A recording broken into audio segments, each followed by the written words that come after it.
does tend to happen. Yes, magic like that, isn't it? How you doing, mate? You all right?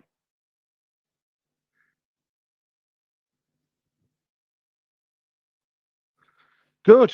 I'm glad to hear it. Just give me a as a podcast. Give me a quick second. Do-do-do-do. We are live. Okay, so hello everyone. Welcome to a very special episode of It's Only Politics. As you know, usually I'm joined by my co-host YC. Tonight, YC's not joining. She doesn't like to do work. I know the reason why she's not here tonight is because she's actually busy, but she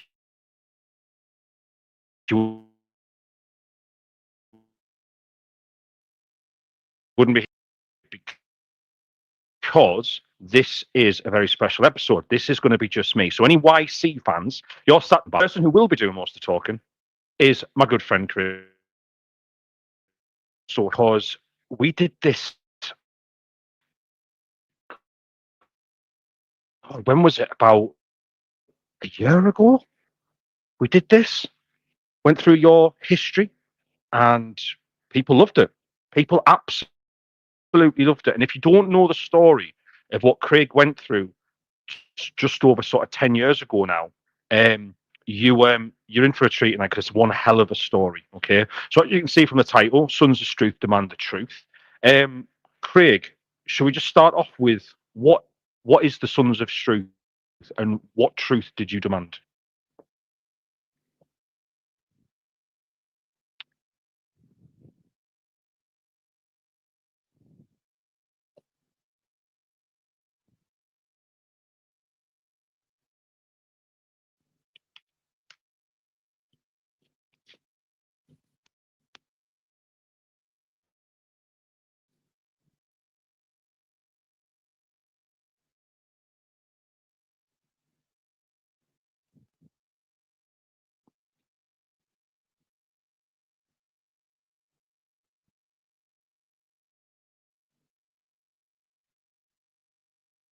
Aye. It didn't turn out that way. And obviously, you were a lifelong Rangers fan. You've obviously it's in Glasgow. It's part of the community. It's part of the Unionist loyalist community. Obviously, they're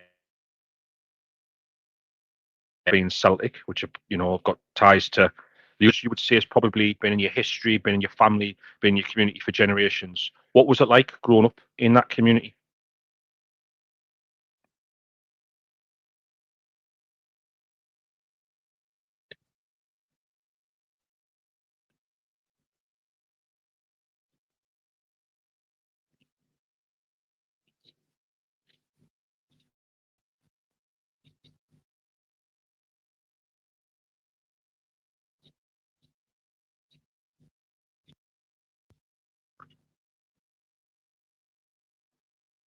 Craig, I'm really sorry to do this, mate. Sorry to do this, mate. The microphone sound your phone or through your microphone.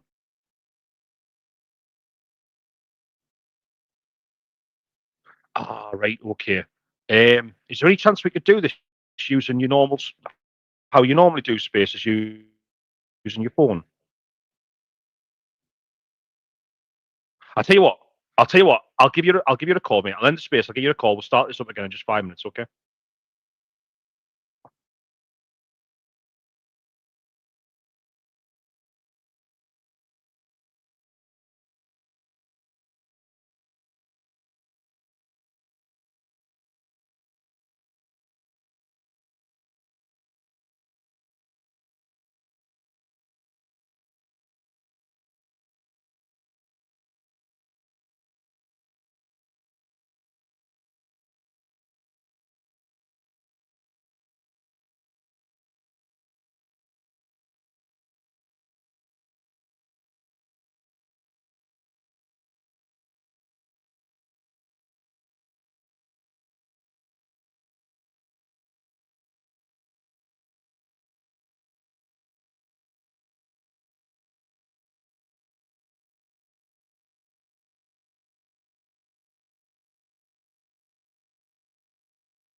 It's nothing like doing something twice to get you in the mood for us.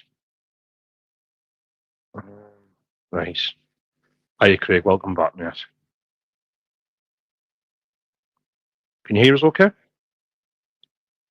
You're mute again, mate. Craig, you there?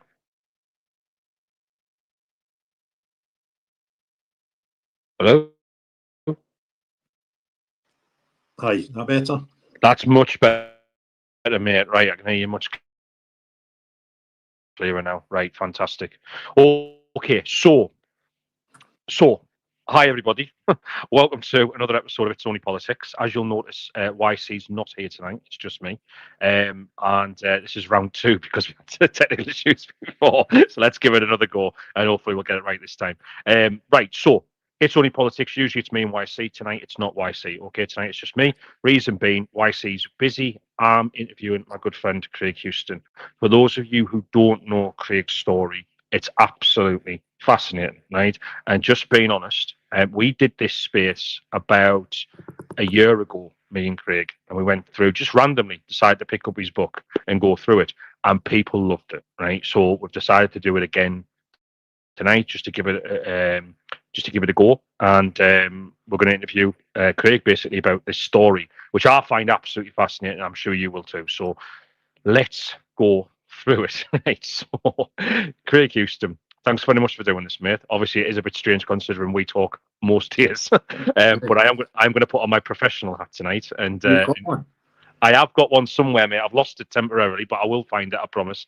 Anyway, the title is Sons of Struth, Demand the Truth. This is the title of your book that you released. Just first off, tell people, who are the Sons of Struth and what truth did they demand? Well, just so people, for total disclosure, I didn't write a book. I'm not intelligent enough to write a book. A journalist who was involved somewhat in the story when it was at its conclusion asked if he could write a book. And it was a bit bizarre because I was like, well, no, people that get books written about them are famous footballers and politicians and stuff. So I've kind of found that was a bit of a strange thing, but we done it, and it was a very weird project that we'll probably no doubt talk about the process that took place. But Sons of Struth was it was meant to be two guys, me and my mate, two Rangers fans. We got some terrible information about the board of directors that were running Rangers back 2012 to 2013 season, and we thought, well, this is kind of bad. We'll need to tell people. So we got the information. It was on a leaflet, and we decided that the next home game we'd go up and start dishing out these leaflets. And then if it went all pear-shaped, at least we would not be feeling so guilty. Rangers had went into administration the year before, and we felt guilty that Rangers fans had done nothing really to help.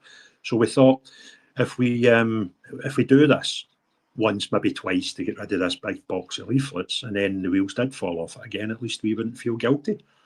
And that was about the size of our plans, and we done that, and then it kind of just went a bit nuts, and this whole fan movement started to try and depose the directors and ultimately the owners of Rangers Football Club, and the whole thing was ultimately successful in 2015 at an EGM where the whole board were voted out. And it took us about 3 years, and loads of people joined in on the way, and it was just a rather bizarre period of my life. And I ended up being, didn't want to be, I never proclaimed to be, but the press kind of had me as a sort of face of this thing, and more often than not, when they needed someone to interview from the fan base, it was me that went, and I was on TV probably 3 and 4 times a week at some points in it, and almost every day there was another journalist on the phone, because the stories about Rangers were terrible at the time, and they were almost daily. So when the newspapers wanted a comment on it, I tended to be the most likely person they phoned. It wasn't always me, but it tended to be me most of the time, and it just really took my life. There's I was just going to say, I've read the book through, like I've read it in parts a number of times, but I read it all the way through once, right? and it is a fascinating story because it's not really about football, right? It's about family, it's about business, it's about gangsterism, right? And I would argue criminal behavior, but it's also about like justice and kind of like David and Goliath kind of thing, might overcome right overcoming might, stuff like that. It's a fascinating story, mate. And I know it's weird for you. It must be weird for you talking about yourself, like what you were up to. I mean, how many years ago was it now? It finished 10 years ago, so it started about 13 years ago. Right. And when we start talking and you want to go through the different stories, I became what I ended up describing as schizophrenic by design, whereby I was being the Sons of Struth guy and doing all these crazy things and, get arrested and threats to my life. The police came and gave me an Osmond warning. I was sued for £200,000. I had ashes at my back door. I had vans turning up in the middle of the night, and all that mad stuff. Craig Houston couldn't have coped with that. So I had this mask on normally to start with when I was going and doing TV stuff, because it ain't normal, right? See, when you're a normal guy and you're on TV 3-4 times a week, that ain't normal. Nobody trains you for that. Nobody prepares you for it. So I became this character, and probably just as well because I used to put my mask on and go and do things and then take the mask off and try and be Craig again. And the mask ended up on all the time, actually, at some point through this. But if that wasn't for that ability to be schizophrenic by design, I probably wouldn't have got through it. I talk about it. It's mad thinking back, but I've never read the book, which is crazy. But when I start, talking to people and people ask me stories about it, it's as if I'm talking about somebody else. And Craig Houston, in the book, I tell people, I'm open about it. I was diagnosed a few years before it as being clinically depressed. So that guy couldn't have done the stuff that the character done. You with me? It would have been impossible. I wouldn't have survived. I wouldn't have got through the first year. So it was probably quite, and that's why I find it difficult talking about it, because it's as if I'm telling you someone else's story. I've never read the book. The process in writing the book was bizarre, because the journalist would say, right, Craig, I'm going to come and visit you on Tuesday, and we're going to talk about this period, this story, and whatever. And he would come with a dictaphone, record it. He would go away. He would write up a few chapters out of that material, and then we would repeat the process for the next bit of chronological time. So I obviously lived through the writing of the book, and then at one point he would give me a few chapters at a time just to check, and that was a bizarre, just there's my life and somebody else is writing, and then the book launched, and the book got delayed by a week because my dad died, and then when you sit down and read the book, and it's in chronological order, so obviously it's talking about my childhood, and I don't know, I can't do it. So I've read it in the process of it being written, but I've never read the actual finished article because it's just tough. It's too hard. I can understand as well, because obviously it's a very personal story. Like I say, this is a story that is, the backdrop is football, but really it's about far, far, far more than that. And I'm just going to start off by saying you've actually wrote in the forward for Ben and Amy, and who your children, and for my dad, Robert Houston, and you've noted he's the year of death was 2015 when this ended as well. Can I just before we start, can you just maybe talk to people about the influence your dad has had on your life and on this story in particular? If you want this to be a dead short podcast, because I mean, it was 10 years ago, but like most guys, my dad was my hero. Looked up to him. Not always my life. When I was a teenager, you kind of thought you knew better than you really did. But particularly when I got older and my own kids came along, I just appreciated what a legend he was. Standards, discipline, right from wrong. Don't take the piss out of people. Don't take what you're no due. And principles. He's a very principled man. And I kind of think, you see, this is a bit bizarre, right? I kind of think, as I thought, as a kid, you always want to impress your dad. And I found out in later life, as a dad, you want to impress your kids. And I think sometimes you just need to be more honest about that whole relationship before it's too late. Mm-hmm. And at the end of my dad's life, was, you know, those 3 years where I was doing crazy things, and that was the first time I got it, that my dad was proud of me. Yeah. Yeah, and that shines through the book as well. And the reason why I asked you to talk about him is because he's such a prominent feature throughout the book and throughout the story, right? And Mm-hmm. you can tell the whole way through, even in the writing on the page, you're like, you want his approval, you want to make him happy. Do you know what I mean? And it's really, really loving, mate. Honestly, it is. I remember one of my favourite quotes of all time was from another Scotsman, Bill Shankly, who said, "People say that football is a case of life and death. Yeah. I assure you, it's much more than that, right?" And I think there's no better embodiment of that than Rangers and Celtic, right? And we talk about rivalries in communities up and down this country with football teams. I come from an area that's got a very strong rivalry between Newcastle and Sunderland, right? But I don't think anybody in their right mind would doubt that Celtic and Rangers it is the most fiercest rivalry in. Mental, mate. It's crazy.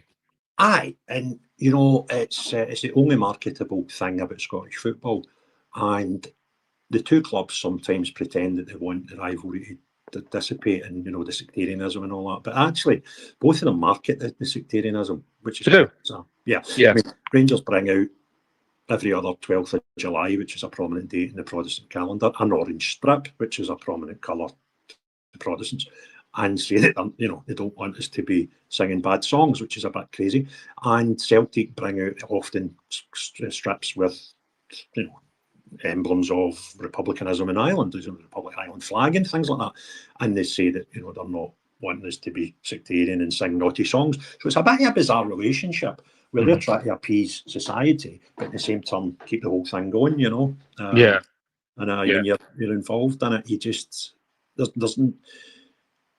there is nothing in life that I can compare to being in the minority at Celtic's ground, surrounded by thousands of your lunatic mates. It's just, and no doubt the same. You know, I spoke to Kevin about it recently, and he was saying the same. And, you know, Celtic used to get maybe a bit more of the crowd than they get these days, in the same way as at Parkhead. And it's just nuts. It's just, you know, and there's there's tribalism involved, there's friendship involved, there's passion involved, there's social element of it. It's not all bad stuff. Do you know what I mean? And I remember watching Danny Dyer walking out after an Old Firm game. He came out after half time and he was like gone. He was like, if I could bottle what I've just witnessed there, I'd be a millionaire.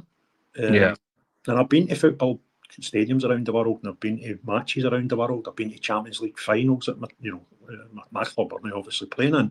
So I've witnessed a lot of sporting events. I've been to NASCAR at Daytona. I've been to big sporting events, and the Old Firm's just mental. It is just nuts. And that 90 minutes 4 times a year is kind of what a lot of people live for. It's unput words. I think I would love to take, and it just has been possible, but everybody I know that's into football that you know that's not from Scotland, and just take them to an Old Firm game and just look at their face. In fact, I done it once with a girl I was going to front of. She was for Sunderland, and I took her, and I spent more time just looking at her face. She was just gone. She couldn't believe it was happening in front of her. It's unbelievable, and the reason why, but it's more explain to people that if you're not into football, they don't often understand like how much of the entire community is surrounded by this. It's not just about that ball on the pitch. It's about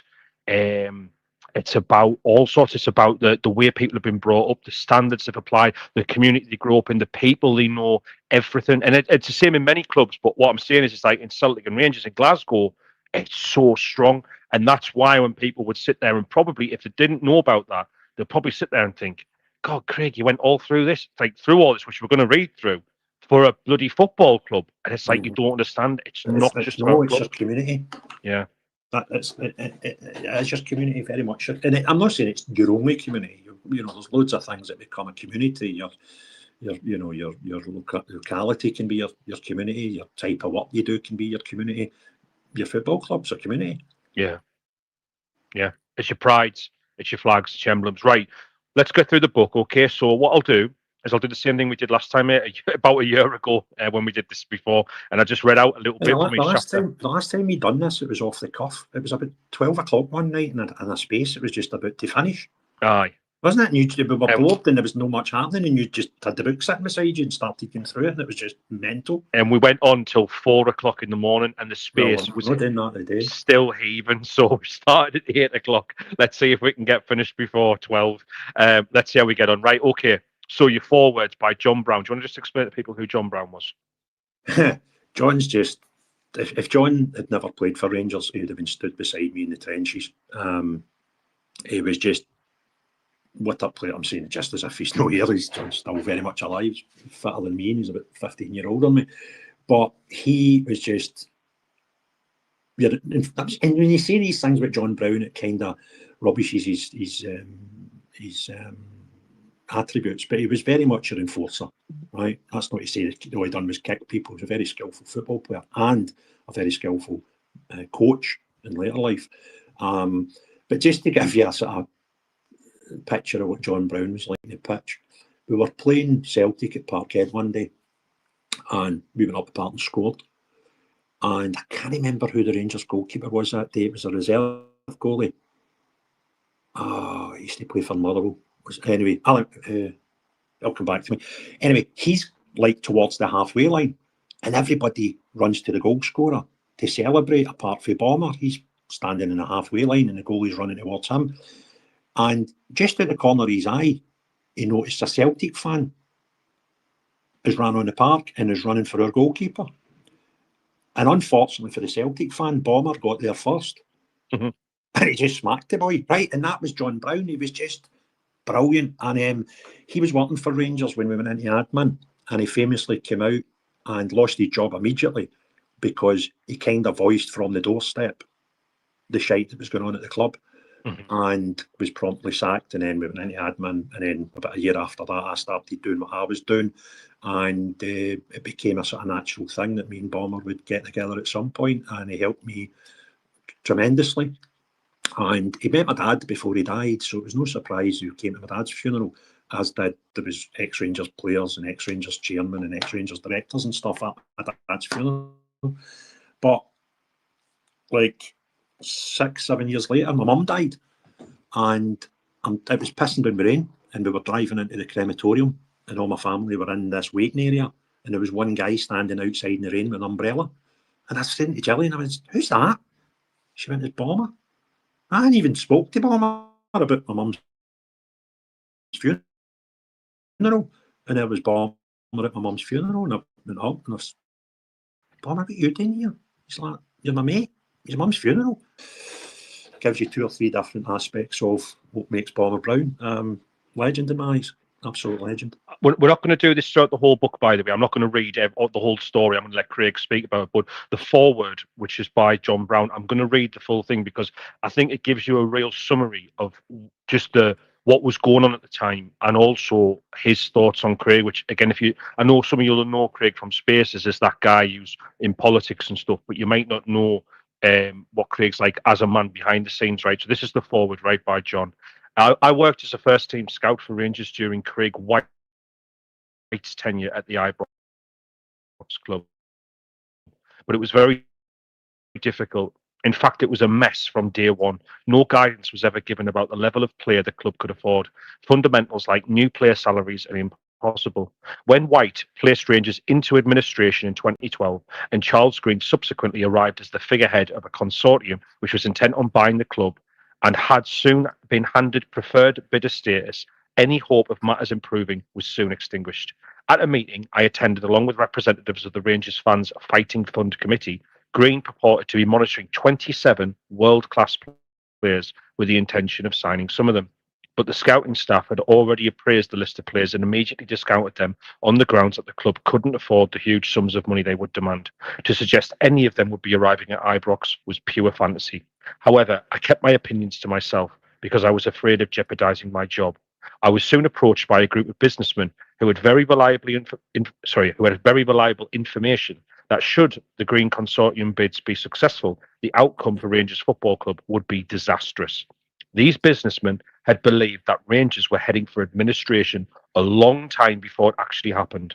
They were of the opinion that it was always the end goal of those heading Rangers at the time. My contacts were in the process of putting together a bid for Rangers themselves and invited me to advise them on football matters. Around this time, suspicion around Charles Green's close association with Craig White was rife. At a meeting which I attended in London, I was warned they would bleed the club dry. I made my feelings on the situation at Rangers public, and Green summoned me to his office. He told me that he could put Rangers out of business whenever he chose. At that exact moment, I knew my time as an employee of my boyhood club was over. I refused to be any part of what I suspected lay ahead. I drove straight to Merry Park, cleared out my office, and resigned. I only stopped to call the manager, my old 9-in-a-row teammate, Ali McCoist, to tell him that what I had done and inform him that my fight for the survival of Rangers would continue from the outside. I had enjoyed many successes during my time at Rangers. I had won leagues and cups. I had scored against Celtic in an Old Firm game, and I had represented the club in Europe. So I definitely left with a heavy heart. But on reflection, I think departing was the greatest thing I ever did for Rangers. It allowed me to speak freely about the incumbent regime and their intentions. When I stood on the steps of Ibrox to tell the fans what was happening to their club, I was ridiculed. But I felt, and I still do, the fans needed to know what was going on. People started asking if I had lost the plot, but I needed to do something. No one else was doing a thing. My reputation was left in tatters, but I honestly didn't care. Sadly, my warnings of impending financial ruin at the club fell on deaf ears. I told of the millions of pounds seeping out of the club, but few people believed me. Fortunately, Craig Houston, who had been monitoring the goings on at Rangers closely for some time, became active in his pursuit of a better way forward for the club. He formed Sons of Struth with his old friend Chandy Chug, and was relentless in his attempts to rid Rangers of the corruption. His message of enough is enough started to soon get through to individual fans and supporters groups alike. Like me, Craig was subjected to threats and abuse, but he carried on. Even when his livelihood was at risk, he organised protests on match days, set up displays of red and blue cards during games, arranged marches on the stadium, and encouraged countless fans to sign petitions calling for change at the club. Craig is a very loyal guy. He told me he was 100% behind me and my message, and I, in turn, wanted to do anything and everything I could to help him. At times, trying to get the fans on board was tough.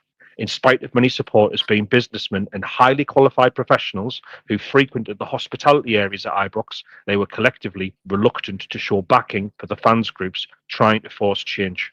I am disappointed that, to this day, many of these big hitters chose to stay silent. Perhaps they were worried about the possible effect on them if they spoke up, but they must have known what was going on at Rangers. Craig is at heart a Rangers man through and through, a working class guy who would do anything for his beloved club. By calling his group Sons of Struth after the legendary former manager Bill Struth, he wanted to remind the fans of the fundamental values of our club. Many of the traditions created by Struth are still evident at the club today. It hasn't been easy for Craig. Many try to derail his goal and discredit his intentions, but he remains strong. Even when others floundered and followed like sheep, Craig refused to accept anybody or anything that could destroy the future of Rangers Football Club. His is an amazing story, and I take my hat off to him. Aye, a few things about that. One, it's John Brown, right? And it's just nuts. This is a guy that I used to idolise when he played for Rangers. And now he's my pal. It's just nuts that happened. I wish it hadn't happened because it only happened because of what we were doing at the time. But I'm obviously humbled by it. And what happened with that? The guy that was the author had arranged to phone him and dictate whatever Bob wanted in the forward. And then he put it all together and he sent the two of us an email and saying, there you go, Bomber, there's your forward. And he went, no, it's shite, and just wrote his own. Brilliant. So that isn't him really. And I was like, what did he do that for? He's like, I don't know, it just didn't seem personal enough. So he actually, it wasn't just like the normal way somebody writes a forward. It was penned by him himself, and that made it special. But isn't it weird that I hadn't thought about this? before, how the term enough is enough seems to be following me about. That was kind of my war cry. Enough's enough. We're not putting up with this anymore, and it seems to be resurrecting itself now in a larger scale. So John mentioned there naming Sons of Struth after Bill Struth. So to you, who was Bill Struth? Arguably the most prominent character in the whole history of Rangers Football Club. He was the longest serving manager at the club. He installed a lot of the principles and disciplines that are still, or should still be at the club. It's probably the best way to say it. A lot of them might be lacking right now. But just a legend. Obviously, well before I was born. But, the main stand's named after him. There's a statue going up the famous marble staircase as you come in the front entrance. There's a bust of him.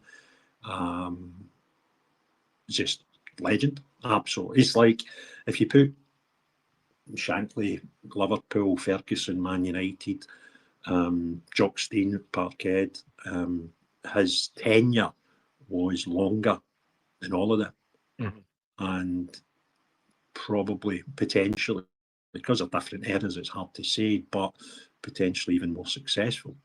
The amount of trophies and leagues a man won was just beyond compare. The chapter 1 starts with, it's called Mr. Holmes ? And the forward is, you brought Graham Souness to Rangers. Yeah. Thank you. Craig Houston, Rangers supporter, aged 14. Do you want to just explain that? That's a great memory. So I was born in 73, and Rangers did win trebles in 77, 78 season. I can't remember it. I was too young. I wasn't going to games. I started going to games about 8-year-old, and I didn't see us win much. Didn't see us win any leagues in that time. And then the owner of the club decided to buy out some other directors and put his own man as a chairman. And he picked, that was a guy called Lawrence Marlborough, and David Holmes had worked for him in a few different places as like chief executive and stuff, a few of his businesses. So he put him in as chairman, and he was a Falkirk fan. Well, so he says. I kind of think he's telling me porkies, but he was from Falkirk, and he was the man that brought Souness.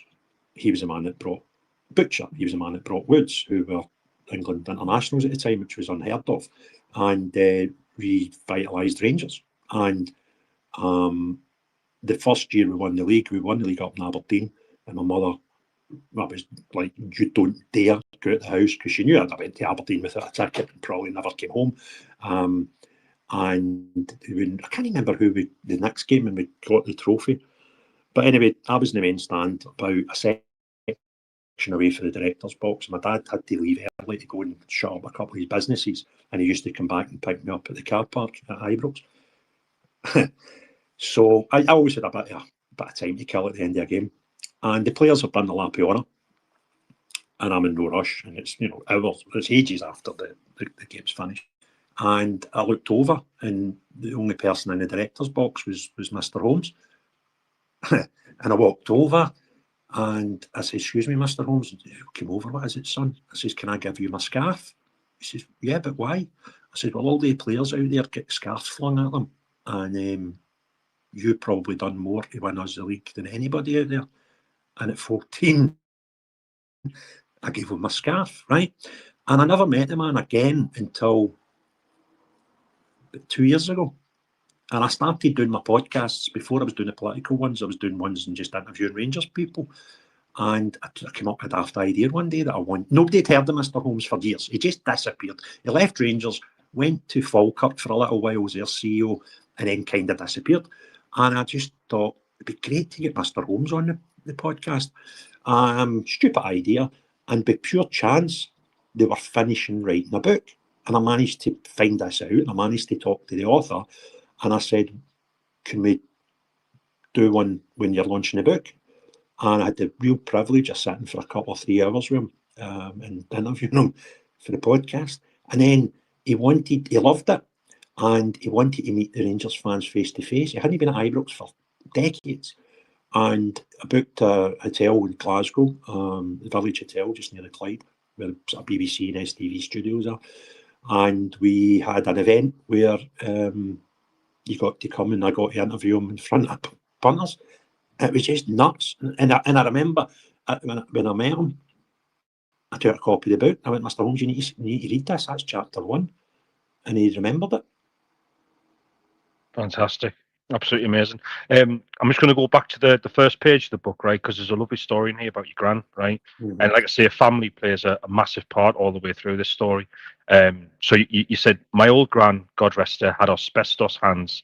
Like so many Scottish women of her generation, she had stayed at home and raised her family. My father and his 2 brothers and sister, while her husband had gone out and earned a wage to put food on the table and pay the bills. But during the Second World War, she had served in the Central Hotel at the front of the train station of the same name in the city centre of Glasgow, on the waitressing staff and in the kitchens. She had asbestos hands as a result. I have many happy memories of spending time with my gran in a house in Crookston when I was a young boy growing up. I would go there a great deal with my older sister Fiona during the school holidays. She would sometimes bake us Empire biscuits and take the tray they were on out to cool with her bare hands when they were done. As a wee lad, I was just fascinated by this, at how her long bony fingers didn't get burned when she put them in the roasting hot oven. I would watch her transfixed. Rangers was always going to be the club I followed. My grandfather was a fan and my father was as well. So it was always likely I would end up sharing their allegiance to the Ibrox club. But my passionate, possibly more so, and on the football team I supported. She had kept programmes of most games she had been to over the years. Every so often, she would take them out for me to look through when I was visiting. She would talk in reverential tones about players I had never heard of and regale me with stories of all the many memorable matches she had been to in her life. You go on to talk about how your gran kind of ended up at every European final game or something, wasn't it? Am I right in saying that? No, Rangers had been to 3 before we won one. And 61, 67, 72, right? We'd reached 3 finals. Rangers were in the final the same week Celtic were in the European Cup final. She won the European Cup Winners' Cup final. Celtic played the European Cup final in the same week, 1967. That tells you how far Scottish football's dropped in 60 years. So we'd been 61, 67, lost both finals. In 72, we got to the final for the 3rd time, and it was in Barcelona. And my wee granny went. My grandfather had been to the first 2, and obviously went to the 3rd one as well. And so she's convinced it was her that won the European Cup Winners' Cup in Barcelona, which is great. And she used to just sit for hours and tell me about that trip. And she always told me, if we get to another final, I'm taking you. She had a load of grandkids. I think I was her favourite. And she died before we got to Manchester, which was the first final we'd got to in my life. And the day I was heading, the night I was heading to Manchester, I had to go in and pick my tickets up at my dad's. And he opened a drawer as I was leaving. He went, "Oh, by the way, I found this." And he gave me my grand scarf. And it was just the spookiest thing in the world. And I remember walking into the game, and it was at the Manchester City Arena, or whatever it's called. Etihad, wasn't it called that at the time? And you walk up spirals at the corner to get up to the upper tiers. And I just remember just walking up the stairs and just looking at his scarf and just holding on to it. And it was like my granny's at the final. She promised me, always promised me, that she would take me to the final if we ever got to one. So that was a bit surreal. She was just legendary. And she had a season ticket before I had. And the wee section she sat in, everybody knew each other. And if anybody ever said anything bad about Davy Cooper, I would be like, "Oh no, here we go," because she wouldn't hear anybody say anything bad about Davy Cooper. You know, it was one of her favourites. She was just avid. She was just staunch, as people would say. And we've all got wee grannies like that in Glasgow, I think. My granny couldn't get into normal shops to buy her clothes. She had to get into a special shop because she was so small. You know, if she was going to like a wedding or something big, there was one shop in Denniston that she would go to that would do like kids' sizes of adults' clothes, and she would get her dresses. And she always looked like, when she dressed up, like the Queen Mother, but totally different stature. She was totally. But I wouldn't have crossed her, honest to God. Right, chapter 2. This is going to be a shock reveal for many people who are I because kind you of know guessed what's the coming. chapter. That's the band I've not read it, but I'm kind of guessing the way you're burning this up. No, it's called Playing for the Enemy, and I Um, remember, the first time I read this, and I went, "How's he not mentioned this? You yeah, played for Celtic." I was yeah. like, "What? Craig Houston played for Uh, Celtic?" You've said I could help you become a professional footballer, Craig, but mm. there are maybe things you would need to do for me. That was Jim Talbot. Why were you playing for them? Well, the truth be known, there was 5 teams asked me to sign for them that season. I think I was about 12-year-old, something like that. And I used to just play football all the time. So the whole school holidays, if I wasn't away for a fortnight abroad, I would just get up in the morning, get a ball and run out and find my pals. That were, as many pals as possible that wanted to play football. Many kids did at the time. And I remember I'd come home and my dad would say such and such has been on the phone, they want you to go. And St Mirren and Celtic, they were the two sort of professional teams. And then there was like some real good quality boys club teams. And it got to the end of the summer and my dad said, right, you decided? And I went, yeah, we'll go to Celtic. And I can remember seeing his face. And I wasn't like, right, okay. I think the sensible one he would have been in going to St Mirren. But he went, yeah, but why Celtic? And I says, well, they actually produce a lot of football players. And the Clydesdale Bank used to do a football review, or preview, sorry, every year. So the first pages would be Aberdeen, then it would be, in alphabetical order. And they would have like all the players listed and their previous club. Now, Celtic's whole team, practically, previous club was Celtic Boys Club. You'd go to Hibs, they'd have 4 or 5. You'd look at Aberdeen, they'd have 1 or 2. You'd look at Rangers, obviously, they'd have none, right? But I remember going, God, they produce some amount of football players. And I remember thinking, but that's only the last club. If somebody was at Celtic Boys Club, then signed for Hibs, and then signed for Motherwell, it would say previous club Hibs. So you're not seeing the full picture. And I just thought, well, I wanted, like all kids that age, wanted to be a professional football player. And that was it. And off I popped. And it was all right, but I didn't know what a paedophile was. But I remember when I was 18 and they started getting arrested.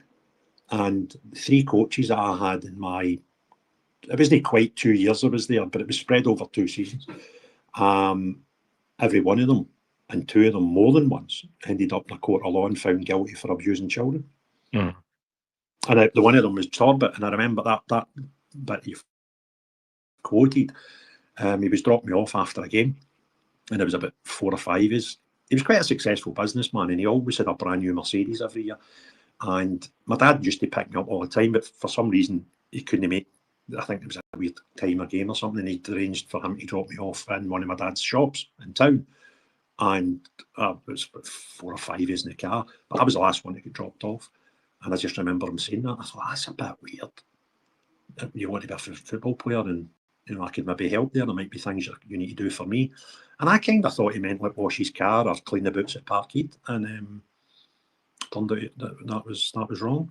And when I left, and I then would think back, it's amazing how you things that you don't seem, you just think that's a bit weird at the time. And like one time he took our team in the second year, and one of the first games we played, a pre-season friendly, and we used to come in, throw our strips in the middle of the floor, with wee blazers and grey flannels and all that nonsense, put all them back on and bugger off home and get a bath when you get home. And he came into the change room and we were all got half dressed, and he's like, what are you doing? Get in the shower.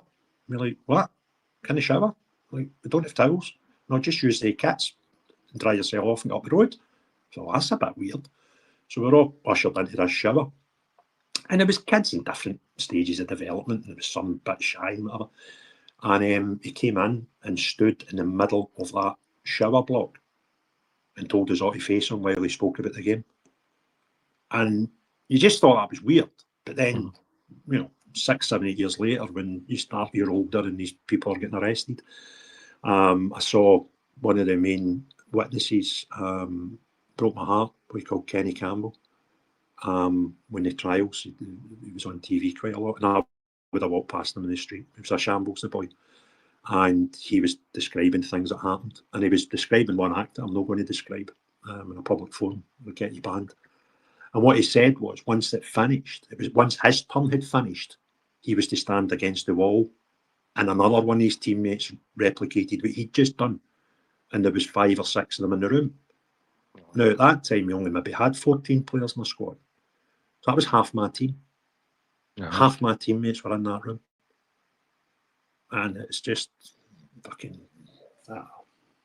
Sickening, just absolutely sickening. Aye.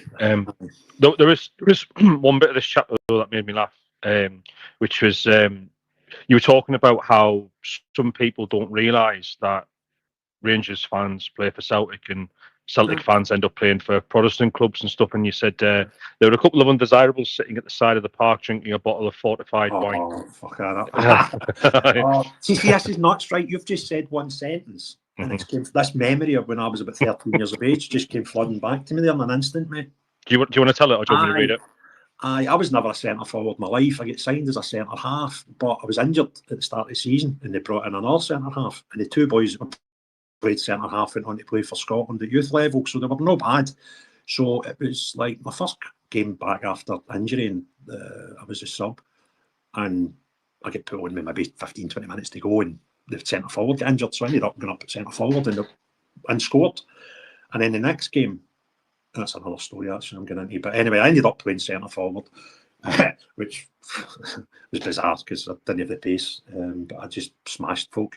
And we were playing one of the best teams in Renfrewshire at the time, called Renfrew Waverley, and Scottish Cup game, because they played in a different league to us, and it was at Renfrew.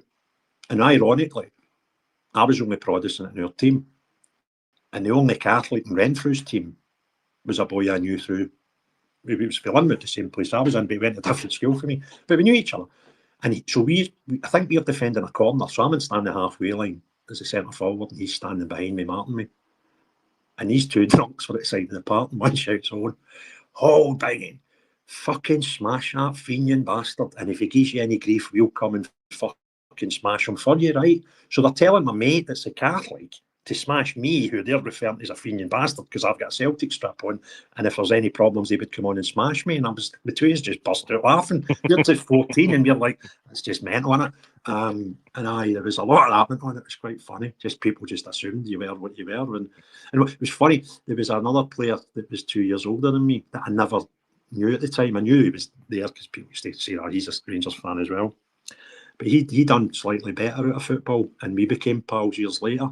And that was Alec Ray, who young member played with Sunderland as well. I ended up just recently, he was the Rangers assistant manager. He played for the club and had a great career. But Alec was at Celtic as well, at the same time as me. But he was, I think there's only maybe a year. There's no 2 years in age difference, but the way the football dates of birth went at the time, he was 2 years above me in football terms. So folks sometimes gave me stick for playing for the Rangers, and I need to remind them that go and shout at me, Alec. He done it well. Chapter 3 is London George. Says, "I'm not George. George hasn't turned up." And that's London George said that. London George told us he wasn't London George. So we started having sort of doubts, and I found this really bizarre website. I can't remember the name. It was like Rangers Rumours or something, right? It wasn't even a busy forum or anything. And this wee guy started saying concerns the same as I had, and he had some information, and he was a bit of a rogue, and he was connected to the underworld. The last I heard of him, he was serving some time in Her Majesty's Pleasure for some fraudulent activity, and he lived in London. And what he told me was, if he wasn't a Rangers fan, he would have got the job that Craig White got, and that was just the policeman to do the long-form scam, right? So that's how he kind of knew what was going on. He'd done it himself, and it was him that, because we were like, this isn't right. It didn't seem right. What was going on when Charles Green took over, and this guy came up and gave us a medal, and he agreed to meet a load of people that were on this forum. But when he turned up, he thought he was going to get battered. So he's like, I'm not London George. George just sent me. Right? He was what a character he was. He was proper nuts, proper free. Now, this is the first time in the whole book, the story, sorry, shall I say, that Sandy Chug makes an appearance. So obviously, you rang Sandy up and you said, we need to look into this, what was going on at Rangers. You'd heard bits and bobs. Do you want to just explain to people who Sandy Chug is? Because he features a lot. Sandy's the brother I never had, right? He's nuts. He's absolutely crackers. Now, I've only known Sandy, work out, 17, 18 years. And although we're two mad Rangers fans, we only met each other through kids football. We started coaching kids football in a place called Cambuslang, which is just outside southeast Glasgow. And we became right good pals, right? And he was an ex-football hooligan. He's been to jail selling drugs when he was a teenager. He got arrested when we were even adults one night. It was just nuts what happened. And there was a bit of football violence in the city. And his kid had been the mascot at the game, right? And he was all suited and booted. And he walked into town and just walked right into trouble. And Sandy being Sandy thought he was Danny Dyer and forgot he was. Just I say he thinks he's Danny Dyer in the football factory, but he needs to remember he's Danny Dyer in EastEnders. And he got into a bit of bother. So he actually got jailed for football violence not that long ago, and I can't, because it was just the amount of mad things he'd done in his days and never got jailed for it. And this one time, he was genuinely walking through the town to meet his pals after a game. I think it was Burnley or something. We're playing a pre-season friendly. So he's crackers, and he's really funny guy, very intelligent guy, to be honest with you. Some of the things that enjoys, like Ulster Scots history, politics and stuff, and then on his subjects, there's no many who'll beat him. But he's proper nuts.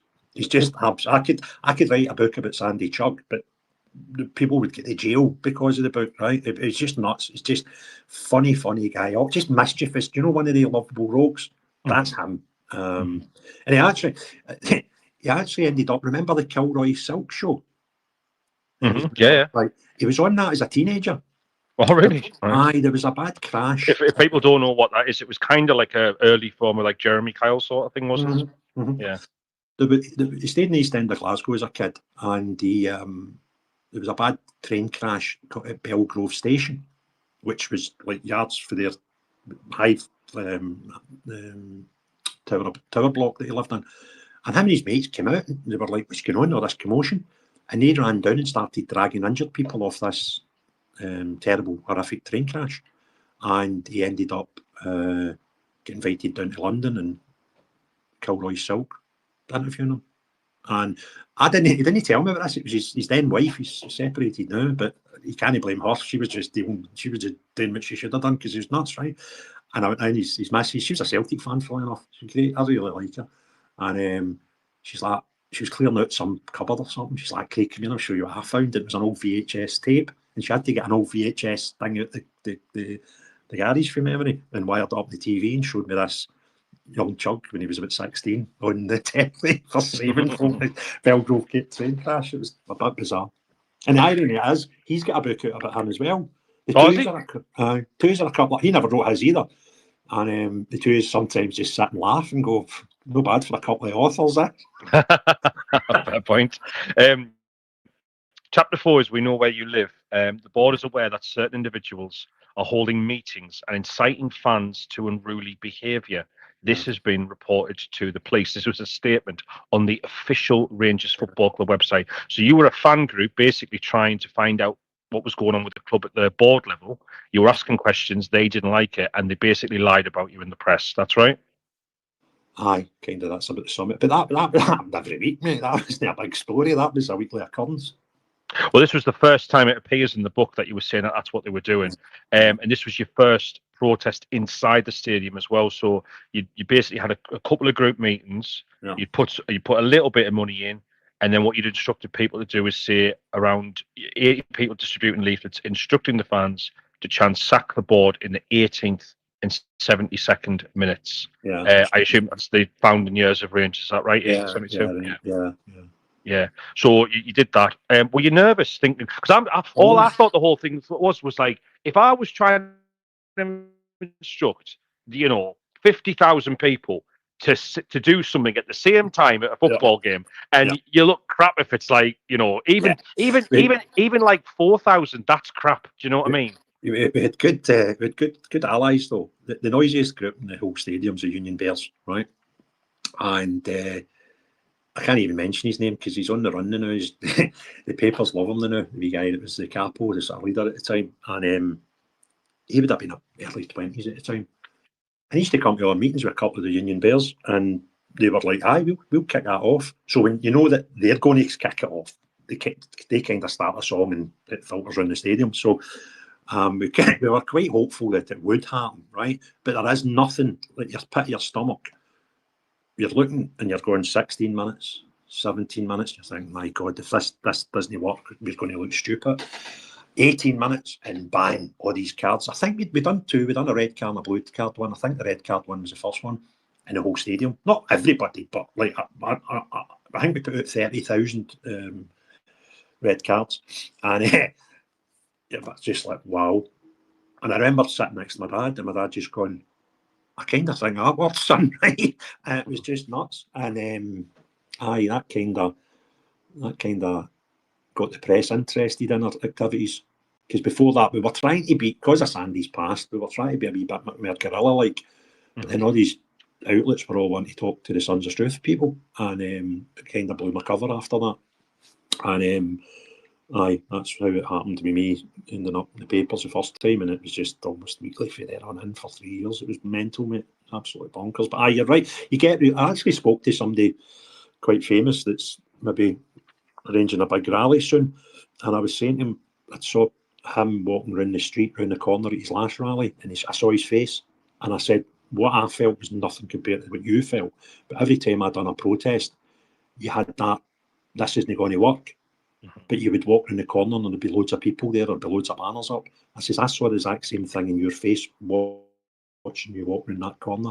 But 100 times bigger. But I could recognise the emotion you were going through that day. And because it doesn't matter how much planning you put in and how much people tell you they're coming or they're going to do whatever, until you turn up and see that it's not a flop. There's people who bought into this again. It's just some mad feelings, mad emotions you go through.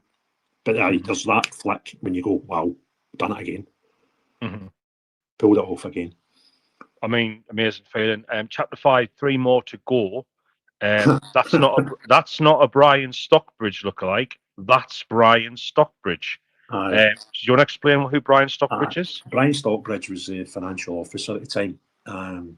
Looked like one of the characters, the one that got bullied in the Bash Street Kids. That's kind of how I remember him. And we done a mad thing, right? We hired a van, an advertising van that had LED like screens on it, and we got a guy to make us up a load of visuals, like Enough's Enough, and the Sons of Struth logo and whatever. And then we had a bit on it where we had like the directors that we wanted to go and like the no entry sign over their face, one of them. Aye. So this van was, and we'd arranged for the press to come. But the thing is, see, when you hired the thing for like the minimum, it was like, say it's 2 hours, right? But you only really need it for 22 seconds to the press come and take some photos, right? So we'd arranged to meet the press at Ibrox, and we got the photos done. And then we're like, well, what are we doing for the next 2 hours? So it cost us a few quid. But one of the guys that arranged to get some of the dough was a guy well known in the Rangers fans, the guy called Monty, runs one of the buses in the south side, Easdale, right? Guy's never missed a Rangers game in about 100 years, I think. Even he's left family holidays to go and watch friendlies and stuff like that, right? He's cracking. And so Monty was like, I can't remember we were going to go after Ibrox, but we were going to arrange to meet him so he could get some photos with the van. But we're killing time, and I said, just drive around the stadium a couple of times, right? So I'm following the van.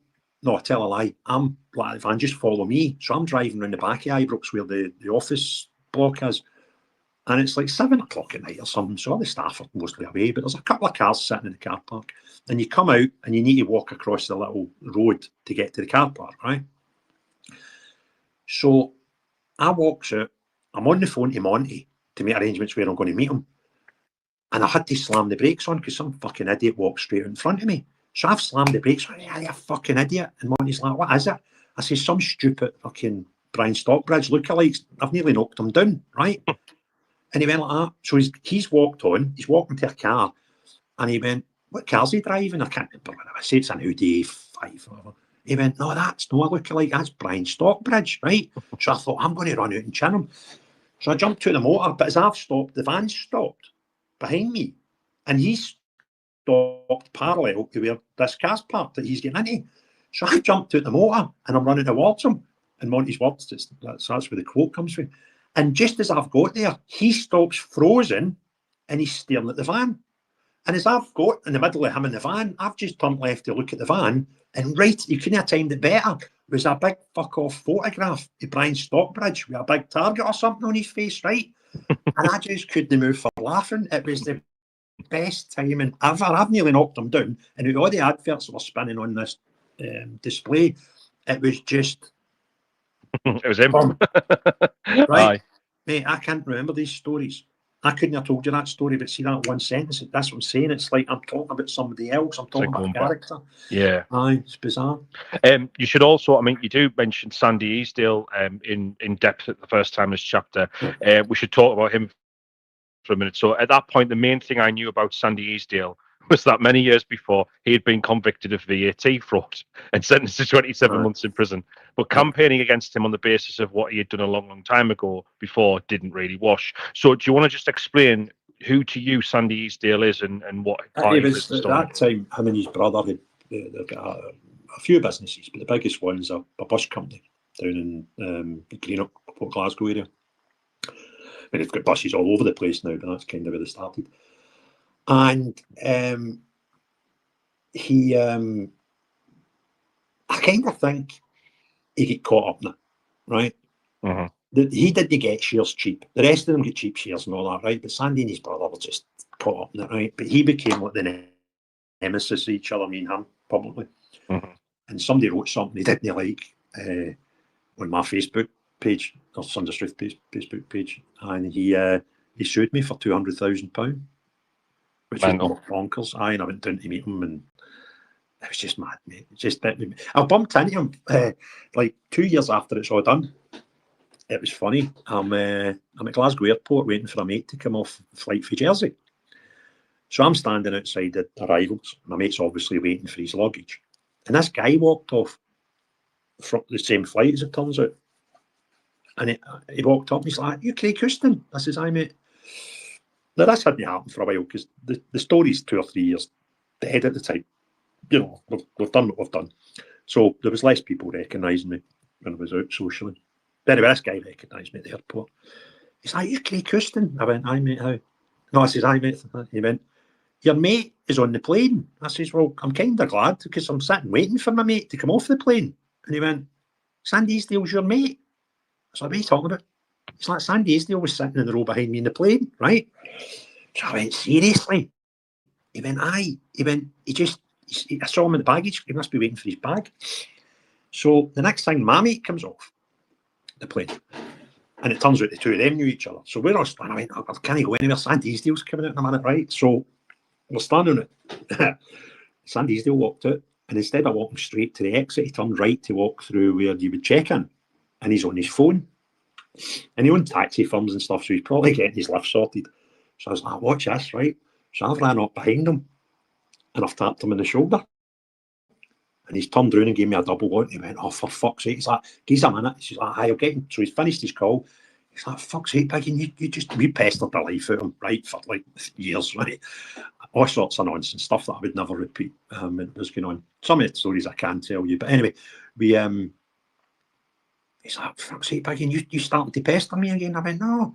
I went, "Do me a favour, but what are you doing in Jersey?" And his face drops.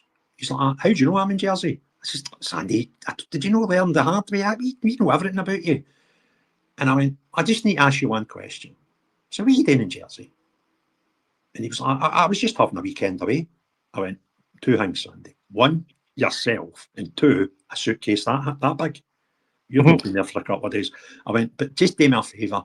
See the cash? Was the cash in the bag on the way out to get it packed into Jersey? Or is the cash on the way back to get it back into Scotland? What's going on with the cash?" She's like, "Oh, for fuck's sake, Piggy, leave me alone. It's got fuck all to do with Rangers, right?" And I couldn't move. I'm like, "Oh, Sandy, I'll catch you later, mate," right? And that's kind of how it ended up. But this relationship was a bit nuts to start with. I'm not saying pals or anything, but I invited him on to do a podcast, by the way. Oh, did you? Aye. I'm assuming he declined. No. And then the podcast moved on and became political. But I was ready to do the podcast room. So you should do that podcast. Aye, we were on different sides in a battle, but I probably had more in common with him than any other Rangers director that was on there at the time because he's from a working class background. Yeah. not too far from where I was raised. So, you know, but it was, you know,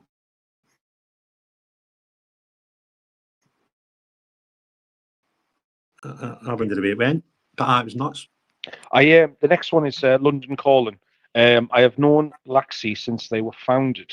Do you just explain what that's about?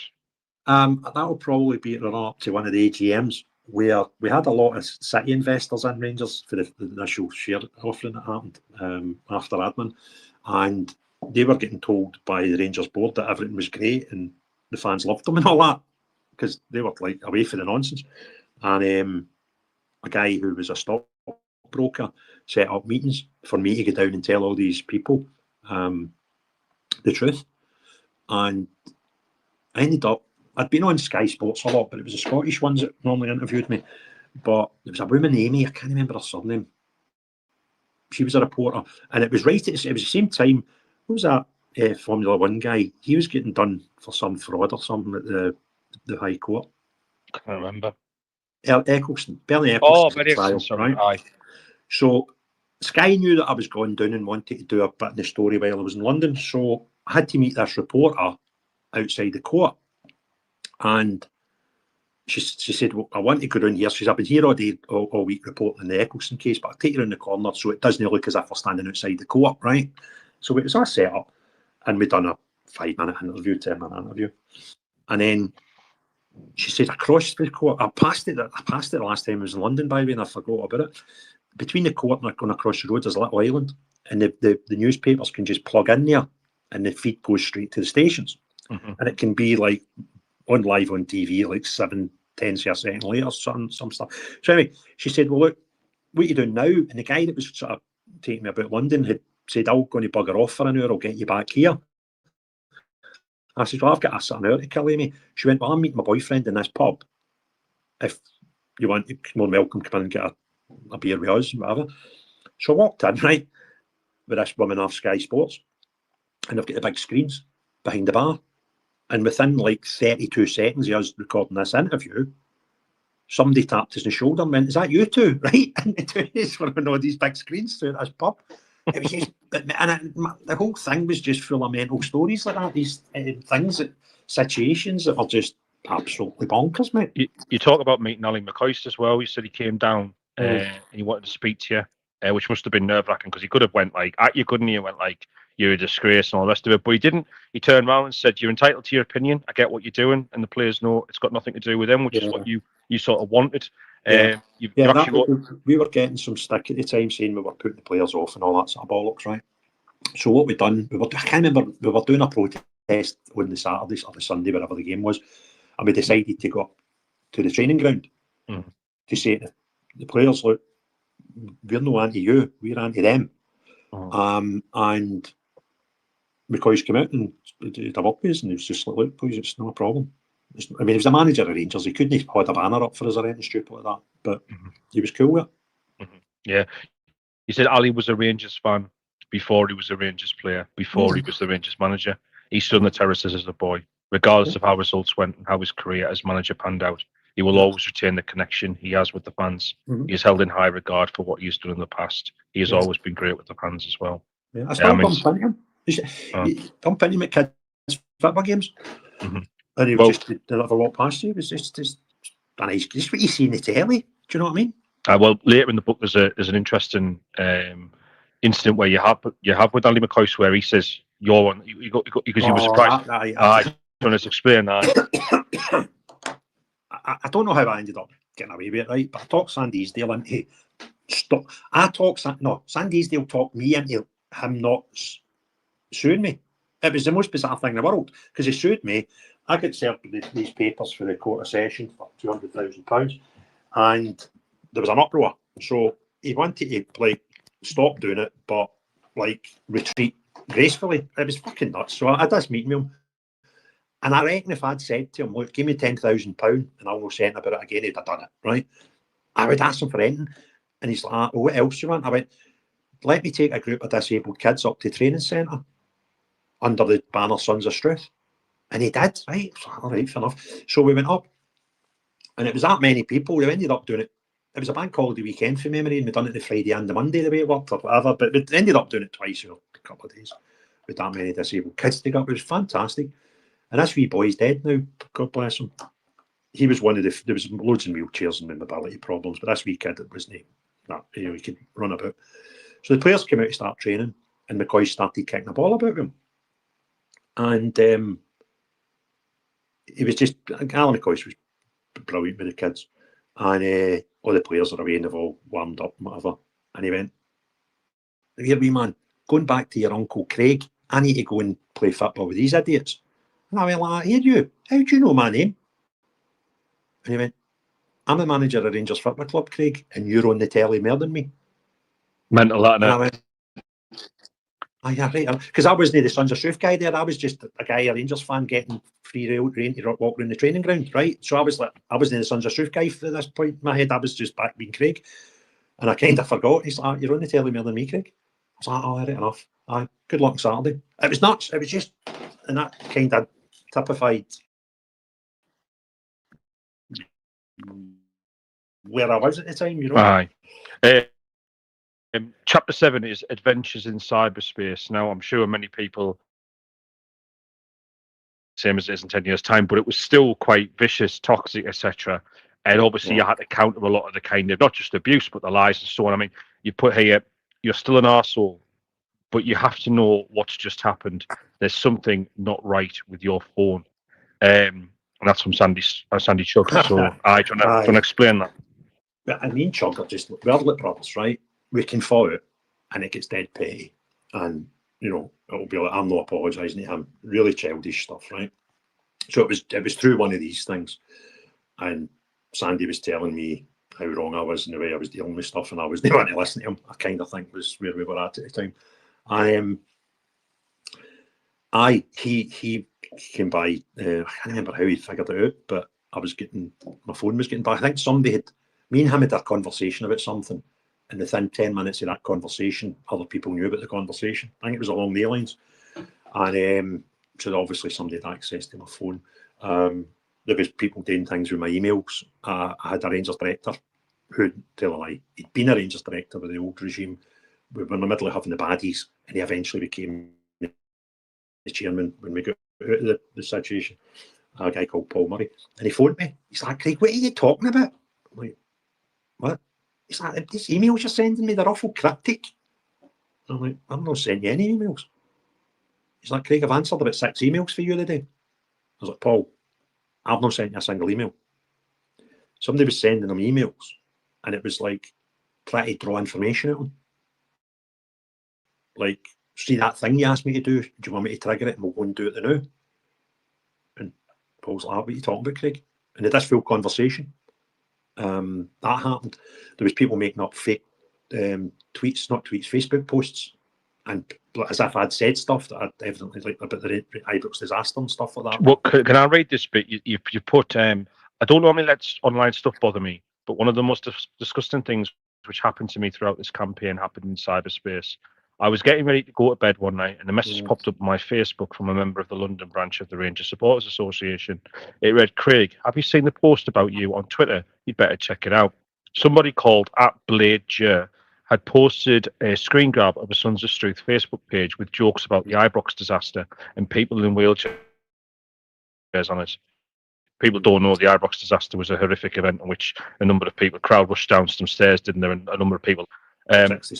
60s, yeah. At first glance, I thought it was some sort of tasteless dig at Sir David Merry, but there were references to Daleks having difficulty getting upstairs. I thought nobody would be sick enough to write that about the Ibrox disaster and pretend it was me. I had to read it twice. After I did, I broke out in a cold sweat.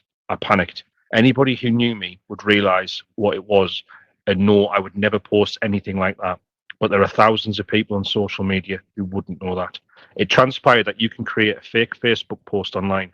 There is a website where you can put somebody's details in and it will make it look as if they've posted something. It can replicate their photograph and everything.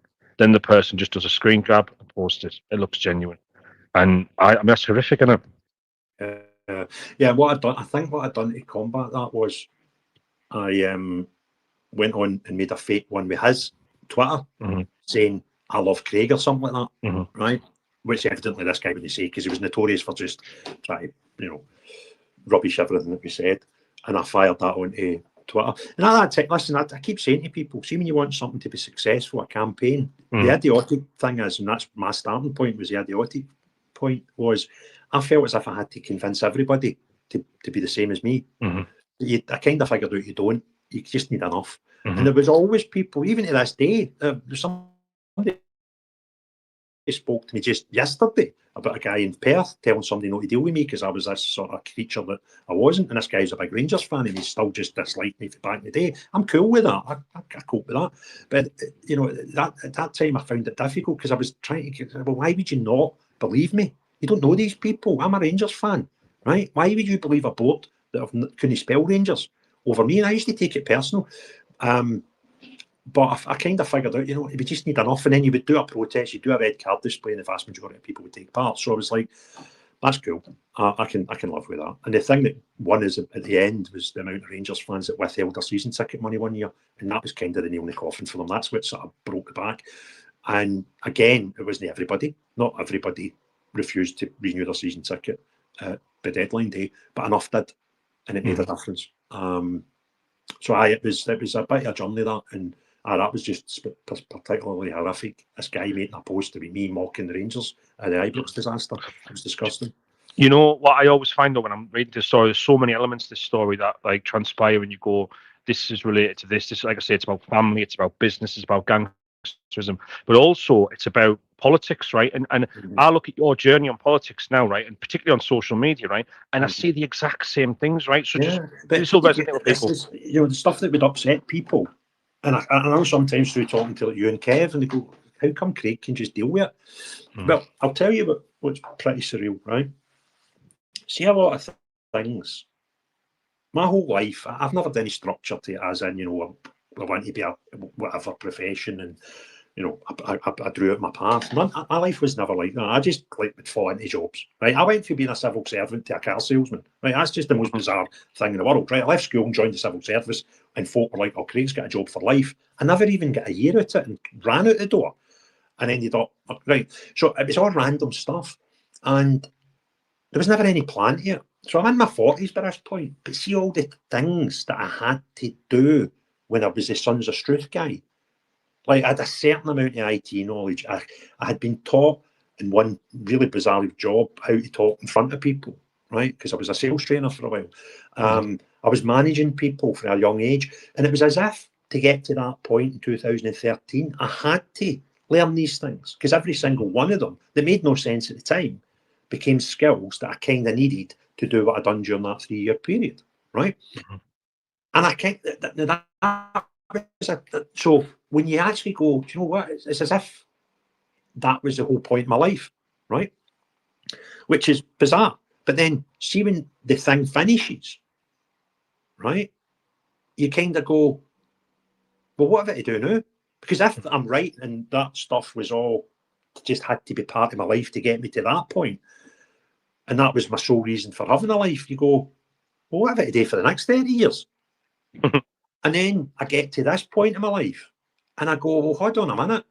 See all the stuff I learned through the Sons of Struth days, like how to deal with shite in social media, for example. One very good example is stuff that is handy to me now. And now I go like that. Well, when I was in the Sons of Struth days, I was going, for all the daft jobs I had, a warm up for this. And now I'm kind of thinking, was the Sons of Struth stuff a warm up for this? Yeah, I don't know the answer to these questions. They're quite philosophical. But it's just weird the way my life spun, that these things that were random at the time and I had to learn these things all became useful on a, it was something different 10 years, 20 years later. Listen, there's loads of people in this space listening to this live right now, and the people listening on YouTube, I'm sure as well, who will be, when I read this out, they will go, I've had conversations like that on Twitter, on YouTube, on Facebook, whatever, right? I'm just going to read this out. Remember, this was 10 years ago to do with football. You think about this with politics now, and it's exactly the same, right? You've put, this is obviously about, people getting there. I had people send me messages that said, "Hi, you bastard. You're trying to ruin our effing club." Then they would ask you a question. It made me scratch my head. Nobody in everyday life would come up to you, give you a torrent of abuse, and then immediately ask you for your thoughts on a variety of different the topics. demand It was downright bizarre. Yeah, the demand that you'd answer them, you think, you've just called me a fat arsehole. Do you know what I mean? You like imagine walking up to somebody in the street and say, "Oh, you fucking prick, what's happening with SMP?" You would just like, what? That just wouldn't happen. But in cyber So world, weird. it was like, well, why should I waste 10 minutes of my time talking to you? You crank. Do you know what I mean? Aye, bizarre. And that used to happen regular. Because I say, we never ever got 100% of Rangers fans on our side. And so, by the way, I get abuse off Rangers fans. I never get a single, at the time, but through those 3 years, a single bit of abuse off any Celtic fans. Which is strange in itself, right? It all came from your side, which again, people will appreciate when talking about politics and stuff, and they sit there and go, I get more abuse from my side of politics than I do from the other side. Do you know what I mean? Yeah. I'll tell you a funny story. See, the only day I had any bother with a Celtic fan was the night before the referendum vote. And me and Chug decided we were walking around George Square when there was 500 nationalists in George Square, right? That was an interesting evening. But anyway, I can imagine. Aye, so there was one just went nuts. He lost the plot with me that night, right? But we were kind of bamming him up, so I probably deserved it. But anyway, the day of the referendum, right? I had left message at the local pub. Look, see if there's any old boys struggling to get down to vote and whatever. Tell them to leave their name. The old guys that come out the house once a week, right? So see the week before it, get their names, tell them what time, I'll come down and I'll go to their house. They don't need to come to the pub. I'll go to their house, take them down to the polling station. So I was walking around to get a roll or something for my breakfast, and I thought I'll nick over to the pub and see what time the first Algin needs picked up. And I walked back out the pub, and I was walking back towards my house.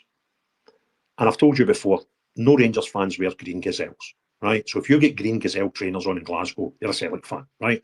Well, this guy had on the green gazelles, the green, and no green, right? Green, no dark green gazelles, green Adidas joggy bottoms, and a green Adidas hoodie, right?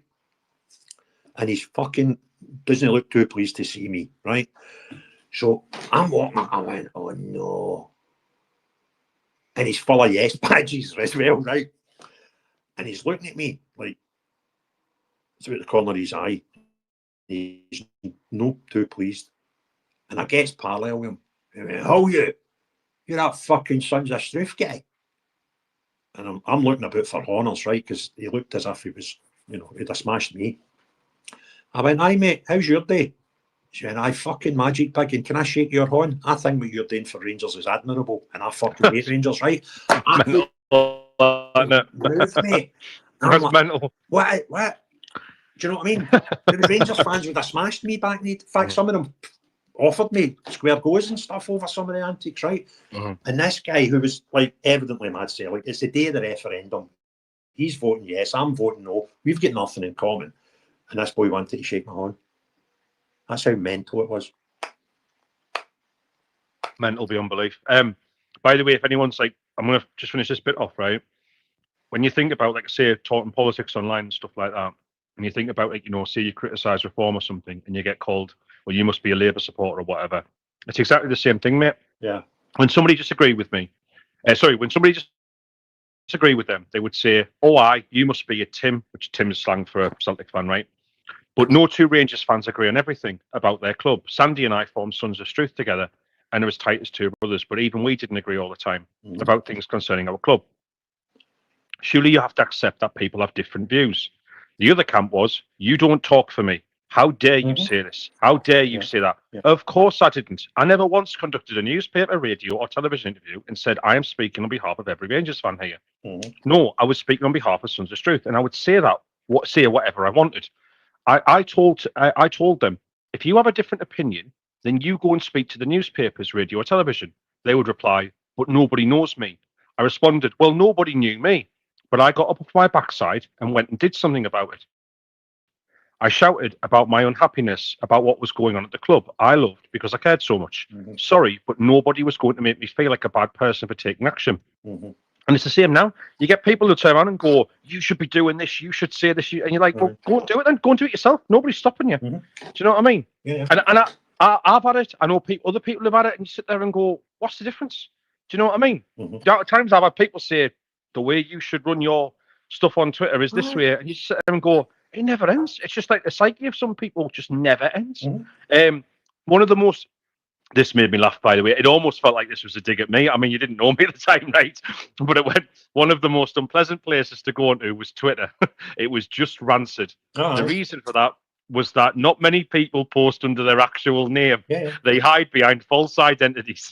It struck me that the more bizarre the title, and there are people named after majors at the Battle of the Boyne in 1690, the greater sense of entitlement they feel to voice an opinion on the club. Yeah. If you are Duke of Schomburg, you are more of a Rangers fan than Sons of Struth. Hold on a second. I'm just scanning down to make sure Duke of Schomburg isn't on. It's not here.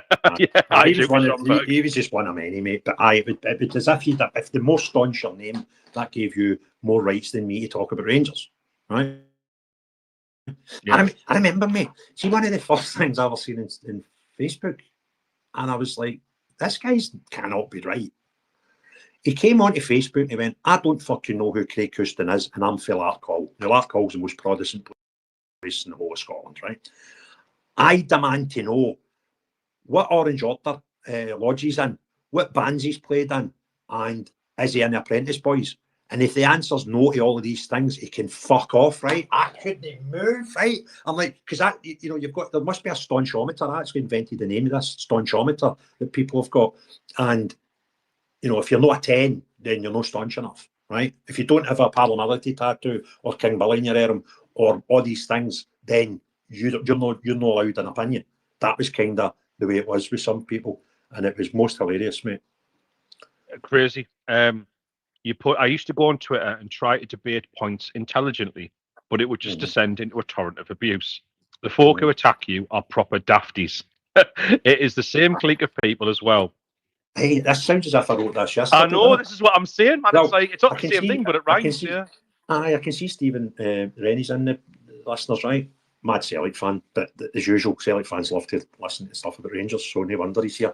But we talked to Stephen's been arranging some stuff up in the Northeast, right? So he's starting to he's at day one of my journey 10 years ago with how the fuck do you deal with this sort of stuff, And kind of way I deal with it now is I either A, ignore it, or B, rip the utter piss out of them, right? So if somebody wants to come on and just call me a tirade abuse, if I can be bothered, I'll go and rip it into them. And if I can't be bothered, I'll scroll on. Because what I used to do, Facebook was our most popular outlet, right? So I could write an article thing that was happening in Rangers that day, and tens of, if not hundreds of thousands of people would read it, right? So you would do it, you'd go away about the business, you'd come back half an hour later and there'd be 100 comments, right? So you would get to comment one and it would be, oh, cheers, big man, thanks for sharing that, power to you, right? And you would go down and down and down and there would be 99 comments like that. But there would be one that would say, you big fat lying arsehole. Guess what one you stopped at? It's that one, yeah, because it's like, it's weird human behaviour, but I do it all the time, mate. You sit there and you go, why do I care about the one comment that's like, I hate you, but all the other ones that are like great stuff? It's weird, isn't it? It's weird that we do that as people. Yeah. And I'll be honest with you, I put Twitter on the bin. See the minute we won, my Facebook was always more popular, right? The posts, I would post. Actually, at the time, you can't do it now, but you used to be able to put a Facebook post on and automatically sent it to Twitter. You actually wrote this here, right? This is how bad it got for you, right? So you put, I used to go on Twitter and try to debate points intelligently, but it would just descend into a torrent of abuse. The folk who would attack your proper dafties, it's the same clique of people as well. You do get drawn in. I started thinking, what am I doing? Eventually, I set it up so anything I posted on Facebook automatically went up on Twitter, so I didn't even have to go on it. That's how bad Twitter is. But I think what happened was Facebook's generally people with their own name and their photograph of them and their kids, right? Twitter, the majority of people, just look down here now, are not their name, and the photographs are evidently not them. And I kind of understand that. That's people's options, and I've got 100 reasons why they do that. I don't have a problem with that. And and I think that's how people behave a bit better on Facebook. Aye. Because the vast 99% of them it's a family thing, and it's photos of their wains and nights out with wives and stuff like that. Whereas Twitter, it's just folk with opinions. Mate, I can't complain because I'm one of them, but I look at it and go, I've had this conversation with many people, and I sit there and go, there is like two sides to this debate, because I understand why you'd want, I'm not a mouse, I'm not called Basil in real life, right? But I understand why some people would sit there and go, you really should show your face and really should have your name up there so people know who you are. But at the same time, it's like the things that you post online sometimes, the country we live in right now, we know it will cause you problems. So it's a circular argument, isn't it? And I can't really decide which one's right, to be honest with you. But it fascinates me that this problem a decade ago was exactly the same. You could have wrote that yesterday. You could have wrote that yesterday about Twitter, and it would be absolutely true. Yeah. Yeah. Chapter 8, show the board the red card. I have had several emails from people who said they were led to believe the red card display was about apartheid. So there seems to be some confusion among the fans. David Summers, Rangers chairman, what the hell was that about? Right. So the red card display, this was fantastic, right? See, that was the first sort of public thing, right? As I say, we get 30,000 red cards. We didn't put them in the main stand. Ibrox holds about 50,000, but we didn't put them in the main stand because the cameras couldn't see them because the cameras face out.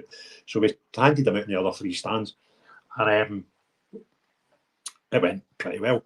And before the game was even finished, there was people going on to Twitter claiming, right, that the CCTV at Ibrox has got a recognition thing and it counted them, and there was 2,500. Like stupid numbers, right? Like you're like an idiot. There was more than 2,500 in the bottom tier of the bloody Broomlin Road. Never mind the top tier and the rest of the stadium, right? So it was just nuts, right? And it was just absolute mental. And then so we were all having a laugh about it. See, all the wee gang, because we were all sending each other the stupid claims, right? That this thing was a failure. And the game was live on the TV, and the fucking papers were full of the next day, right? All these photographs showing evidently it was like really good. But what some of them were doing is, so we do it for the whole minute, right? And then you would start seeing the banners coming down. So some people would wait to like 19 minutes and 4 seconds when majority of them are doing and take a screenshot, take a photograph for the stadium, go, pish, that failed. You're like, well, you watched the news tonight, right? And then to top it all off, the club came out with some stupid things and saying that the fans that done it, they only believed that it was a red card display for fucking Nelson Mandela or some shite, right? And you're like, what planet do you live on? But remember, I've told you before that a lot of people, when they do these things, they end up believing that they are invincible. Then they end up believing their own shite, right? They're like, well, nobody did 30,000 Rangers fans hold up red cards to us because we're dead popular. They just couldn't read the room. And it was just nuts, mate. Absolutely bonkers. It was. Yeah, I mean, I was looking through the Union Bears and obviously the Blue Order and stuff like that. Yeah. Would you say that they were helpful, unhelpful? Oh, how did you interpret it? 100% helpful. We used to hold meetings in a hotel. It was fun enough, Monty, that I mentioned earlier. It was his brother at the hotel at the time, on the south side. And he used to give us this sort of area to have meetings in. And we had like Boys for Sons of Struth, me and Sandy, with the folk for the Rangers Supporters Trust, the Union Bears, the Blue Order, some really big supporters clubs would always get them down and say, look, we're kind of thinking of doing this next week. And I don't think there was ever one thing where they went, no, that's shite, I'm not doing it. And you would get some great feedback. So, well, what about doing this? And we would elaborate on the stuff that we were doing. And so they were always there. They're great boys, got a right bad reputation. But I even to this day, I back them to the hill because they were in the trenches, which even their club needed something. And they were all young boys in their 20s at the time. And even the ones now, there's some of them hanging about with that are in their 30s now and I still talk to them regularly. A person with accusations of running large gangs and stuff. But anyway, and you know, my hat off to them. I went and done I only talk about politics now, but they put out a shit statement about them about 6 months ago, and I jumped in the car, went down to Ibrox, pulled my camera out, and done a 20-minute video defending them. So no, none of the groups There's only one group that was actually vocal against us, and that was a bit bizarre because the group's a group based in Northern Ireland, and the ones in Northern Ireland are more into non-football things. The Vanguard Bears, we Shanks will probably know them, and Gary Lenihan, who runs that, great guy. But the ones that in Scotland were more into the football than the other loyalist stuff, and they hated us, right? And I just used to get proper grief off them.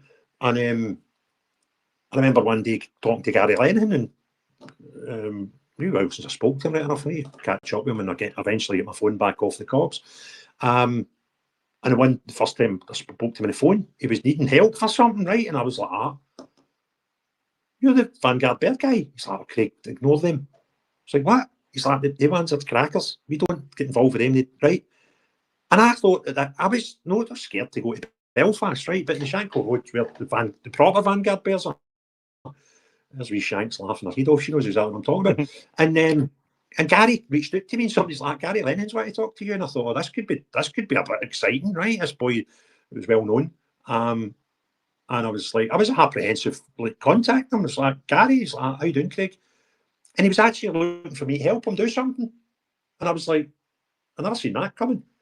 So they were the only sort of group that was anti what we were doing, but it wasn't even their full group. It was a wee section within their group. But that was hilarious. I swear, if you Shanks, see if you know Gary, put a thumbs up, will you? There's a bit of the book which I've never asked you about before, and she put 100, so she does know I'm right. There's a bit of the book I never asked you about, mate, and it was an interview you did with the BBC, right? It's when you appeared on Newsnight, right? Now I don't know what you're going to say here because I've never spoken to you about this before, but I meant to a few times, and I'm getting a chance tonight, right? So you appeared on Newsnight the night it was announced that falsely announced that Rangers have been stripped of the titles, right? Because obviously they've got administration and down the leagues and all the rest of it. And you said this. As I was sat getting my makeup done before Newsnight, the presenter Sarah Smith was sitting in the seat. That was the story. The story was about the EBTs. See, Rangers went into admin because they had apparently owed the government tax like hundreds of millions of pounds, and every time somebody wrote another story, they just added some more money onto this pot, right? Mm-hmm. But the thing went to court, and Rangers lost the case. Rangers appealed it, and Rangers won the appeal. Yeah. Then HMRC appealed the appeal, and they won the appeal of the appeal. And then Rangers appealed the appeal of the appeal, and we would win that. And it was just fucking ping pong, right? And this was one particular night where it had just been announced that Rangers had won one of the rounds of appeals. And I get invited on to do a live thing on BBC. And some of my pals were like, don't do it. They're absolute bastards. Yeah. And I went, no, because I was like, I'm going to give them its thinking. I am going to go on there. It's live. They can't edit it. And I'm going to tell them exactly what I think about them. And I get barred out of the BBC within about 32 seconds of opening my mouth. Let's read the story, and then we'll get your feedback on what you thought of it. Okay, yeah. So you said, unbeknown to me, Angela Haggerty had started tweeting that she was going on Newsnight Scotland with Craig Houston. So she knew beforehand who she was going on with. I, meanwhile, was told I would be asked certain questions by a presenter in a one-on-one interview. That, for me, wasn't right. It put the person on the other side of the debate at an advantage.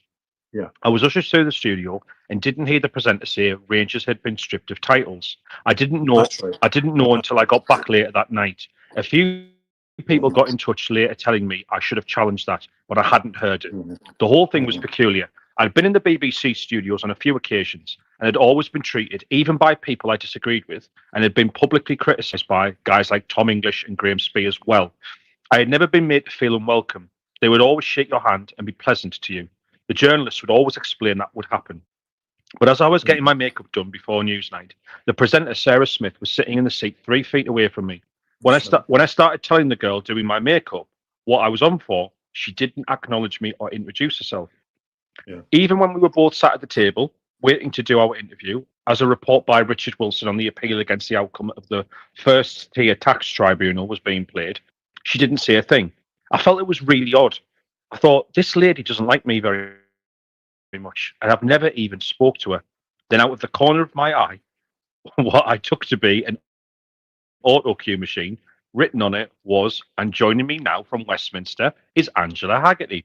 I couldn't believe my eyes. I thought they must be interviewing her and then me.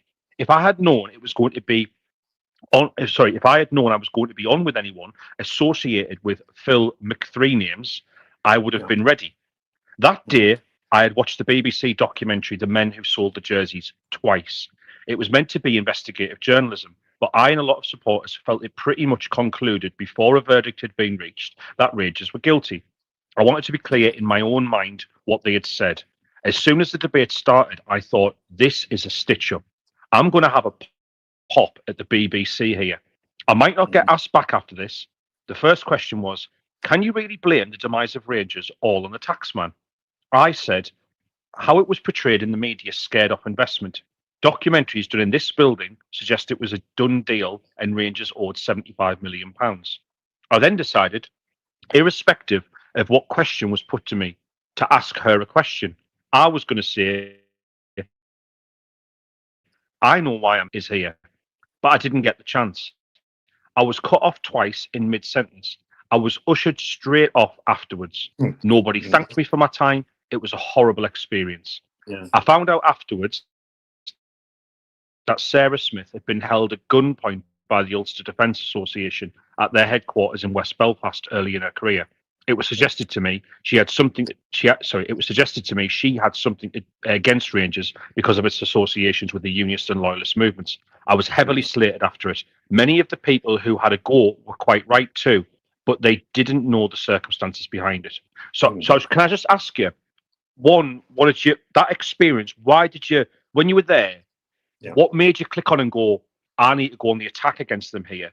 But two, when you said I was heavily slated after it, many of the people who had a go were quite right too. Did you feel guilty about the way you behaved? No, not at all.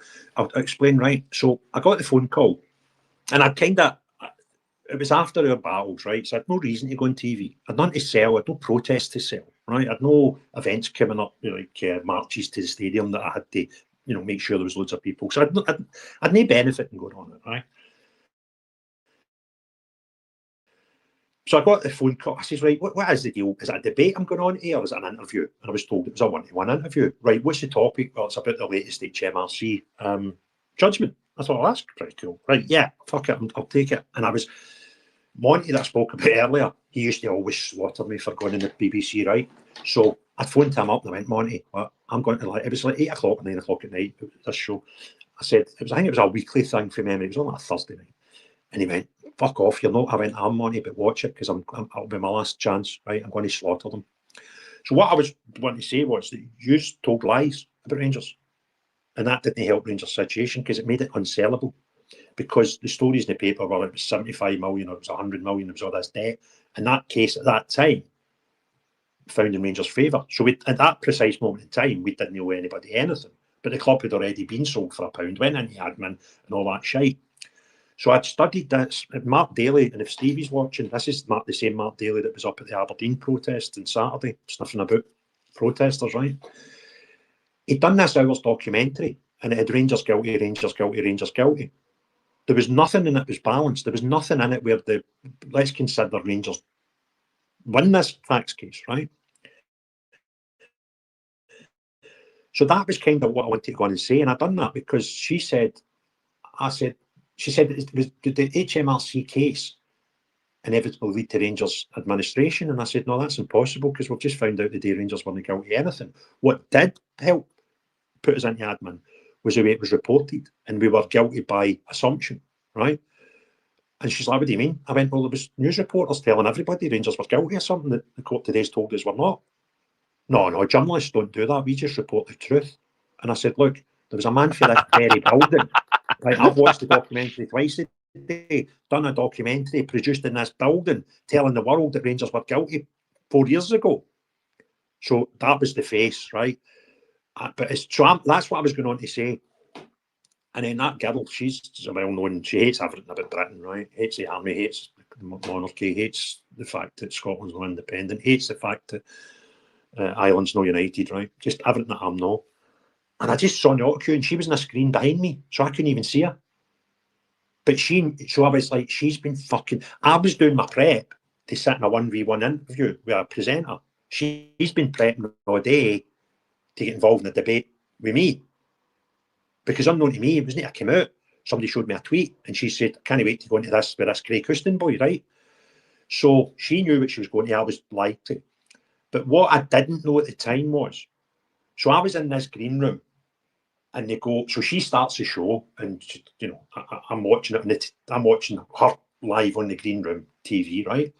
The producer comes out and says, "Craig, do you want to come in now? We're just going to cut to some things, and as soon as she stops talking, you go in and take a seat in the studio." So they go to a thing, a report that I can't see because I'm in the studio and I'm not in the green room watching the TV like normal people, where the guy says, "And Rangers were stripped of titles." So I don't hear that. But anybody watching in the telly, they see "And Rangers stripped of titles." They then cut to me, a Rangers fan sitting there. They think I've heard it, and I've not pulled them up for it. No, don't. Hey, I wasn't shy looking for stuff to pull this BBC up. I knew fine well. I'm like, this is my last gig. I'm going down all guns blazing here, and I'm sure the video's still online. You'll be able to find it, and because I've seen it. It is. I watched it. Right, and you can see I'm sort of caught in the headlights. It wasn't my best performance, but I got out what I wanted to get out, and that was kind of it. So what would happen in the BBC? I was on BBC. I'd done a lot of things for BBC, but they tended to be outside broadcast stuff. They'd interview me at Ibrox, right? I was in the studio for TV maybe 3 times, right? But I was on the radio. The guy that done the radio show, I'm not going to mention it, but he was a mad bear, and he didn't tell anybody he was a mad bear. So he used to get me on the radio show quite often. And I fell out with a guy called Tom English one night, and I gave him it stinking. And Stuart McCall was sitting beside me. He was a panellist that night, and he was kicking me under the desk and going, "Ah, calm down." And I'm like, "Oh, fuck it, I don't need them anymore." Right? So I slaughtered him, and then a month later, I've done that live on BBC. And the boy that was the presenter eventually told me one day, he went big, and he went, I bumped into him on the street, and he's like, "I'm really embarrassed. I couldn't get you back on because of that thing with Tom." I went, "It doesn't matter, mate. I was by you anyway. My shelf life was done." But what happened, and every single occasion I was in those studios, which was more than 10, right? When you were finished doing what you were doing, one of the lackeys would take you to this office and say, "I'll take you along here and we'll get your expenses sorted," right? Now, I was skint during most of this. I was no income. I was sleeping in my car and I was homeless during periods of this, right? I would have loved nothing better than I don't even know how much it was. But let's say it was 50 quid or 100 quid. Didn't make any difference. It made a difference to me at the time. But the very first time, I was like, "What?" He went, "Oh, but you get paid for coming on." And I went, no, I can't." Like, "What?" I went, "There's not a chance I'm taking money off the BBC." Because then it's like, I need to toe the line. Now, I don't know if that was expectation or not, but I'm just that damn stupid principle sometimes. So out of the whole thing, let's say it was 10 times, but it was more than 10 times I was in there. And every time, it was the same thing at the end. They'd go, "Come on along, we'll get your expenses sorted." Or, "Come on." I think because I never done it, I think they used to give you a chitty and you'd go to some place and they would give you your dough, right? Because I remember coming out one day with that Graham Spears, who Rangers fans hate, right? He does some fucking stupid things. And he was dying to talk to me after the thing, and he was going through the process of getting his expenses, right? So I kind of think that's what he done. I never took it once, but I was offered it every time I was there. Bar that last time, right? They never even done that with me. Because I can see behind the camera all these guys, like producers and all that, panic setting in, going, "He's just fucking called us out." And by the way, they know that I'm right.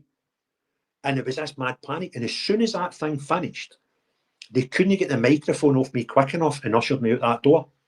And it were always, you would always get somebody, they would actually walk you along, make sure you get in the lift, take you down to this reception, walk you out, say to you outside. Every time you were there. Nobody. Right? They wouldn't even look at me. And I'm like, "That'll be me finished with the BBC," and off I popped, mate. Maybe in hindsight, the fact that now I'm in politics, if I'm still bad at the BBC, will be the most intelligent thing I've ever done. But there we go. That's what happened. Crazy. Chapter 9, Sandy Easdale's hair. Sandy Easdale said, "I'm scared to go for a haircut." Aye. There was... right, it just got mad, right? The Rangers fans, football fans in general, get great sense of humour, right? And they used to call, they did names for everybody, right? Some of them I couldn't repeat. But there was a Twitter account, like Cooper's left foot, Brian Laudrup's hair, right? And then they started taking the piss out of directors, and one of them was called Sandy Easdale's hair, right? And when I'm going to meet him, but he was trying to sue me, right? And it went fucking nuts. I got invited into Ibrox to meet him, and we sat in the manager's office, which was a bit bizarre. And anyway, there was a statement, a comment he made at that meeting. He went, I can't even go for a haircut because I know you'll fucking slaughter me, right? It was just nuts, right? Every time they're on the telly, they just get bombarded with stuff, right? And that was the Rangers director telling me I can't even go and get a haircut because of you, right? It was just surreal. It was just mad. You said within 20 minutes, somebody had set up a Twitter account called Sandy Easdale's Hair. The internet went in a meltdown. People made up fake Sandy Easdale hair care products. There were pictures of Lego men with Sandy Easdale haircuts. A photograph of Sandy Easdale with Keith Lemon's wig superimposed into it appeared. Fans started calling him the directors the Wigs after that. It was like that for the next 2 weeks. None of it was vicious or unpleasant. It was comedy gold. It was, mate. It's good. Right, you did mention though in this period, this is when I think you were at one of the matches. You said one of the security guards who I was on first name terms with came over and said, "How are you doing, Craig?" I replied, "Any chance you could get Graham Wallace to come and have a word with me?" He asked why. Because that bastard Easdale is threatening to send sheriff officers to my parents' house. That's right. It's ridiculous. Somebody has to stop them. Somebody has to tell them enough is enough. Yeah, but Dad got an email. No, I got an email, sorry. I checked my phone at half time and I got an email from the lawyers. Sandy Easdale's lawyers like me, I need your address. I was like, they fucking pretending they don't know where we live. I've had messages fucking put in my door. I've had fucking fans turn up. I've had ashes at my back door and we're going to play this game. We'll pretend we don't know where Craig lives, right? Mm. So I went, fuck off. And then this email came at half time, right? And it said, if you don't by return, non-final element of the game, give us your address, my season ticket. If I was a kid, always went my dad's address. I think when I get married at first, we had to go to my address for a couple of years and I just did missed fucking dates and stuff. So we just went, just leave it. My dad's better organised than me. He went, we know your parents' address. So we'll just serve the notice, legal notice there. And I went nuts. That's kind of what happened that night. Mm-hmm. It got really vicious, didn't it? What? It got really vicious, and it was like ridiculous, vicious, antagonistic, and obviously the £200,000 that he was trying to sue you for, which obviously he didn't have. That later landed the next day. At points you didn't have 20 quid, never mind 200,000. Mm-hmm. And you know, luckily for you, a guy came forward called Andy Smiley, who was a diehard Rangers fan. He says he runs his own successful scaffolding company. Yes. Had been on the phone to me regularly throughout the whole saga, offering support, and he knew I was going to see this lawyer. He phoned me a couple of hours after the meeting. He had been told what had happened. He asked me, "What are you going to do now?" I said, "I'm happy to take one for the team on this. I'll go to court." I was always of the opinion that if the matter went to court, then win or lose the case, they would have lost. The fans had turned on them as it was. If there had been a full-blown court case, it would have been received very badly. Andy said to me, "Craig, I didn't want to tell you this before in case it influenced your decision, but now you've decided to do it. I'll let you know. The next time you get a letter from that man's lawyer, just send them back a 2-word message. Fuck off. Then phone me and I'll arrange a top lawyer to defend you and I'll pay the bill." Yeah. I have since been told by others that Andy was prepared to pay my £200,000 fine if I was found guilty in court. Yeah, he never told me that, but others said it was mental.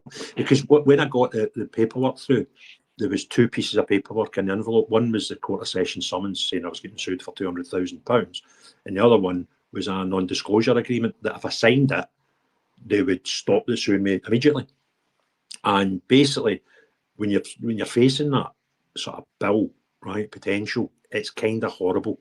So I'm not saying I'd ever decided, yeah, I'll sign it, right? Because I basically couldn't say the name Rangers, I couldn't say Easdale. There was all these things that I would have to have signed and then they would not have sued me. So Andy and a few boys with some money arranged for me to get a meeting with a top lawyer before I decided what I was going to do.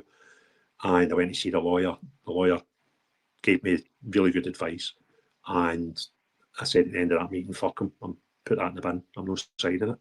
Mm-hmm. And then Andy phoned me, and he went, "Look, I heard you've made your decision. Just to let you know, I'm footing your defence. I'm footing the bill." And I didn't know, but he told Sandy Easdale in the director's box one night. He did. You've written that in here. You said Andy continued, and Andy never told me that either. This night, right. And he confronted him. Or Sandy Easdale said something out of turn about me in the director's box, in this sort of suite underneath it. And Andy's put him straight and says, "You fucking watch what you're saying to that boy. And by the way, see if you're trying to sue him for 200 grand and you win, I'll pay the 200 grand and then you owe me. That boy will owe you nothing." And I didn't know this. It was about a year or two later, somebody told me. In fact, 2 different people told me the exact same story. And you go, Christ, that tells you the measure of that man. Yeah, it says he was in a meeting with Sandy Easdale sometime after that about another matter. My name came up in conversation. Andy said, "You don't get it, do you? See that boy you're trying to sue? Do you know I was paying his legal fees?" Apparently, Sandy went an awfully funny colour. Andy continued, "I'll tell you something else. I would have paid his £200,000 if you'd won that case. That was ridiculous what you tried to do with that boy. I was reassured by legal advice, which told me I would be fine. But deep down, I still thought, how dare they? I must be the only football fan in Britain to be sued by a director. They kept dressing it up and saying this isn't Rangers, which it wasn't. But that didn't wash with me. Somebody at the club should have got a hold of Sandy Easton and said, you don't do that. Derek Johnston had even gone on Radio Clyde one night and said Sandy Easdale was within his rights to sue me. That made me feel terrible. He had been a hero of mine growing up. It was horrible." Can I tell you a funny story about that? Yeah. Right, 2 things about that story. That broke my heart. Derek Johnston was a hero of mine, one of the first. He actually had left Rangers and came back when I started going, and he came back, and I'd heard all the stories from my granny about this great player. I'd never seen him in his heyday, but I idolised him. And he was on Radio Clyde one day, and he says it came up about the story, and he went, "Well, Sandy Easdale's perfectly within his rights to sue that man if he said anything wrong about him." The irony was, I never said anything about him. It was somebody put a post on my Facebook page that's what I was getting sued for, right? And I was standing outside Ibrox one night, months later, pissing down, probably November, midweek game. And in front of Ibrox, you get the beautiful front door, and then to the left of that, there's the archways that people, for exits and stuff, front door. And there was a guy, Gary Ralston, who was a journalist at the time, and sports journalist. Gary was waiting to get into report the game. And the two of us were standing talking. He's like, "How are you doing?" He's I had him on as a podcast guest. There's an interview in my library with Gary. And we're talking away. And just Derek Johnson walked by. And I went, "Excuse me, Derek, you get on it?" He went, "Aye, what is it?" I says, "I'm Craig, I'm the Sons of Struth guy." "Oh, of course it is." I says, "Can I tell you something, Derek?" I said, "Before I tell you what I want to tell you, I just want you to know you're a hero of mine. But do you know how fucking horrible it is to hear a hero of yours tell the nation on live radio that it's quite right that I get sued for £200,000? It fucking broke my heart." And he went like that. "I never said that." He says, "Well, I'll tell you what's even worse than you saying that on the radio, you denying it to my face. But that's all I want to say. I've done it now." And I'll be honest with you, I met him after it and just spoke to him. But do you know what was really funny? That story's in the book, right? And I know it's in the book. And that night, then one of the weeks after it, I went to do a bit of work in Houston, and Derek stayed in Houston at the time. And we started talking away to the punter, and she's like, "Oh, you're into football?" I says, "Aye, I was coaching the kids or something that night." She went, "Oh, my dad was a football player." I went, "Oh, who's your dad?" She went, "Derek Johnson." And I went, "Seriously?" She went, "Aye." She says, "Is that all right?" I said, "Oh, I'm a big Rangers fan." And I ran out of the motor and I pulled a copy of the book. And I went, "God, do us a favour." I think I even signed it. Right? I went, "Gonna give that to your dad the next time you see him, right? And make sure he reads it, right? Because I know that story's in the book." Aye. Aye, madness. Brilliant. Madness. You put we had a protest after the story was made public. I nearly started crying inside Ibrox because in the 72nd minute, the whole crowd, almost to a man, started shouting, "Easdale, Easdale, get to fuck." There had been the odd anti-Easdale chant here and there before, but nothing on the same level. I knew that was because he was suing me. It was the fans showing solidarity with the fellow support. Yeah. It wasn't solidarity with me, by the way. It wasn't 30,000 people chanting that. It wasn't like Craig's your hero. It was just Craig's one of us. Most of them probably couldn't even have mentioned, couldn't have known their name, but it was just that the board of directors had got that ridiculous. They were suing a fan. It didn't matter what fan it was. Could have been anybody. It wasn't the Craig Houston fan club. And I remember my dad that night just nudged me and he went, I think they support you, Craig. Yeah? You said my dad was sitting next to me that day. Yeah. He said that's because of you, as I say, and then he broke down. Mm-hmm. Aye, mental. Absolutely crazy. Right, the next chapter was Bill Struth's bowler hat, Mm-hmm. and Dave King saying you're a captive audience. Mm-hmm. So, do you want to explain who Dave King is? Dave King was an old director. When Rangers were sort of normal, millionaire, ex-Castlemilk, which is a madhouse estate in Glasgow, became a millionaire, lives in South Africa. And then when we got rid of the bad board, because there was some legal reason he couldn't be the chairman, so he came back as a director. Paul Murray was the first chairman when we cleared the badgings, and it was just sitting and waiting until Dave could get sorted out, whatever he had to get sorted out. And then he became the chairman. So that's who he is. Quite a prominent figure in the whole thing. There's a passage here, right, where I genuinely, I mean, I know you. It's weird because obviously I know you, and I know like you're all right, and that as a result of this. But you do worry about people's mental health when they go through this stuff. And obviously, I've heard you talk about this a lot. And just for the people listening, this chapter here, it says the pressure I felt when I was being sued for £200,000 by Sandy Easdale was immense. I was on edge constantly as a result. In the first 12 months that Sons of Struth was on the go, I was probably averaging 4 hours sleep a night. I would lie awake for hours digesting what had happened that day in the news because the stories about Rangers at that time were pretty much constant and thinking about my next move. The worst time was in the run-up to the AGM. I would go over things in my mind again and again and again. I would say to myself, what haven't I covered? What haven't I done? What more can I do? Can I send more emails? Can I organise more protests? I started to think I was personally responsible for every single person who had held up red cards at our protests. I genuinely believed I would have let down the thousands of people who had looked to us for guidance and had backed us. I would experience visions of the faces of all the people who had come to meetings, distributed leaflets, and helped us throughout the process. It was a horrible time. Yeah. It's tough. I remember one night waking up after about an hour's 2 hours sleep. And people say they woke up in a cold sweat. That happened to me. And do you know that I was lying poker straight in my back. You know that dent in between your ribcage right in the middle? It was like a pool of sweat. Wow. And my face was just covered in sweat. You'd have thought I'd wet the bed.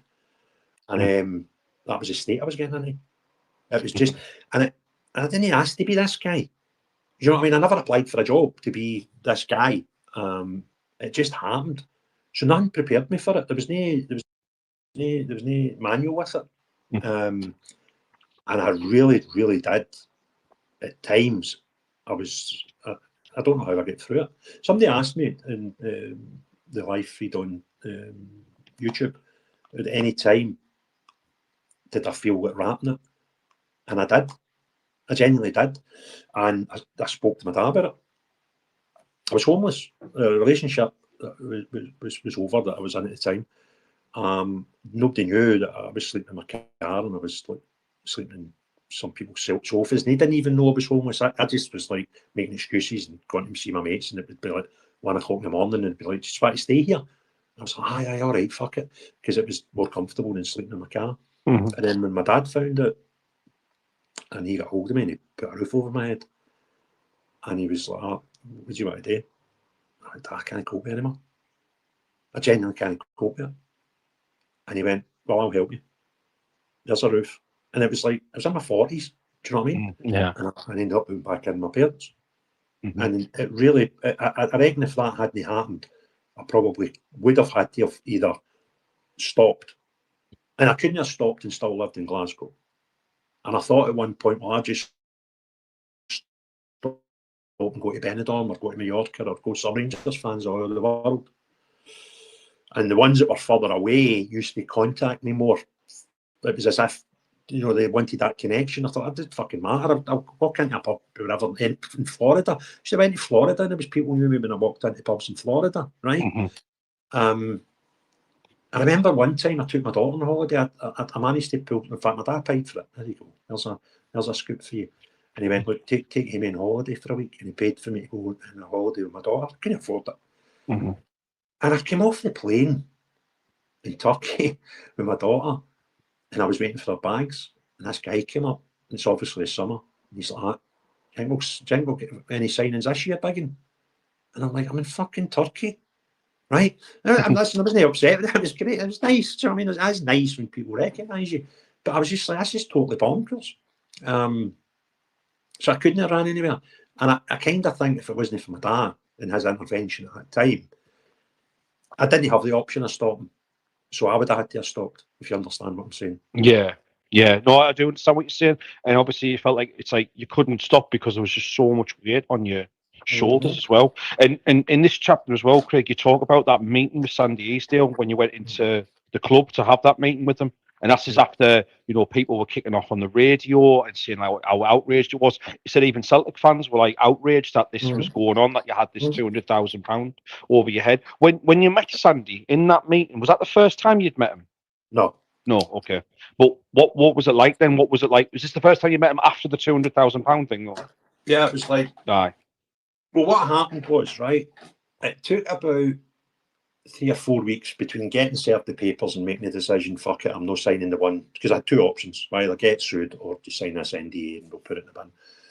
So it took about 3 weeks before we got to that point. And I got there's a guy, all the Rangers fans will know his name, Keith Jackson. He's a sports writer for the Record. And I think I'd spoke to him once. I think I bumped into him at an AGM and he sort of introduced himself, right, at that point. And see that night when I went and tried, when I got that email and I was lost the plot and I went to Charles, the director's box, demanded to see them. Well, the next day, I got served the papers. I was sued with 200,000. At that point, I'm like, fuck, I can't say it, because that's another thing. If I say anything about the suing, that negates the opportunity of. So this journalist I don't know at the time phones me up and he says, Craig, what happened to you and Sandy? Because Sandy Easdale eventually came out of the director's box, so the game's done, right? And the staff went down and Sandy came back up, spoke to me. And I spoke at a particular time. There might have been another one with the other director, but anyway, that's particularly. And I had a bit of a stern word with him.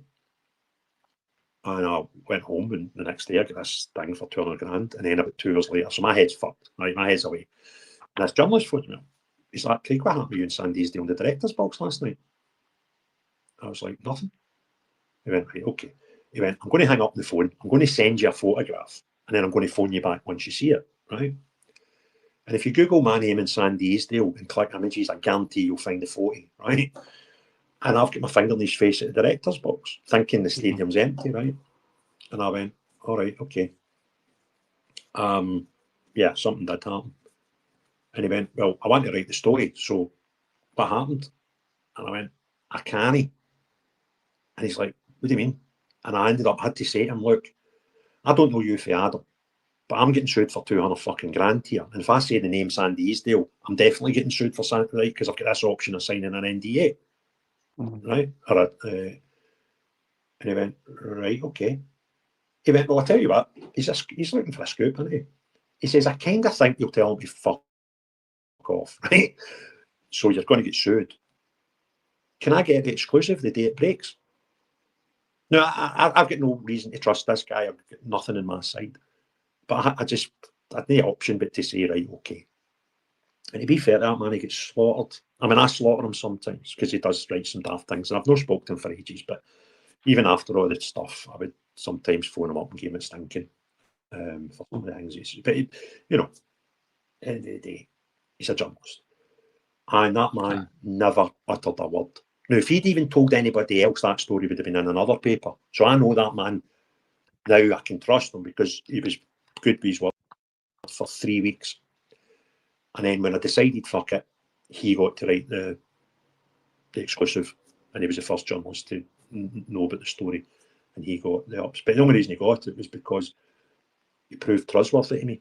Yeah. And you know what I'm like, that means a lot to me. Absolutely, yeah. And he sat in the story for about 3 weeks. And then once we made the decision, gave him the trigger. He wrote the story, right? Because we kind of knew that that's probably what I was going to do. So he had all the quotes he needed for me, and he had the paperwork so he could get it put through his legals and stuff in advance. And it was just click, get the story out. And the place went nuts. The place went absolutely nuts.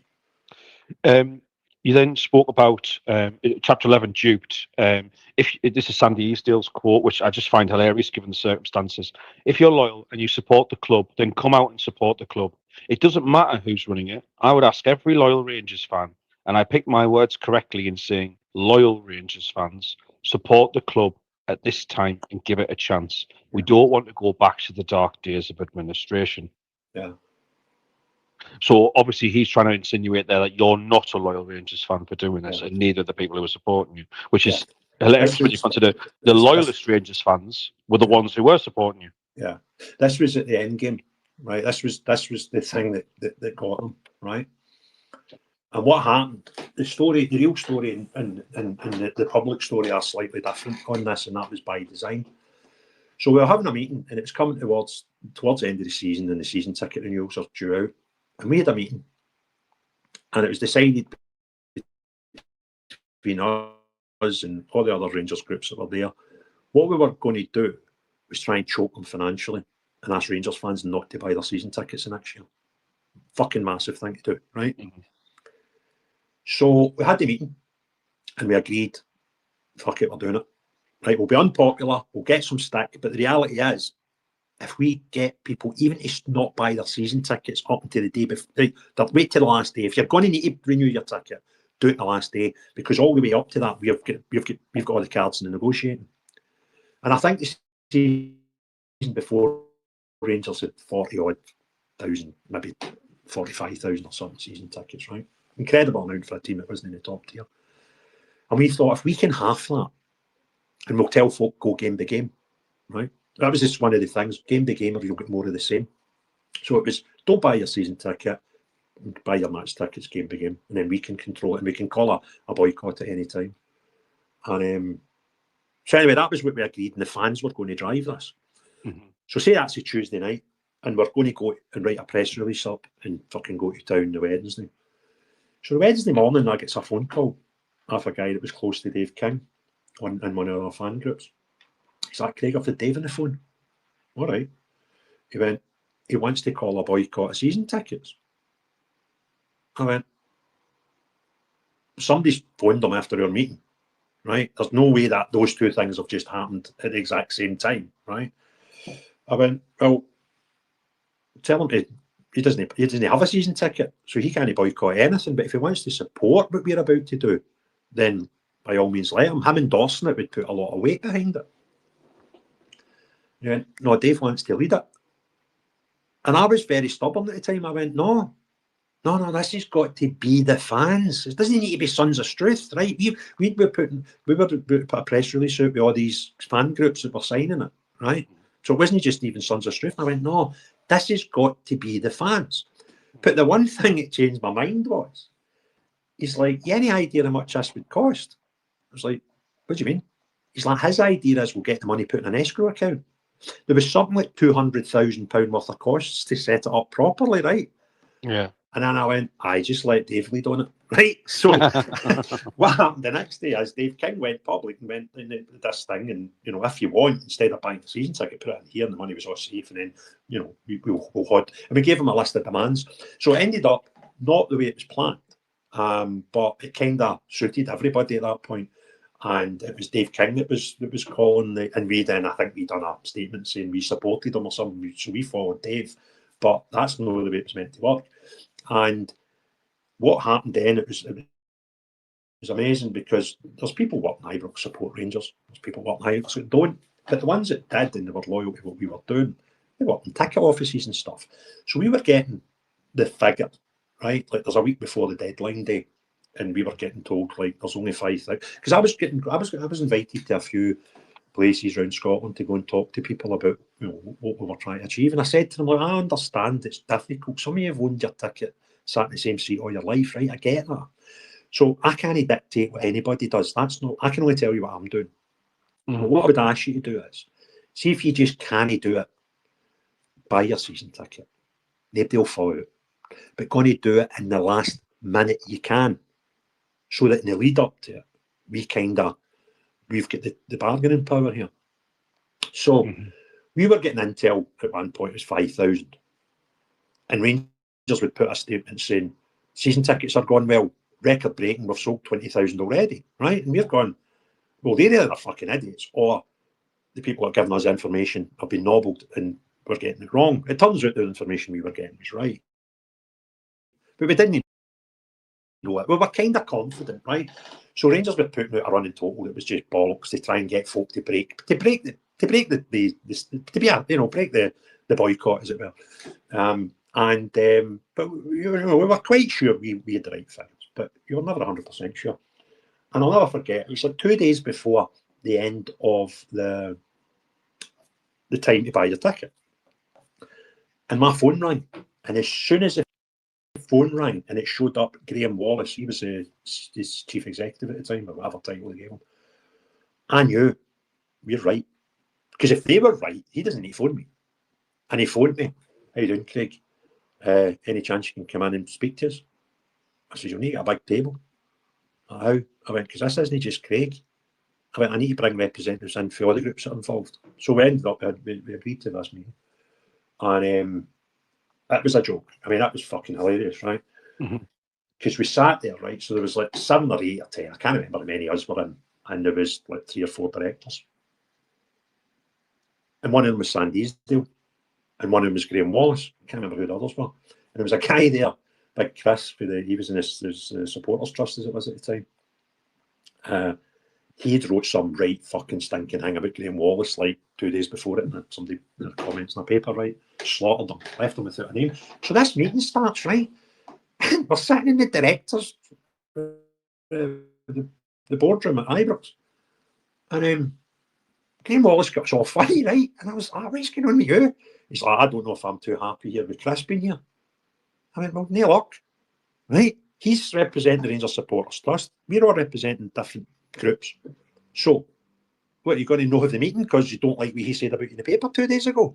He's like, well, it was unhelpful and it was not needed. It was a bit pertinent. To be fair, I got on all right with Graham Wallace, right? He was just a paid employee. He didn't own shares in the company. And he just landed at the wrong time in that job. He'd probably been a good CEO years later, but no then, right? And I had loads of meetings with him and he was all right, okay? But I went, for fuck's sake. I says, that clown at the end of the table fucking sued me for 200 grand and he's had me put in jail 4 times, right? And I'm sitting having a meeting with him. Man up. And he was like, aye, fair point, right? Let's start the meeting. That's how mental it was, right? So anyway, we made our demands and said, you know, what we were to do. And they agreed. Right? Now, say there was 5 directors at the time. There was 3 in the room. So what they said was, we're quite happy with that, right? So if you call it off the boycott, we'll do X, Y, and Z. So everybody was like, well, that's good. What a victory we've got. And I can't remember what our demands were, but they were quite good, right? They made Rangers fans happy. And it's like protecting the stadium or some shit. I can't remember that, right? But there in the ether, you'd find it. So there's 2 days to go before deadline day. Now, somebody must have read something because the papers the next day said, and this is 24 hours before deadline day finishes, that, and I got a phone call. It was actually Keith Jackson filling off. He phoned me and went, Craig, this story's lying on my desk. Is it true? And I was like, fucking Keith, we're just waiting for confirmation. It should be all right, but are you seriously going to print that? He's like, well, I kind of need it. What a story. That's a brilliant result. And I was like, well, if you're going to write it, you're going to write it. I'm not going to change your mind, but it's good. There was 3 directors there all agreed, and there is only 5, so their board meetings are 2-minute meeting, isn't it? They just sit in the room and say, we've agreed this with the fans, who's voting in favour, 3 of them put their own up. It's done.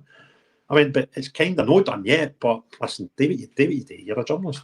So he puts his story in the paper along with other journalists the day before saying, peace at Ibrox, Rangers fans have got what they wanted, and we're quite sure everybody will buy season tickets. And I think on that day, it was something like 16,000. I think that was the figure that had renewed their season tickets out of 45,000, right? So it was like 2/3 of people went, we ain't renewing, right? So what a result it was. And that inevitably, it wasn't anything that Craig Houston had done or Dave King had done. It was the Rangers fans had done this, and that's ultimately what got the victory, right? Because they had no money. And anyway, so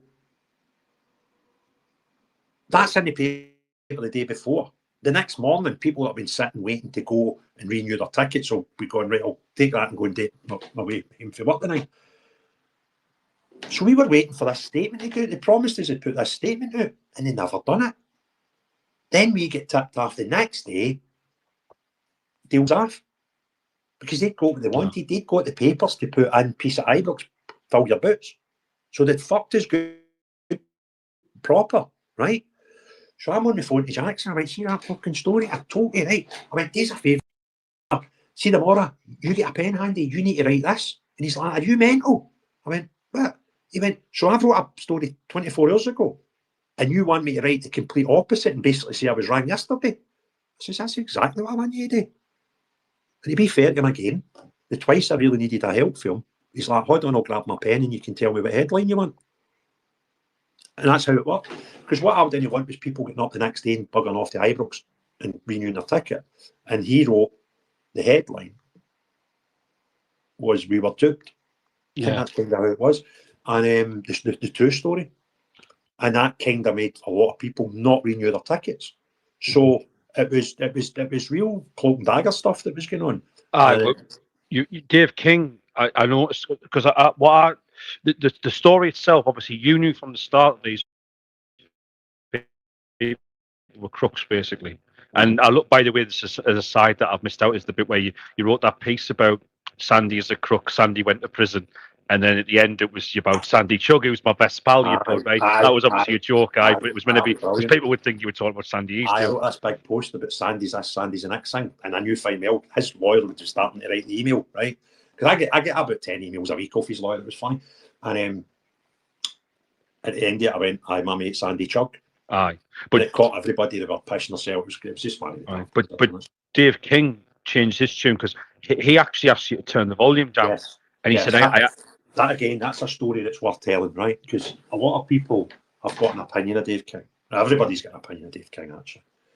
And he done something. The first time I met him, we were all asked to go to an office in Glasgow and meet him. And he was coming over. He talked to all the fans that had been revolting to say, right, I've got a plan, right? I'm going to go and talk to him. So he was meeting them on the Saturday, and he met us on the Friday. So we're in this big boardroom in this office in Basil Square, Glasgow. And he sat down right next to me, right? So there's this big, massive table. I'm sitting to his left. And he told us what he was wanting to do. And he went, now, see, while I'm in conversations with him, could you do me a favour and turn the noise down? I went, I've got a problem with that, mate. He's like, what? I went, they're fucking suing me for £200,000. It's just about to hit. It's going to hit soon, right? So I can control what I do, but I can't control what others do. So you might get some noise on that. And I went, but can I tell you something, Dave? What? You're making a mistake. Every time we turn the noise down, they benefit from it. But listen, I'm for the streets, you're for the boardroom. If that's what you want to conduct while you're trying to deal with them, then I can only like take your position and say, right, you know boardrooms better than me. So we will. However, if the story breaks about me getting sued, I can't control that. And he went, right, that's fair enough, Craig. So he said, what we'll do is I'll meet you here again on the Monday.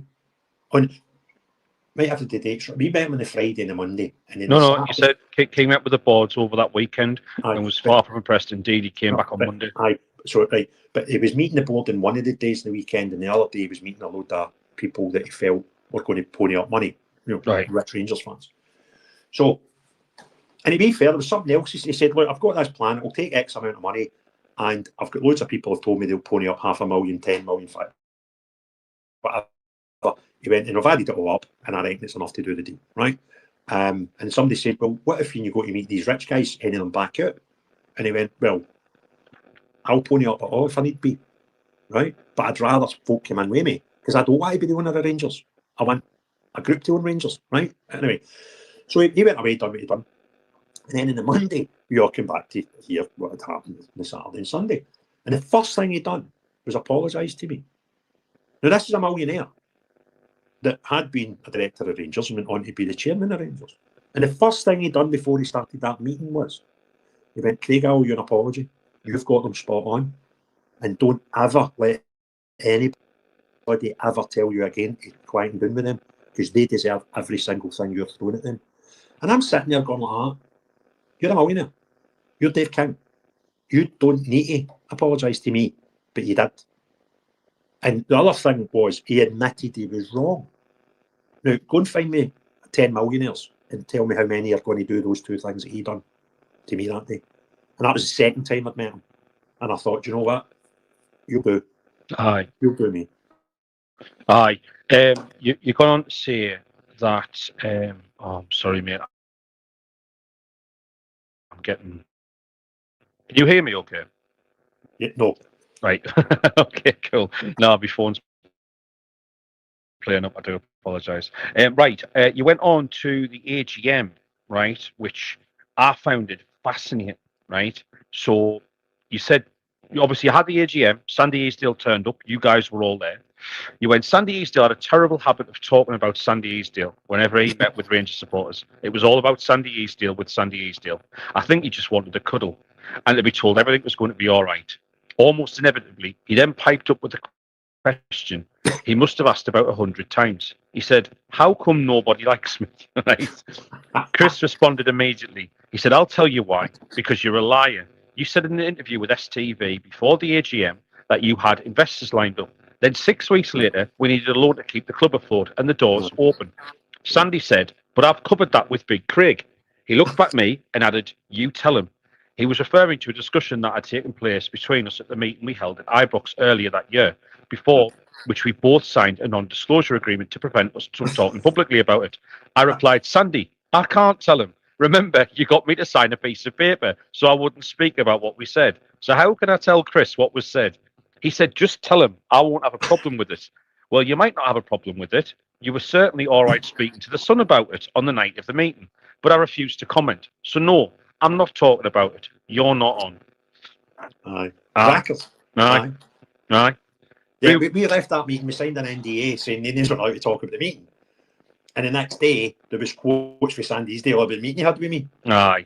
So he's like, I think everything's all right. Me and Craig have sat around a table and discussed it. I mean, I wasn't even allowed to talk about the meeting. Mm-hmm. To be fair, see the thing he told me, I told everybody, right? I just wasn't repeating it in front of him, right? Aye. But his idea was, and this is bonkers, and I kind of, he could still sue me, I suppose it was 10 years ago, but I kind of think it's water under the bridge. What he told me in that meeting, and I went like, I mean, where's all these investors you told us they'd lined up? It was a list of banks that were giving us credit. It was the investors, right? And I'm like, you don't know the difference between debt and investment, mate. Mm-hmm. So that's what he was referring to. So Chris is chinning him about it. Now, Chris knows the answer as well, but he's playing the game that Basil told Chris, right? And I'm like, are you mad? I can't tell him. You made me sign a legal document saying I couldn't talk about it in that meeting. Yeah. It was just nuts, mate. You put here, what happened next was bonkers. I thought, I've already heard this, so I don't have to listen to it all over again. I stood up and went to the side of the room where there was a table with tea, coffee and biscuits on it. I stuck a custard cream in my mouth and started pumping coffee out of the thermos into a cup. As I was doing this, Sandy started to give his explanation. To my utter astonishment, it was completely different to what he had told me before. He said the investors had been put off by the actions of the fans and had pulled out. I nearly choked on my biscuit. When I recovered my composure, I spat it out of my mouth, turned around and screamed, what the fuck are you talking about, Sandy? That's not what you told me. Stop telling fucking lies. This is surreal, right? What you've got to think, right, is I'm a Rangers fan, right? I never thought I'd ever been in the Rangers boardroom in my life. And I'm in the Rangers boardroom swearing at a Rangers director, right? You're like, what? Who wrote this movie, right? Mm-hmm. This is completely nuts. But because I think, because of the conversation, man, I'm like, he's going to tell him, right? And he's going to get slaughtered, right? See, the minute he tells everybody it was debt, it wasn't investment in the first place. This is going to be fun. So I'm going to come out here and just watch for the sidelines because this is going to be nuts. I don't even think I wanted a coffee, but I'm partially a custard cream, right? And I remember, as soon as you've said that, the memory just, I'm there, I'm in that room again. And I remember there's a painting on the wall, massive painting, like Ibrox and like in a crowd match day, you know, when everybody's outside the stadium waiting to go in. And it's fascinating. There's that many characters in it that it doesn't matter how many times you see it, you see different things in it. And I was sitting, because I'm like, I don't need to listen to this because I know what he's going to say, and he's going to get slaughtered as soon as it comes out his mouth. So I'm pouring my coffee, I've got a custard cream in my mouth, and he starts talking shit, right? And I'm like, no way, right? It was mad, mate. I completely forgot about that. And again, bang, snap, right back in that room with that one line. was mental. Absolutely bonkers. What a life it was, man. Aye, mental. You then put Chapter 12 Bomber on board, and this is John Brown, who obviously wrote the forward to your book. Right. Every single one of them knows who Sons of Struth are, and they're right behind you. Yeah. This goes on. This goes on at the next season, where the fans are really putting up slogans saying, because we're not getting season tickets, game by game, or get more of the same. Support the team, not the regime. And all you ever say is just how overwhelmed you were by the support of the fans and how they took it upon themselves to support what you were doing. Yeah, and it wasn't me personally. 90% 90% of them wouldn't know my name. Mm-hmm. Right? It was just like you would organise matches like close season, and we'd walk through Rangers' old stadium in Kinnan Park to the new stadium. It was quite sort of prophetic thing, because we were trying to protect the stadium and stuff like that. And it was just mental. It was just nuts. And it was, as we got to the end of it, and Bomber, that quote for Bomber. Now, I'd bumped into Bomber at a fans do, and he was the manager of Dundee at the time. And I went up and introduced myself, and he kind of knew who I was, which was a bit surreal. And I went, Bomber, I'm going to ask you something. Can you come out and support us? This was early days, right? And he went like that, come here a minute, and he took me to the side and he went, I'm the manager of Dundee, and I can't tell you this, right? But I've had 3 written warnings about talking about Rangers, because journalists would want comments. He's like, the guy that runs Dundee's a mad Celtic man, and I'm on my final warning, right? He's like, I'd love to support you, but I can't. I says, well, do you know something, Bomber? I've asked, you're the 4th person and I've asked to support us. Do you know they're the only one that's told me the truth? Because the rest have come up with bullshit reasons why they can't support the fans. I says, I'm actually cool with that. He's like, you sure? And I went, no, 100%, mate. He went, Craig, I support everything you do, I just can't come and do anything about it. So that was left, and I never gave it a second thought. And then about a month later, I got a phone call. I thought, guys, like, Bomber's looking for you. I was like, shit, what have I done? I'm thinking, have I said something about Bomber? Has somebody told that story in a different light or something's right? And I'm like, shit, Bomber's looking for me. That was the first time I'd ever spoke to Bomber in my life, right? And the second time, I was shitting myself. And I phoned them up.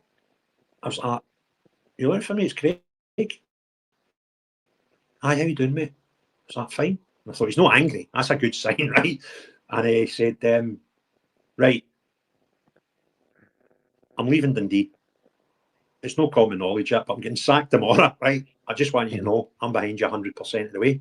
So I'm going to play in a Masters 7-a-side tournament in Hong Kong. See, when I come back, you tell me what we're doing. I'm with you 100% of the way, right? I was like, well, this can get interesting. So I says, well, I tell you what, we're getting an online petition drawn up, and I'm going to get it. I think we get something like 10,000 signatures on it, and I got every single person's name put into a book, right? And we get 3 copies of the book. I think I've still got one somewhere, and we got one. I can't remember who we gave a second one to, but one we were presenting to the board, this petition. So I went, do you fancy delivering the petition on behalf of the fans? He went, that's what we'll do. I'm back on Monday. We'll do that on the Tuesday. So I get my mate printer and we got this. We got it all bound up like a proper book, right? It was quite nice. I hope I've still got it actually. I forgot about it till the story. Anyway, so we got this thing, and Bomber came back. So the offices at Ibrox are around the back of the stadium. If you imagine the long stand, but the opposite side from the main stand.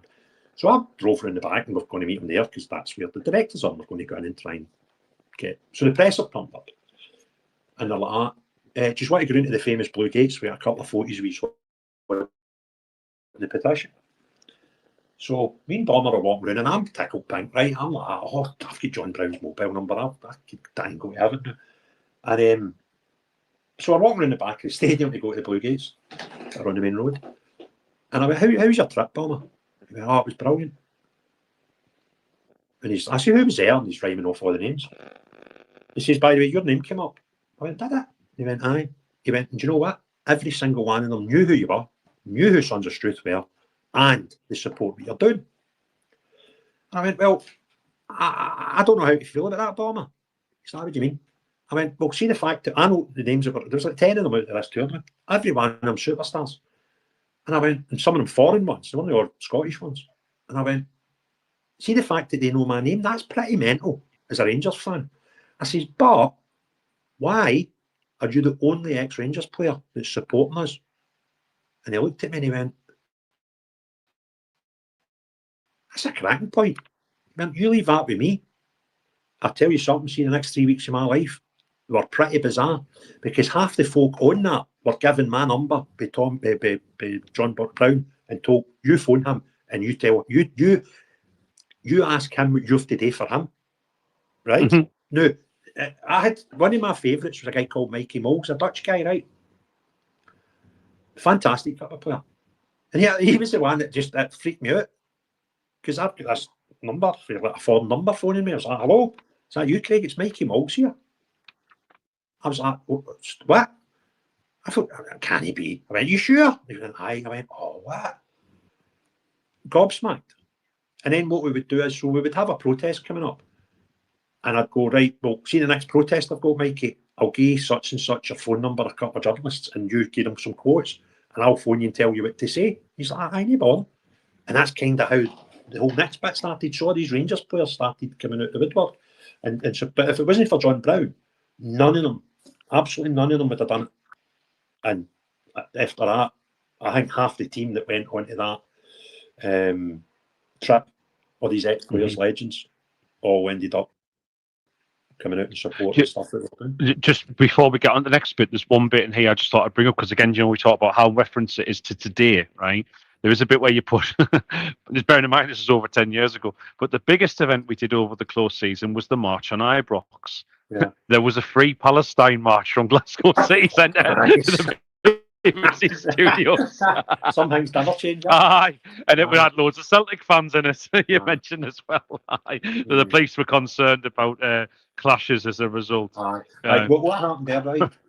See, for anybody that organises orange walks or any protest marches and stuff, there are things you need to go through. You need to apply to the council, and then the cops get involved and they shut roads and all that. They do it for you, right? It's quite a decent. I've only done it once, but you know, there's a process you go through, and it's all right. It's not that hard. So we've done all that, and it was pissing down. It was the middle of the break. I think it was July or August, maybe July. And in fact, it probably wasn't in July because everybody would have been marching at other things in July. So anyway, it's a close season. It's the middle of the summer, and it was fucking pissing down, right? But there's 3 pubs that you've got. The first one's the Grapes, CrossFit's the Docksters, and the District just further up the road. They're all quite close to each other, all Rangers pubs. And they were full. Folk waiting for this off. Say it's 12 o'clock, we're marching, right? So the place is just full of people. No, I've been in the 3 pubs and I'm like, it's fucking mobbed. I pulled it off again, and even though it's pissing rain. And we had Andy Smiley, the guy, scaffolding guy I was talking about earlier, he gave us a truck.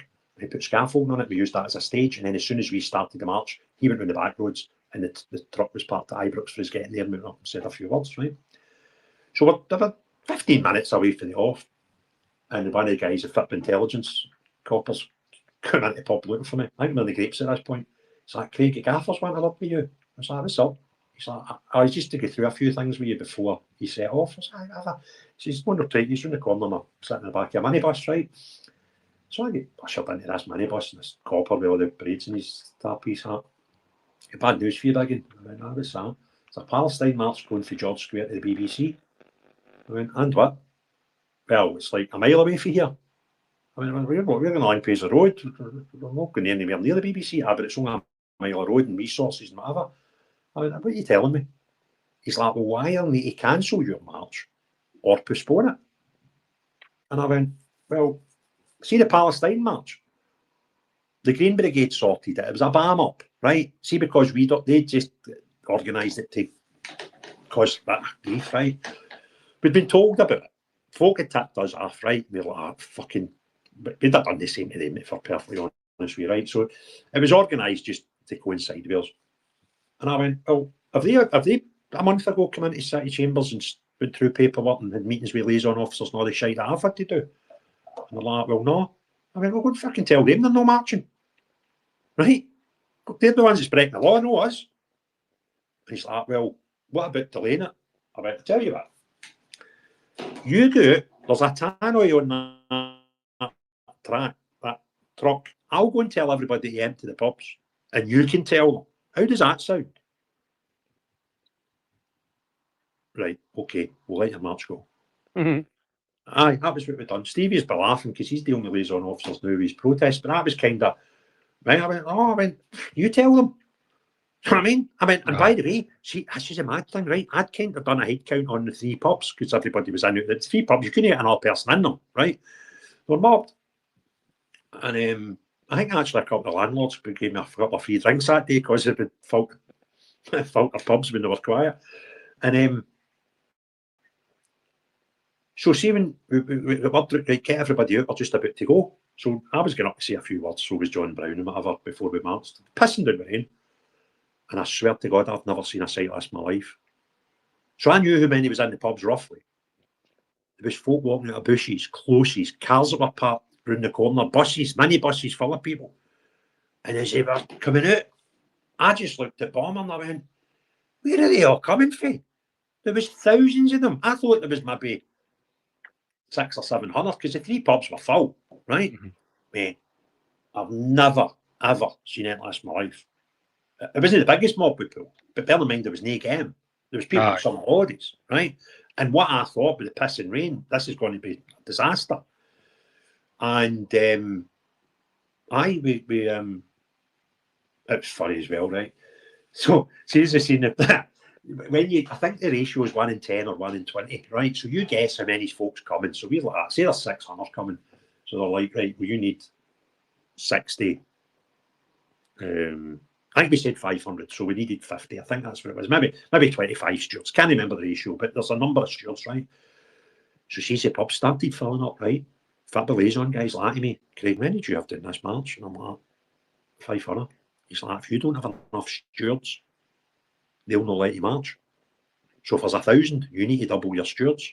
I went, stop it.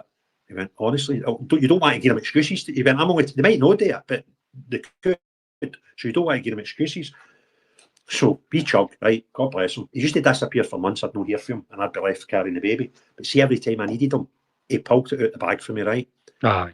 So he was there that day, and he's like, I'm not right, Biggin. I went, no, fucking, we Scottish intelligence coppers just told me they might not let us march if I've not got enough stewards. He's like, how many you go? And I went, mate, really? About 4, right? We're just going to give folk high-vis jackets. We got them like vests. But they're not really stewards. We're just going to create folk here. Using it. 10 of you, 1 of you needs to put that on. That's where we're going with it. But if we don't pull that off, we might not get to March. He's like, where's the high vis jackets? Now, we'd ran out. I don't even know where he got them from, but he managed to get a bundle. I maybe off the scaffolding guy, right? So once we started, right, I just saw these folk with yelling, right? I went, how many stewards has he managed to pull? Well, it was a combination of 2 things. It was a combination of threatening people and phoning noise football hooligan pals, right? So I'm walking along and I'm looking at these guys and I'm going like, he's under fucking banning order. He's not allowed at the game. I couldn't move. It was just chaos, mate. So that was the bonus. And I Bomber was there that day as well, and almost everything done thereafter. The next chapter's called Flash Mob, right? This is when it gets really seedy, some of the business dealings that are going on. I have not had any dealings with Rafford Rizvi, and that's Sandy Easdale saying that. I mean, he was on Interpol's most wanted list. I mean, East Shores and Rangers. Yeah, this is the gangsterism. It's very, very strange. And obviously, Mike Ashley comes into the story here as well, right? Yeah.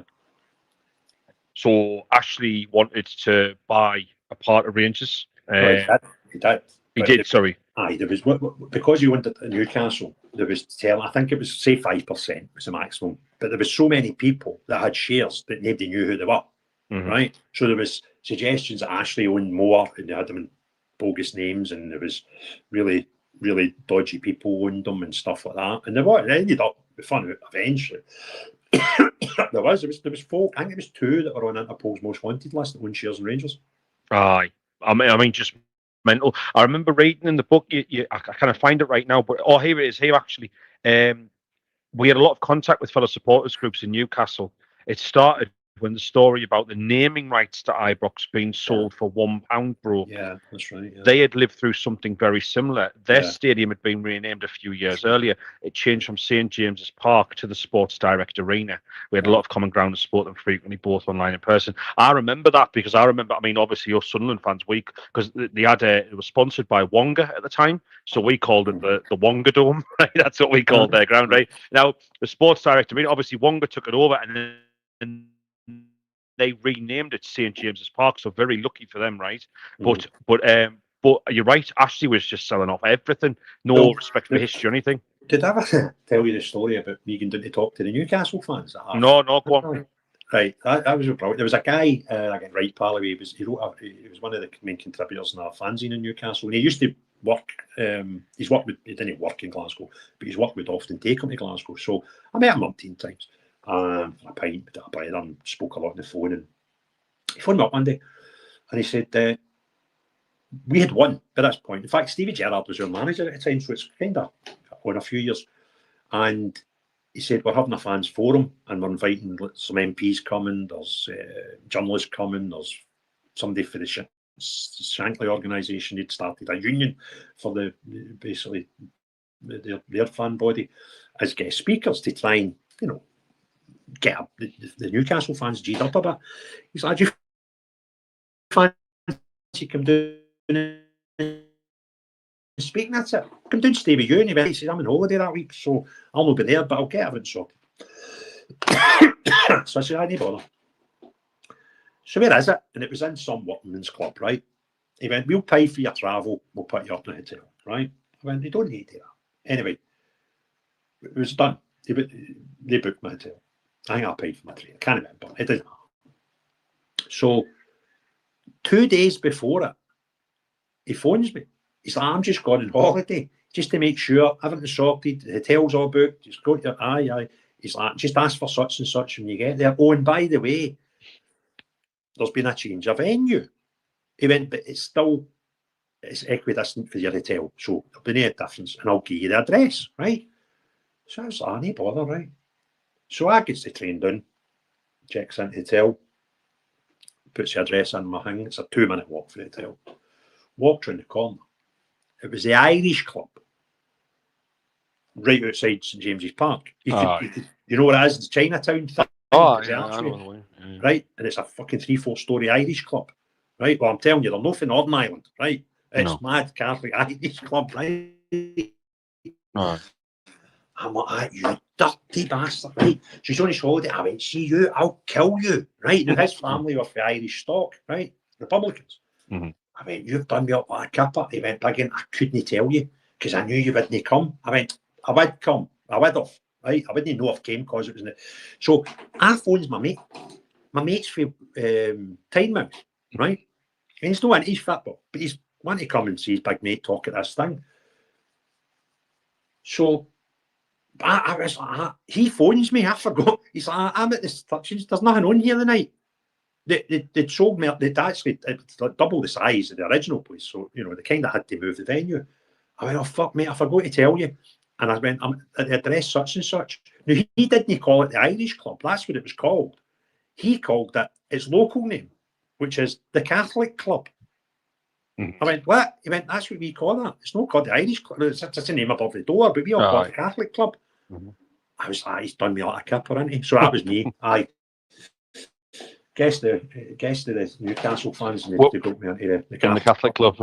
Well, the thing is as well, you did that protest in this chapter as well about obviously the £1. So you go to Sports Direct and you'd fill your bags up with like your basket, with loads of Sports Direct gear, take it to the till, offer £1 for it. Obviously the staff would look rather perplexed, and then it'll have to be put back. And you actually made, I mean, obviously you did say it was incredibly childish, but it got the result you wanted. You were saying I highlighted the whole thing behind that was he bought our stadium naming rights for a quid, right? So we didn't need many to do this, but could have done it with 20 people. But we ended up with maybe 100, maybe 150. And some of the young team came here, they found it most amusing. They'd done it. So anyway, the press were there. We got photos outside all holding up a £1 coin. And then they teed it up that I was to go first. And basically, we're shutting these tills. right? Because when so I went up, again, Google my name in Sports Direct, you've got a photo of me standing with a bag of golf clubs at the counter, right? So I go up, put the golf clubs in, the lassie rings it through and says £240, and I say, I'll offer you £1 for it. And I had £1 up, and that was a photo op, right? She's like, but they're £230. I know, but I've got the legal right to offer you whatever I feel's fair. So she's like, but if I get through, I said, well, you need to get the manager out and ask him if I'll give you £1. And the manager would come out and he's kind of accept £1. Why do you think it's worth £1? I said, well, your owner bought your stadium naming rights for £1. So it's seriously can't be worth more than £1, right? The golf clubs ain't worth more than Ibrox's name. In which case he's been like that, right? Just so you're not wanting the clubs, and I'm like, no, if you're not accepting the offer, I don't want the clubs. So then you need to go and do a refund. Now, bear in mind you're Sports Direct, who don't do refunds, right? So it causes them a bit of grief. And the manager's basically got to do every single thing, right? Authorised staff can't. So then I walk out, the guy behind me's got 6 tennis rackets, does the same, right? There's 2 tills going. So everybody does it. We've shut the place for an hour. And on a Saturday, busiest day of the week, and it was a big shop in one of the East End of Glasgow, I can't remember the name of the retail park, the Fort, right? So it's a busy shop. It's 2 floors Sports Direct. We've shut the place, right, for an hour. So the young team, what they've done, the first thing they done was they had a competition to see who could get the highest bill. Right, so they're all running about with like 4 sets of golf clubs, right? Oh, that's £1,000, I'll give you £1 for it, right? So they're having a laugh, right? And I've done it once, and I'm outside talking to the press, giving them quotes and just smoking at the time, and right. And then I went back and I'm like, he's doing now. They went, well, that was a laugh. He won it. He gets £1,700 in the till rang up, right? So what we're doing now is we thought it'd be better with the most items. So with the next competition we're having is who can get the most items in a basket, right? So you know the protein bars and all that, and it was like fridges with energy. They're emptied them. Sorts. They're like that, emptied them, right? Away up. So the lassies are taking ages. So it was a laugh. So they've all came out, right? And everybody's just laughing their head off, right? And then somebody went like that. Now, if the guy hadn't done it, there was a lot of the football violence guys there, right? Who are like the smart dressing. And Cruise, I've got a shop.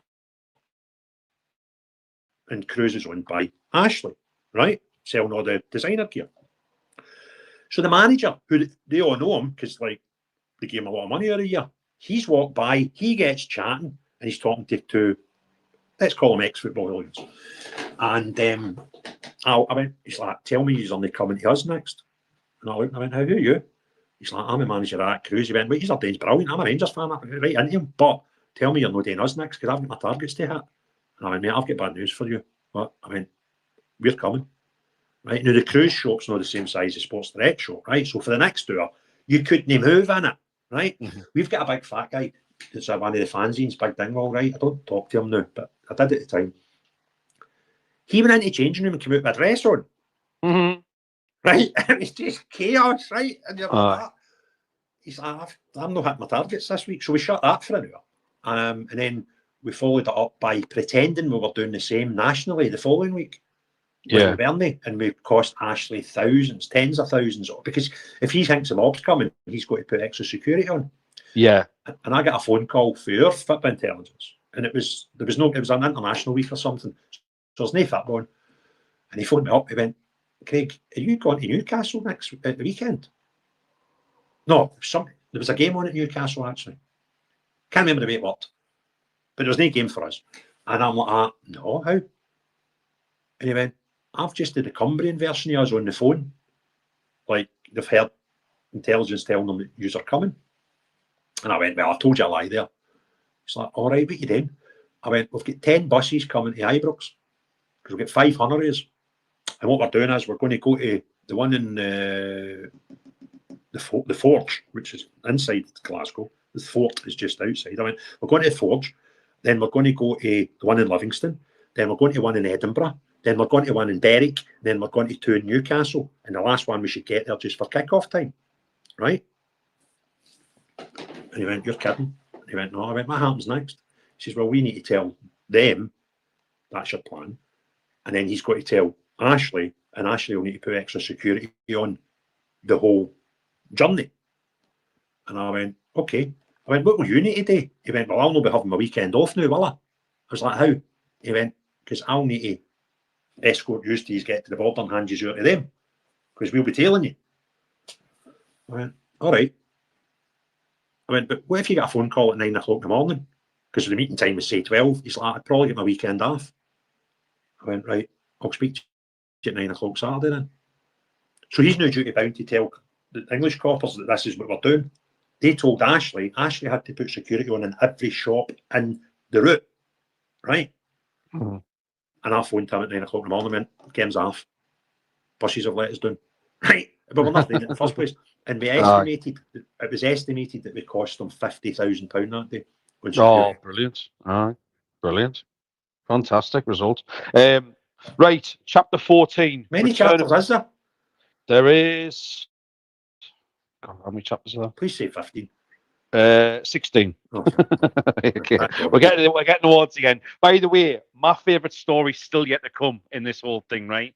Which is the conversation you have with Sandy on the phone. I still get buckled to that now, right? I cannot wait to read that out. But anyway, chapter 14, Return of the King. David Summers, I am very angry about this total stupidity. Do you want to explain what David Summers was going on about there? I can't remember. All right, okay. What? I am very angry about this total stupidity. I genuinely can't remember that. Right, okay. So, the gazebo, which was erected on the hallowed turf at Ibrox. That was a joke, man. That was a GM we had.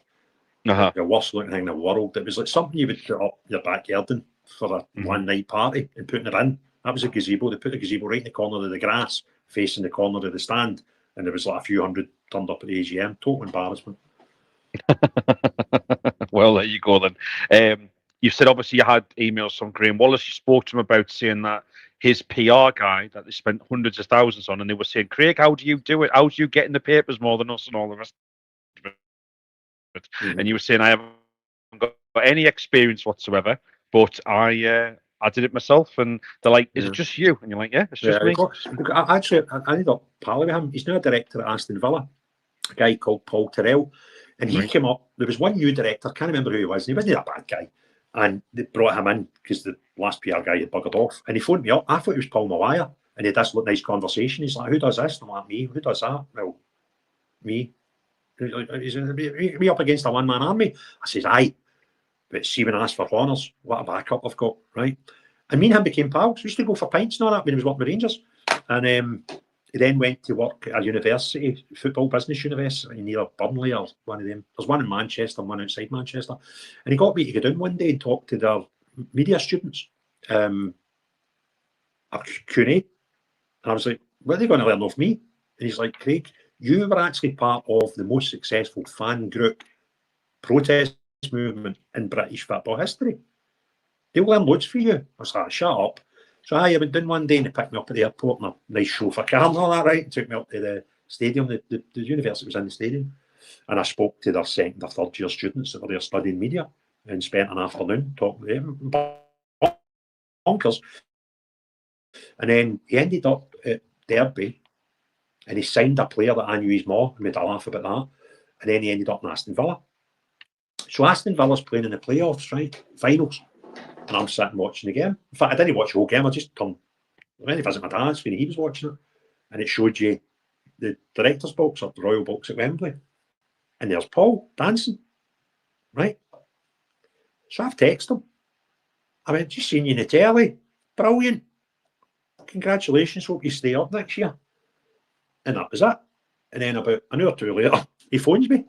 He's like, Biggin, what a day. And now they had one ex-Celtic player playing for them, maybe two, but one definitely a Celtic fan, the other one, right? He's like, do you know what I done? What? He says, I think I'd phoned them originally. He says, when you phoned me, the ringtone's simply the best. And he was in the changing room celebrating with his players, and his fucking phone started simply the best, and he's never answered it. He's swinging it about. He's like, what a bam up that was. I was like, you're kidding me on. I'm sure he's still there. No, that's been spoke to him for ages. But that was who the PR guy was. And he's like, so you're basically a one-man army? And I says, aye, but I've got loads of backup and I need it. But I do the Facebook, I do this, and I do the posters, I do everything. Who writes the statements? Me. Who does this? Me. So obviously, this is the part where Dave King comes back into the picture in terms of buying the shares, Yeah. right? Now, I love this interaction between you and Sandy because it was just off the cuff, right? So you said you were walking. I arranged at I had arranged at the Buchanan Gallery Shopping Centre. There was a guy walking alongside me in the same direction. Story. Aye. Oh, can I tell this one? I forgot. Yeah, of course, man. Yeah. Like, so the story behind the story is pretty mental. There was a guy, because we were like, we're not buying any kit, right? We're not buying any gear, because Ashley owns it on, Rangers were getting fuck all for it, right? So that guy came here and he said, I'll pay for this shop unit in the Buchanan Galleries in the run up to Christmas. And what you do, the fans groups can all put their own stuff in it. And we'll sell it and we'll open it as a Christmas Rangers fan shop. And you can do whatever you want with the money.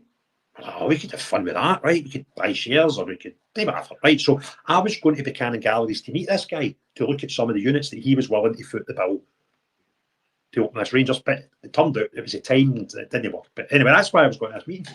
So I hate driving in Glasgow, so I got the subway in. And I've just come out the subway at Buchanan Street and I'm walking up towards Buchanan Galleries. And there's a kid just joined the street. He's about 6 feet away from me. And we're walking up the street parallel with each other about 6 feet apart, right? And I looked at the corner of my eye and I went like that. He looks like Dave King, but I don't know Dave King's in Scotland. For all I know, he's in South Africa, right? So I've just caught out the corner of my eye and I went, I can't believe he looks awful like Dave King. Next thing he's like, how you doing, Craig? I was like, fuck it is you, Dave? What are you doing? He's like, I've got a meeting. Whereabouts? I'm at Circuit Hall Street. I said, I've got one in Buchanan Galleries. We'll get you up. So we walked up the street and we were having a blather. And I was like, who you've seen? Is it an Angels business or private business? He's like, a bit of both. He said, somebody else I've got that I'm trying to entice into putting some pony up some money. So I said, fine. He said, listen, nice to meet you. Mad random. Just a total random thing, right? So he goes into my meeting, has the meeting, comes out an hour later, and I'm walking back towards the subway. Now, at the same bit of street that I'm talking to Dave King an hour before, my phone goes. Sandy boy. Right, Sandy. He's like, aye, Craig, he went, here, I heard a rumour. I went, what rumour is it? He said, I don't believe it for a minute, but you'll be able to verify it. I said, what is it? He says, I heard that Dave Kingswear for South Africa, and he's running about London trying to get investors to pony up money to let him buy Rangers. And I went, nah, he's not in London, mate. Guarantee you that. And he's obviously stunning me, son. He's like, I fucking tell you, he's never happened. Shit. And I went, he's in Glasgow. He's like, what? I went, he's in Glasgow. I went, he's like, stop it. I went, hey, I said, do you know what he done? Something that you couldn't do.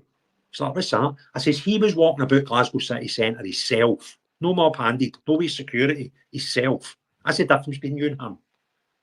That was the story, mate. Mad, just mad random. He said, have you heard the rumour that Dave King is back in the United Kingdom? I told him he's a bit closer than that, Sandy. I've just seen him on Buchanan Street. Things started to move quite quickly from there. Rangers, right, chapter 15, this is my favourite story, man, of the whole book, right? Rangers rent a mob. For the avoidance of doubt, before we get that, for the avoidance of doubt, so that all Rangers fans are again reassured, the board has stated that it has no intention of granting security over Ibrox to anybody, and that was a statement on the official Rangers website. Yeah, they did. Aye, they did. Well, they tried. They tried. That was a one night, right? We were playing Hearts, I'm sure, that night, midweek game again, middle of the winter, snow, I think. And I'm sure the game only lasted about 20 minutes and then got abandoned. So that was the one night I didn't need to ask Rangers fans to protest outside the front door. It just happened organically. And there's a photograph in the book, it's in the middle pages, and it's taken from the roof, looking down on Edmondson Drive that day. Go and look at it and tell me what you see in front of you. Let's have a quick look, because there's a few of them. Right, so we've got no.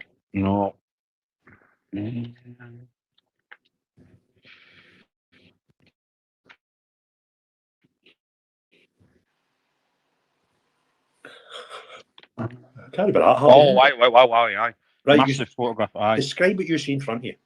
It's just a sea of people. The whole street. Now, if you imagine the you width can't of see. Rangers. You, by the way, you literally cannot see the floor. It's like looking at a pop concert or something. Like it's just a massive people. It wasn't a full house that night. It was a horrible night, right? And there must be 5,000 to 10,000 people there. Mm-hmm. Right? It was mental. And I thought at one point, now this is a funny story, right? I kind of don't like telling it because it shows my dad in a bad light, but it's not intended that way, right? My dad, I never asked my dad to go to anything. He was always there. And he would never see him, right? I was always at the front sorting out banners, doing what I was doing, right? And then when the crowds were sort of dying away, my dad would always come up and say, oh, well done, son, that was a good crowd, right? He was at everything, but he was never involved, right? Bar that night, right?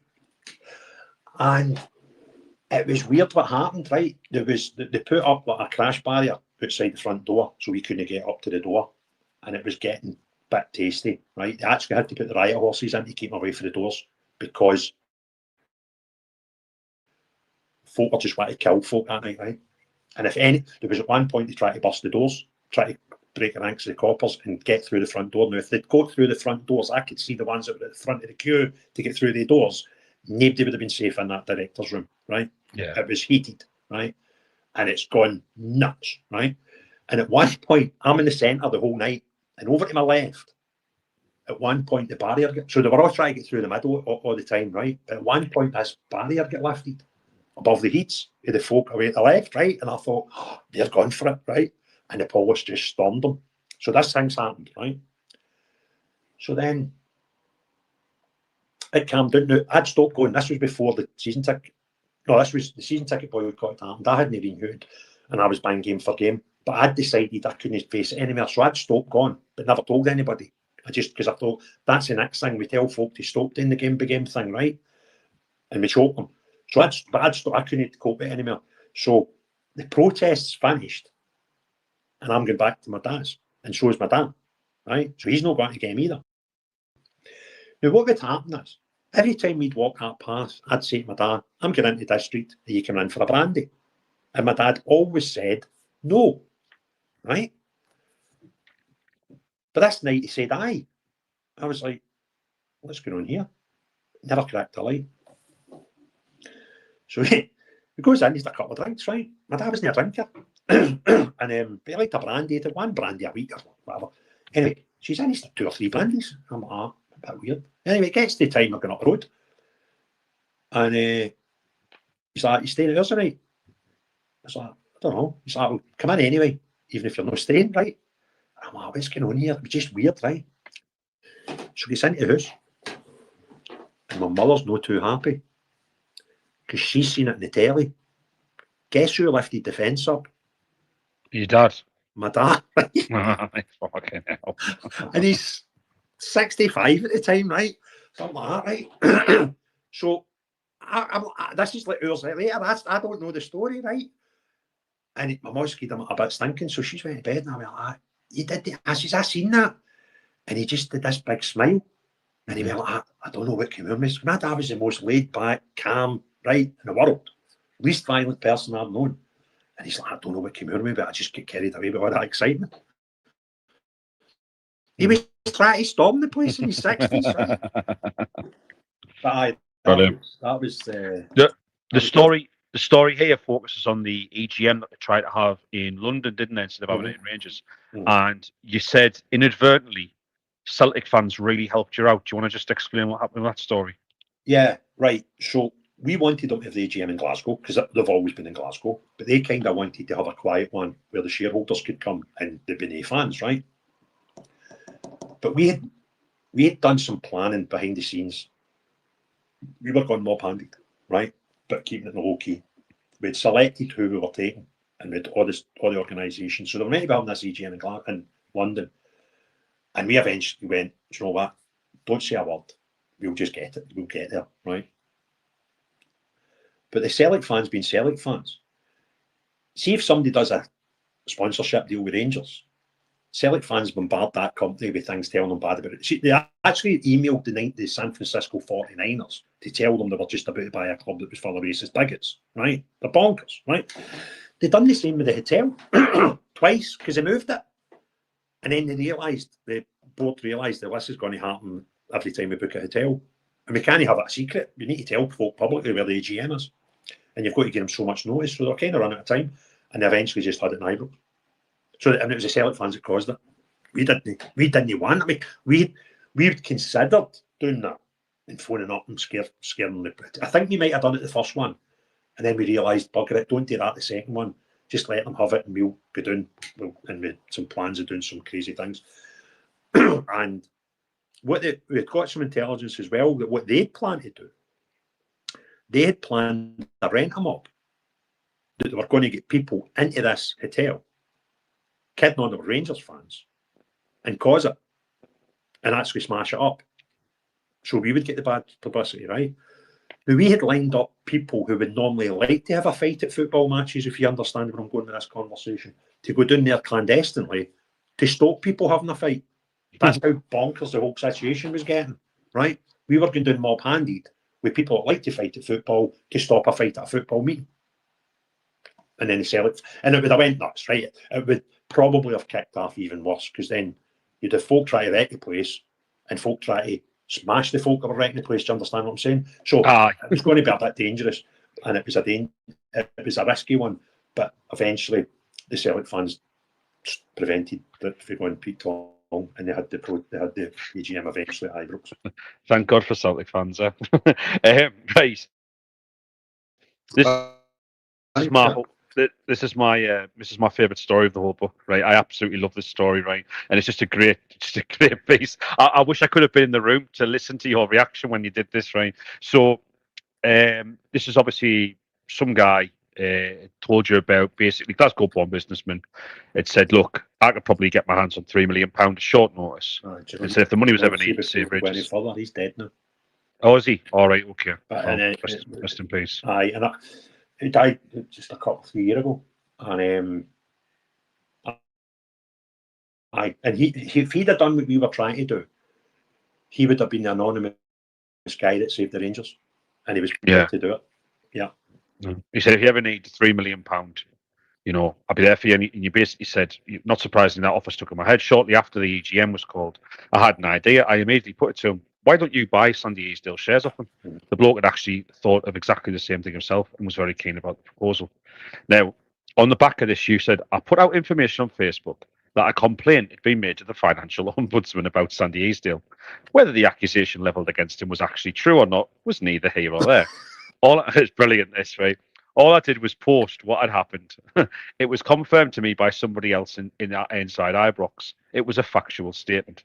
The next morning, I received an email from a lawyer at Peter Watson's firm saying it was defamatory and untrue and asking me to remove it. I just ignored it. I didn't even bother replying. But later that day, I received an email from Peter Watson himself telling me I was breaking the law and outlining what was going to happen to me if I refused to take it down. I ignored that too. Now, you build up over the book, right, how you were so scared of these things when they started, but now you're just immune to them. You're just like, whatever, man, you cannot do anything. I think it's great, right? I remember the story earlier in the book where you say, we missed that bit earlier, but you say that you went, I realised that lawyers and stuff, they charge per email. So you were just dragging out conversations. Questions, and it's funny, because when I went to meet him in the meeting about when he was suing me, and I said, mate, I can play this game. I says, I tippled that you must be paying about £300 per email. I says, I reckon I cost you $3,000 some nights. And he went, Craig, he charges me £5,000. And I went, Sandy, you've just helped the wrong guy that. I says, because I'm going to try and cost you $10,000 a night. So I would get a legal threat, right, about some post, and I'd ask, like, could you give me clarity on something? Is it this post you're talking about? And send them deliberately the wrong post. No, it's this one. So ching, there's 600 quid. All right, could you tell me when that was posted? I can't find it. Ching, 900 quid, right? And I would just, and I would sometimes see if I had an iffy post to put out that I thought, this one's a bit, I'd put it on a Friday night, thinking he maybe charges them more when it's out of business hours. So I've got Friday night to Monday morning to really play with us. And there's a story I'll tell you off here about somebody that was actually on the inside and came clean to me one time about that. But I've eventually spoke to somebody that worked in that office and told me all sorts of stories. But to save them any problems, I could never talk about it publicly. But so we were costing him 500 quid every time his lawyer emailed me. I used to just playing games with it. So you become immune to this, right, by this point. And Sandy's rant, it's basically you're getting these emails saying you need to take this post down about Sandy, right? So anyway, this is great, right? Later that night, I was sitting in my parents' house and the telephone rang. It was Sandy Easdale. Right? So Sandy Easdale rings you up about this problem, right? He said, "Hi, Craig. It's your nemesis here. Gonna do us a favour. My lawyer's giving me a hard time about this thing you posted online about me. Any chance you could take it down?" And you replied, "Ah, no problem, Sandy. Hold on a second, and I'll go and get my laptop and take it down right away." He replied, "Will you? Oh, that's great." And you put, "Sandy, I'm kidding. Do you really think I'm going to do that? How would I benefit? I wouldn't, but you would. You get less grief from your lawyer. This is another example of him guiding you. I'm not interested. There's no point in me doing it." Right. He said, "Aye, but if you..." Sorry? No, carry on. He said, "Aye, but if you do, I'll not sue you. Sandy, I'd love you to sue me over this. You wouldn't stand a chance of winning, and it would be more bad publicity for you." He then accused me of trying to act like a hard man because I was in a room with all of my mates. I was actually sat at home with my mum and dad, Right. 2 pensioners. I reminded him that he had phoned me. I said I would happily meet him at noon the next day in person and talk in exactly the same way, mano a mano. He told me he would be at his garage down in Chinnen, and we agreed a time. When I hung up, I thought, I've got absolutely no idea what I'm going to see him about. So I contacted the businessman in London and asked if I could offer to buy his shares on his behalf. He was very keen and was prepared to pay over the asking price for them. Aye, mental. I mean, Sandy Easdale ringing up and go, "Will you do that for me, Craig, after all this Can I time just tell trying you to sue you and something, everything?" right? Aye. Bear in mind how the book get wrote, right? I took meetings with the journalist and I would tell them, well, the story, right? That was the kind of, I'm sure they'll be able to print this version, right? The real version, there was sort of different terminology used. Aye. Who the fucking thing? I'm fucking stupid. It was all that, right? And Aye. he was getting nuts and he's screaming at me. Now, see, to be honest with you, seeing a different day, he's probably not the person you would want to upset, to be honest with you. And a lot of people told me through time, we do not have a clue how you're known a ditch, the way you speak to that man, right? But I was past caring. Do you know, going back to the whole depression and, you know, mental health issues that I was having at the time, I actually got to the point where I thought, do you know what? See, if it was to happen, it'd save me the bother. So I was invincible because I didn't care. I genuinely got to the point where I thought it put me out of my misery because I've been thinking about it for a while now. So if you do it, then you've saved me the bother. That's how mental the situation was, mate. And that's where my head was at that time. And I was just like, fuck it, I don't care your reputation. And I kind of think I melted a few people's heads with my behaviour because they were like, this isn't normal, the way I was reacting to things, because I genuinely didn't care. And I know people say that sometimes, it's awful blasé, but you need to remember that I wasn't me, I was the character through this whole time. It wasn't Craig. And I actually just got to the point where I thought, what's the worst thing can happen? Tell me. Well, I've been kind of thinking about doing that myself, right? That's how mental depression is, right? And put into that factor with the character that I became, it was just like, whatever, right? So when he's phoned me up, going, you take that down, I'm like, aye, whatever, crack on you, mate. Of course I will. When I'll get my laptop out and out. Oh, I knew you would. All I need to do is talk to you. I see you. You think I'm fucking stupid? You're more stupid than you look sometimes, I mean, do you genuinely think I'm going to delete that? Away you go, Bolt. Streaming, I'm going to get you sued again. I mean, crack on. How good it done you the last time? Maniac. Mental. You actually went to meet him though, and he was surprised. He said that I turned up, his face dropped the next day when you turned up. He didn't think I'd go. I went right into the Lion's Den. And I went, I fronted him up. And I remember, I forget, the guy took me up to his office and he was actually standing at a filing cabinet, signed on for the door. And I remember, because I was like 10 minutes late. So he must have been looking at his watch saying, he's shattered, he's not turning up. And then I turned up, bold as brass. He said he'd been getting lots of threats. Oh, he said threats and all that by this point, aye. He got one when I was in the room. Somebody phoned him up from Northern Ireland, or with a Northern Ireland accent, while I was in the room. And his receptionist came through and went, Sandy, that's another one we've just had. Wow. We sat in a long conversation. I had a bit of sympathy for him, right? I'll be honest with you, right? And I kind of think that's how, if I've said this many times, see if I was to bump into him on holiday one year, I'd sit and have a meal and a laugh with him, because we shared a lot of experiences that were just bonkers, right? And that time I met him at the airport, a couple of years after it all happened, it was a laugh, right? And I think we actually shook hands and buggered off. And I went, "You're looking better. I tell you, didn't I? This Rangers thing causing you some grief." And he went, "You've put a bit of weight on." I mean, that's because I never ate for 3 years. This is my normal fighting weight, but you're looking, you're looking. And that was kind of how we parted. And I'm positive that, oh God, listen, I think we both caused each other a bit of grief during that particular time. But it's kind of hard for me to say I never took it personal. He was trying to sue me for £200,000, but I kind of understood that it was he was being driven by his lawyer, and I told him that. And I actually told him one time as well, "You and your brother, the best bit of advice I can give you is get out, because see all the cranks that are in here." And I said to him, and I could see the penny dropping. I says, "I know you paid 50 pence per share. You're the only director in here that paid 50 pence per share. That was the issued share price. All the fans piled in at 50 pence, right? But see, the directors, they get preferential ones. Some of them were at 20 pence, and some of them were at a penny. He was the only one in the building that paid full money. So I was like to him, they're taking the piss out of you as much as they're taking the piss out of us. And you're the only one that's based here. So they're laughing because you're taking all the hit, right? But see, when it's done, they're going to bugger off. They'll be 400 miles away. Your business is here, your kids is here." And I went, "You can take it. I know." I went, "I used to belly seed. But see that, what's your name it? International bar or International Cafe or something. It's a nice bit in Europe, right? Beautiful place. I'll tell you a funny story about that in a minute as well. So I knew that's where he went, and I knew when he was there, because folk used to want to tell me everything about him, right? So I kind of knew what he was up to. And I went like him one day, I said, "See that you getting on a Sunday night about 6 o'clock? And you can see him looking, going, "Fuck, you know."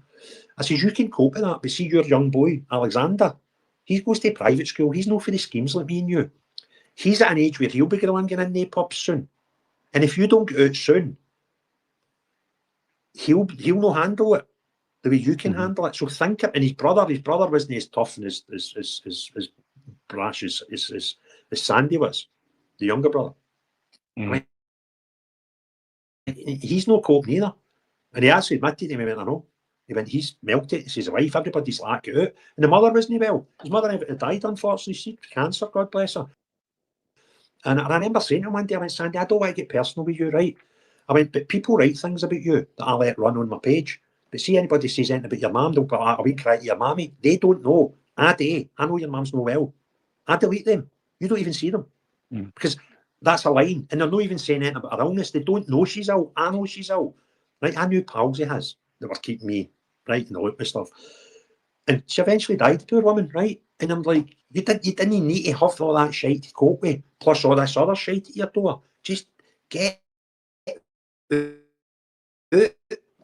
Folk tell me about today. Do you know what I mean? That bravado. And I'm kind of, but I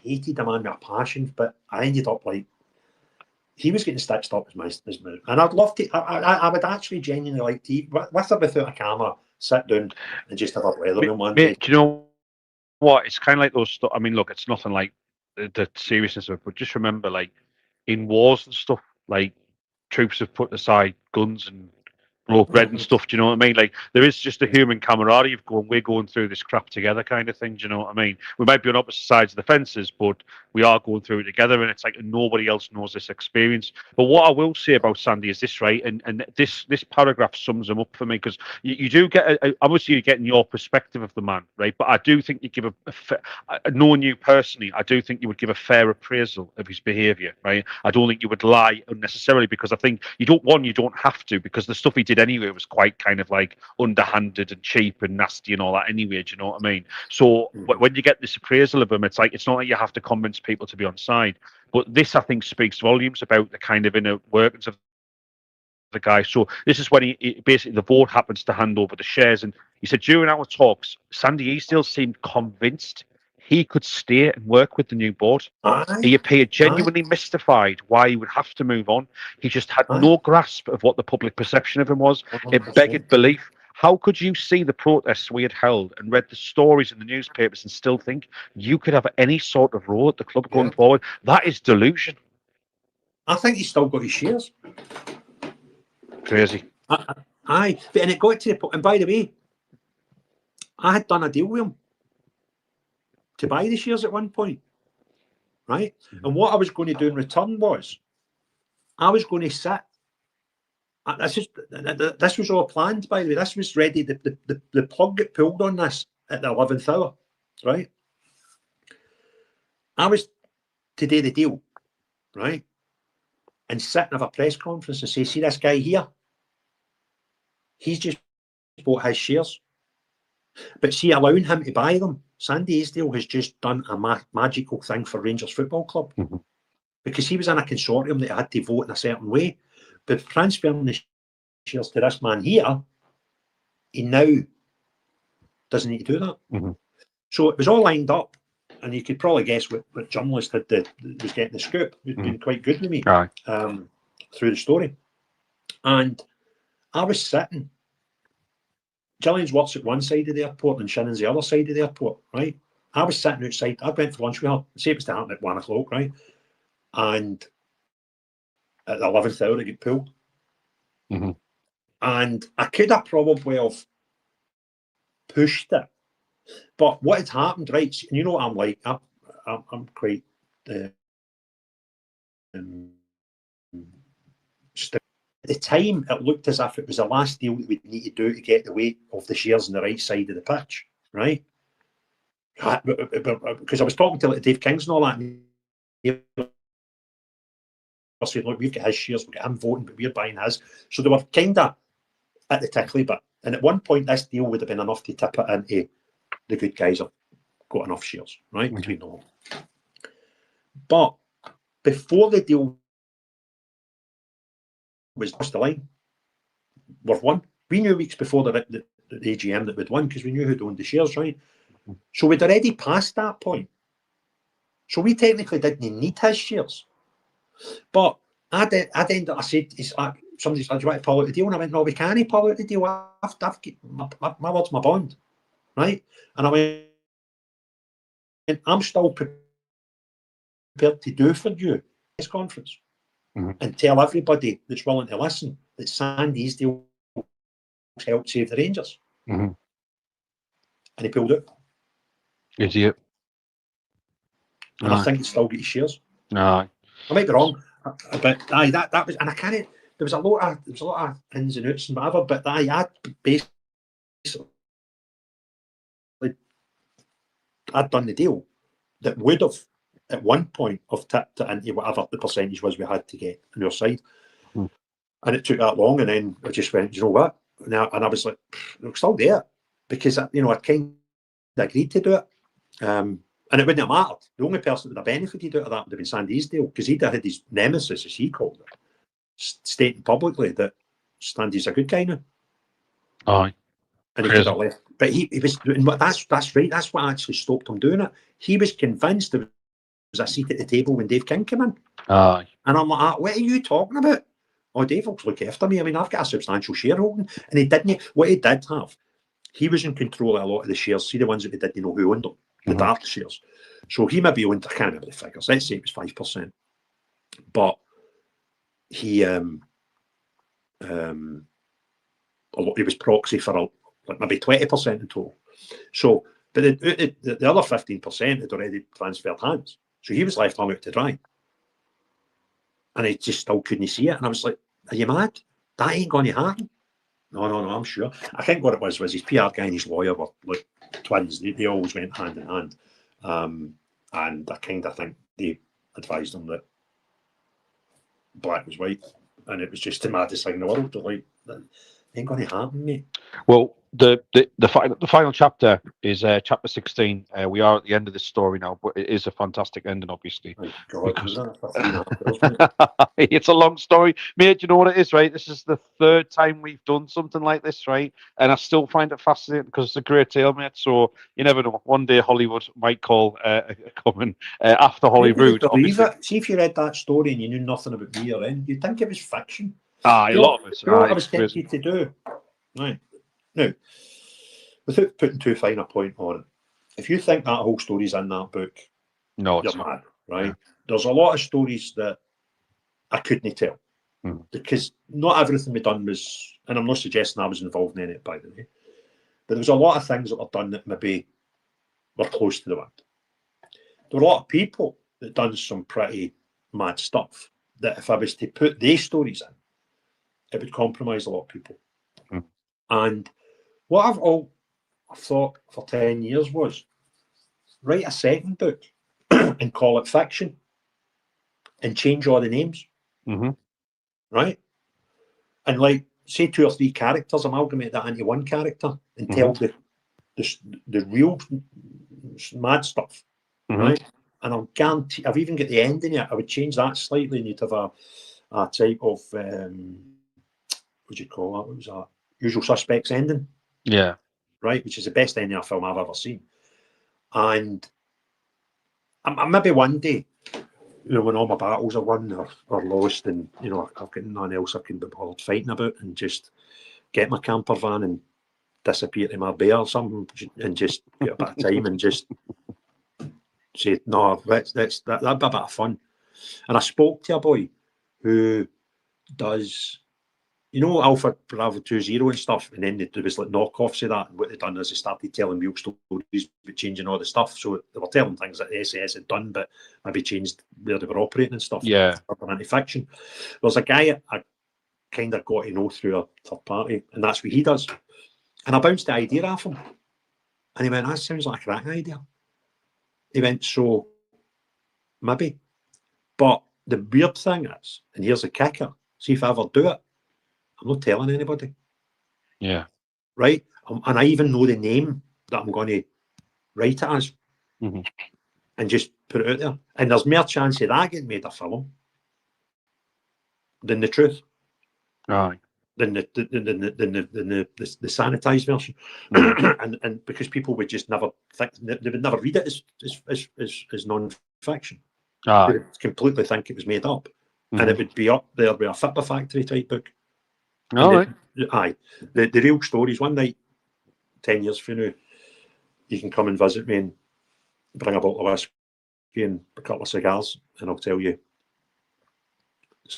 some of the mad stuff. That sounds fantastic. Mate, it was like being in my head. I had got so Machiavellian through it and playing real chess with real things in the world and seeing moves and things that I'd never weren't me. And the psychological stuff. I mean, we melted some people's heads, mate. There was some tricks I pulled that I was like, how did I even think about that? And it was just all psychological and just making folk basically consider if they were making the right life choices. And a lot of them, some of them left. No. Cracking. Anyway, chapter 16, final chapter, Nephew of Struth. I mean, this must have been amazing. Walter Smith, former Rangers manager, legend. You've played some games, son. Aye. So the EGM happened. Obviously, you were going there prepared. I mean, they even said they don't need the fan club shares. They can do it with just the investors. They're basically going to take over the club, and it's all going to go ahead. You see, I mean, some of the amazing sort of scenes that happened. Obviously, BBC turned up and that, and different people kind of going, you know, well done, Craig, and all that. I'll tell you one of the funniest stories. Aye. I don't know if it's in the book. It's in the book about me going on the radio pitched. No. Aye. So the AGM's on the Friday. On the Saturday, we're playing away at, I was going to say Stenhouse Muir. It wasn't Cowdenbeath, right? Saturday, we're playing at Cowdenbeath. So the guy, I told you earlier, there was a guy that done radio, BBC radio. And he went, Craig, I know everybody's going to want to see you, but can I get you on the show on Friday just for one last hurrah? He went, because you need to celebrate. I went, right, okay. So the AGM starts. It's hours before you get the result, but we know what it's going to be anyway. And my phone's right at the top, papers, whatever, right? And I told everything. I don't even think I'd done this. Do you know what? I might have done one interview before the AGM that day. But see, after it, I don't even think I'd done a single. I was like, no, I'm busy, right? And I was celebrating my pals. But I promised that I was going to BBC Radio at whatever, 7 o'clock. So. And what I'd arranged was there was a wee handicap pal of mine, young boy, he was about 12 at the time.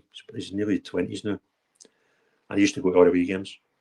and me Jamesy would come to all the protests, right? And me Jamesy loved fireworks, and me Jamesy lives away out in Motherwell.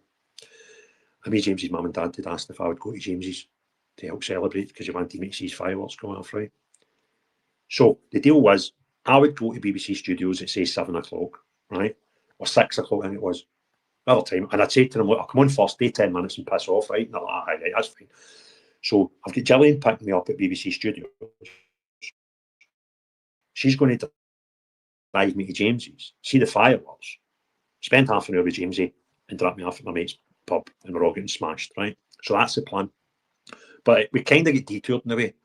And Monty, that I spoke about earlier, that runs an Easdale bus, I don't know how we ended up in his, but we ended up in his local, right?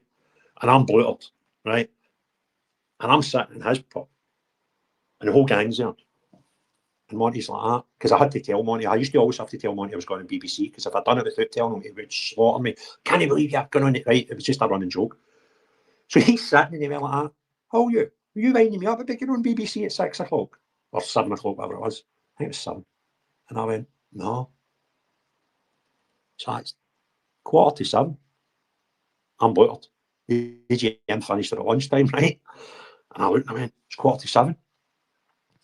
So they got some taxi driver that know to come pick me up, and they threw me in the back of this taxi, and I fell out at BBC. I went in. I can't even remember a single thing about the interview, right? But I went up and done 10, 15, 20 minutes or whatever in the studio on the news. I leaves there, went to James's, back to my mates, Stephen drunk, right? Next day, Cowdenbeath. No, Cowdenbeath away. So I'm getting driven along the MA. My phone goes, and it was one of the directors that get voted in. And I'm like, all right, John Gilligan. I'm sitting the tenants guy, right? Right, who's stay? I went, aye. He went, some night last night? I went, aye, some night last night. He says, you must have started later than the rest of them. So what are you talking about? He went, I heard you on Radio Scotland at 7 o'clock. You were absolutely brilliant as usual. Brilliant. Shit, I was on the radio last night. Right, I'm gone. Right, and mate, it was just bonkers. Well, you've written a lot here about different people who came up and said congratulations and all the rest of it, and you know, I mean, it's an array, like the one nicest thing, right? I had started going with Gillian halfway through all this carry on, right? And I was a shit boyfriend, right? Because I was never there. I was always doing something stupid, right? But anyway, I'd promised that on the Sunday, our wee boy was a toddler at the time, and we would go to the Science Museum because he loved the loads of interactive stuff in the Science Museum. So we'd arranged to go to the Science Museum. And she's like, promise me you'll not even talk about Rangers today. And I went, I don't know, no phones, right? I don't answer my phone. So I'm halfway through the Science Museum and my phone goes. So I've pulled it out of my pocket and I looked at it and it was Paul Murray. Now, Paul was the first. He had to be the chairman because Dave had to do some fit and proper test of some shite. So he couldn't be the chairman. So Paul was the chairman and phoned me. So I pulled my phone out and it shows up Paul Murray. So Gillian just looked at me and went, just answer your phone, Craig. So we had a midweek game, maybe the Wednesday or something. I can't even remember who we played. It doesn't matter. So it's the first game back at Ibrox. It was midweek since we got rid of the baddies. And it's Paul Murray on the phone. How you doing, Craig? Fine. He was like, oh, brilliant. Aye. But yourself, oh, fantastic. He says, anyway, Craig, he says, I'm phoning on behalf of Dave. He's a bit busy. He's running about Taft and stuff, but he's asked me to phone you.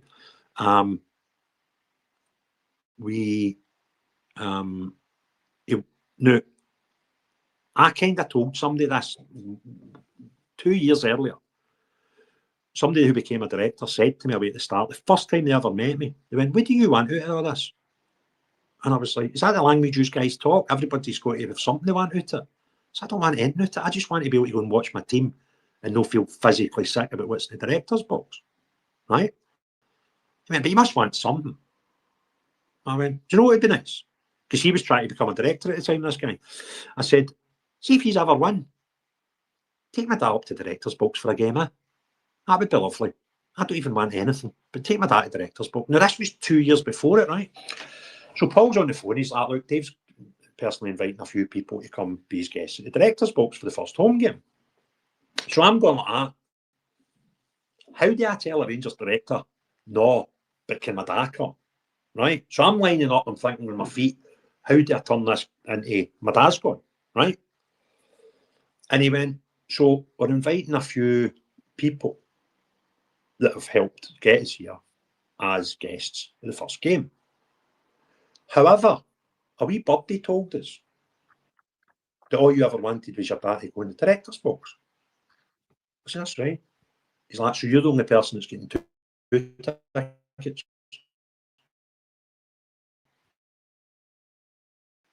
Most rewarding thing I'd ever been able to do for my dad. And thankfully it happened about 6 months before he died. The timing it was impeccable. And he just lapped it up. And there's a photograph that there's a guy, he's a freelance photographer, he does all the Rangers games. He's quite well known because at half time he always gets photos of the crowd and they're all looking for Willie Vast to, take photos of him at half time. So all the fans know Willie. And Willie got a beautiful photo from behind the goal of us in the director's box, really zoomed in. And that's a memory I'll always cherish. So that kind of was the end of it.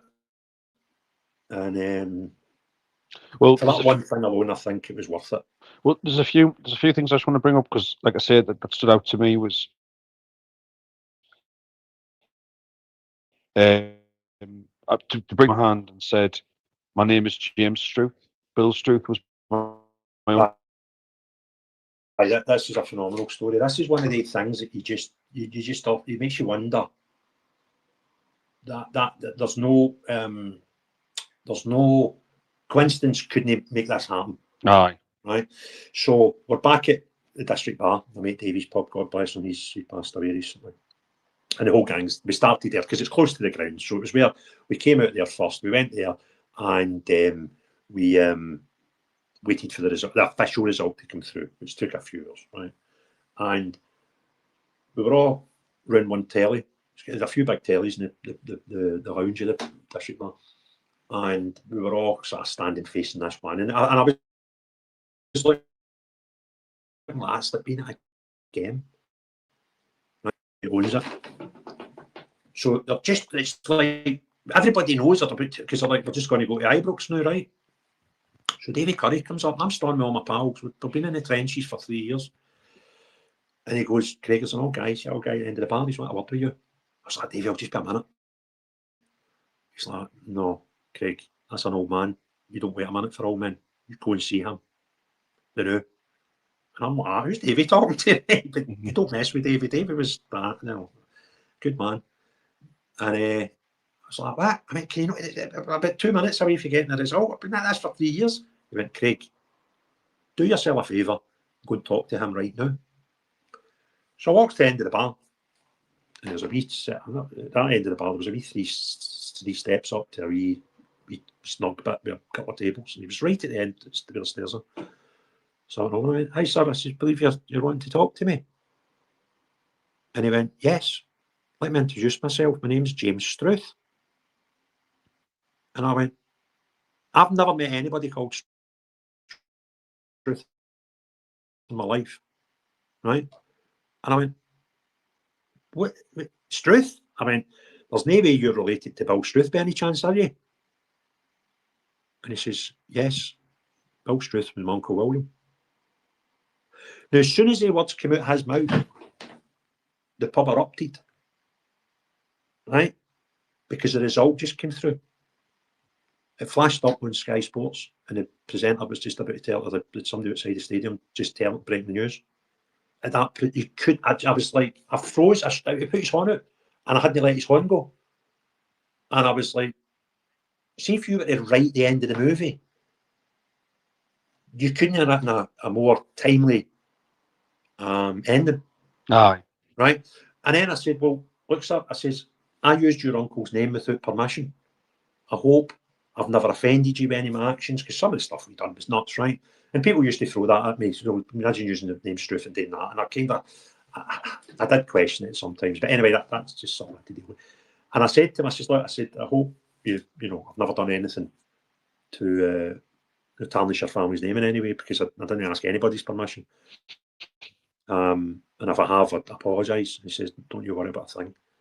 And then he said something nice, like, I'm sure Uncle William would have been proud of you or something like that. He said, Craig, I've never felt anything other than pride in anything you've done or said. It has all been for the betterment of Rangers Football Club. And you said, I was stunned. There were a lot of hurtful abuse thrown for me using the name Struth. To hear a member of his own family, somebody who knew the man, gave me his endorsement was wonderful. Yeah. Yeah, it was just like, how do you time that situation? Do you know what I mean? Yeah. It was just bonkers. And I don't know, mate.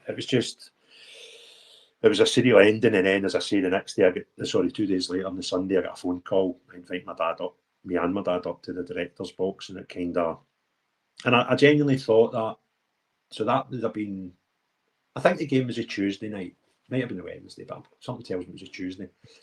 And I kind of remember between that Friday and that Tuesday, I thought, you know what, we've done it. So, what next? And I thought, I become Craig again. That's what happens next. And that never happened. It was never allowed to happen. John Gregg came up to you, and oh, that was funny. I know. So John Gregg, right? John Gregg hadn't been at Ibrox for ages. They'd made him a director or something, and he just stopped coming. Right? He's like a vagabond. So him and Blue Room, that's where you go before you get into director's box. It's the special lounge for all the VIPs. And do you know how much a ticket is to go and sit in the director's box and be entertained in the Blue Room? Do you know how much a ticket costs? How much? Can you buy them? Can't buy them? Yeah, you cannot buy a ticket. Wow. It's invite only. So you can't win the lottery and say, I'm going to sit in the director's box at Ibrox, right?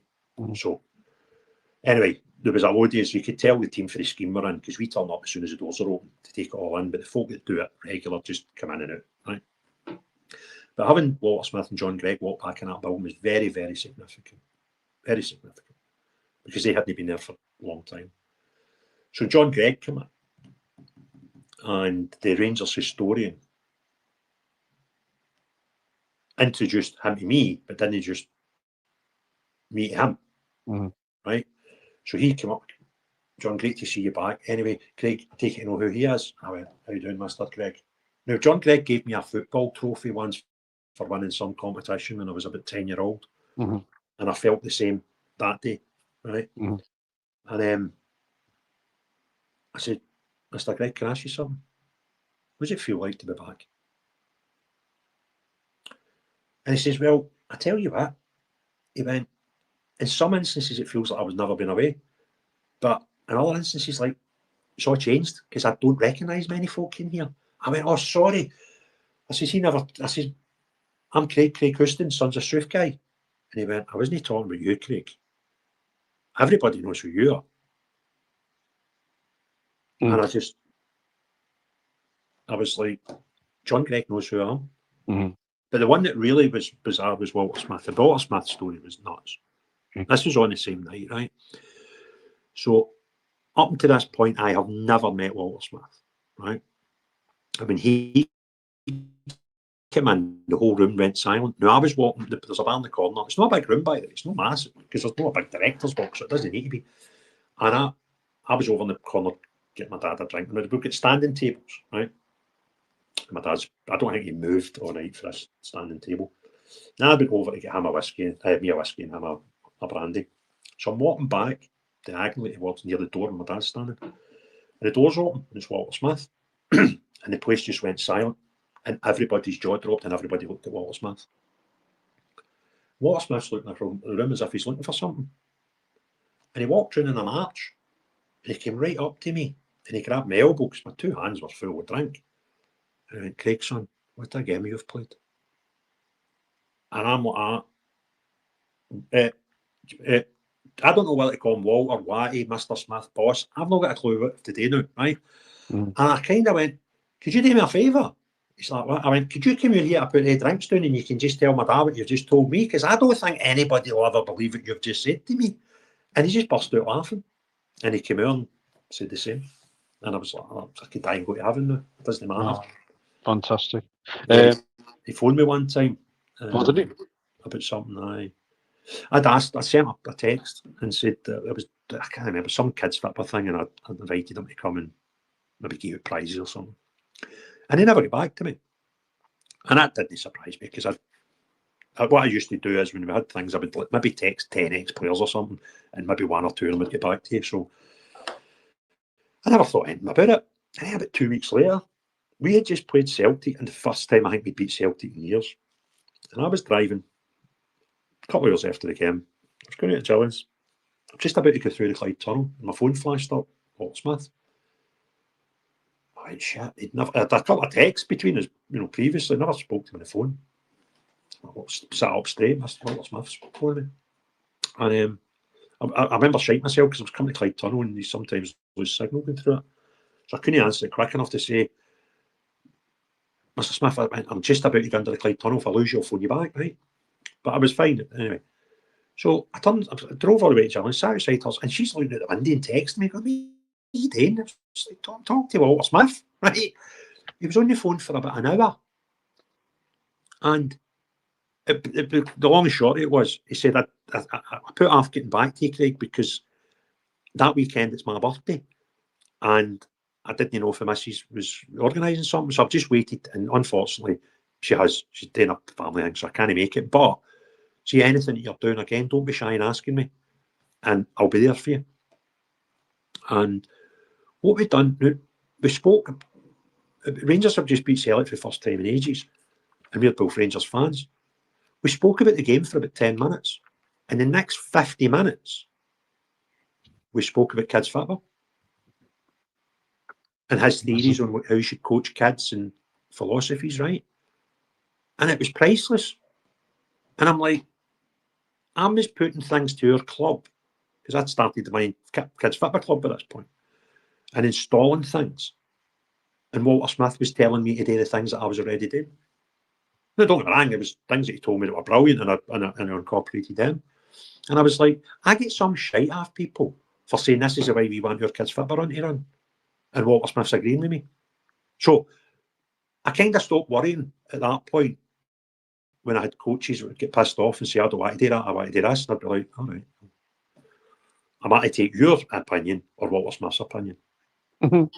And that was just, and he died, unfortunately. We never had the privilege of having him as a guest at any of stuff, because he took no well after that, and he unfortunately passed away. Mm-hmm. But and all these things are wonderful, mate. And I'm really privileged and honoured that some of the experiences I was able to have because of all the shite, it kind of made it worth it. Yeah. And if I never ever done anything else in my life, and Craig Houston never made all these things happen. Craig Houston was just one guy, and I don't ever take credit for, like, some people say, oh, you saved the Rangers, it wasn't for you. And that's the rubbish that. It's like, no, this was a team effort.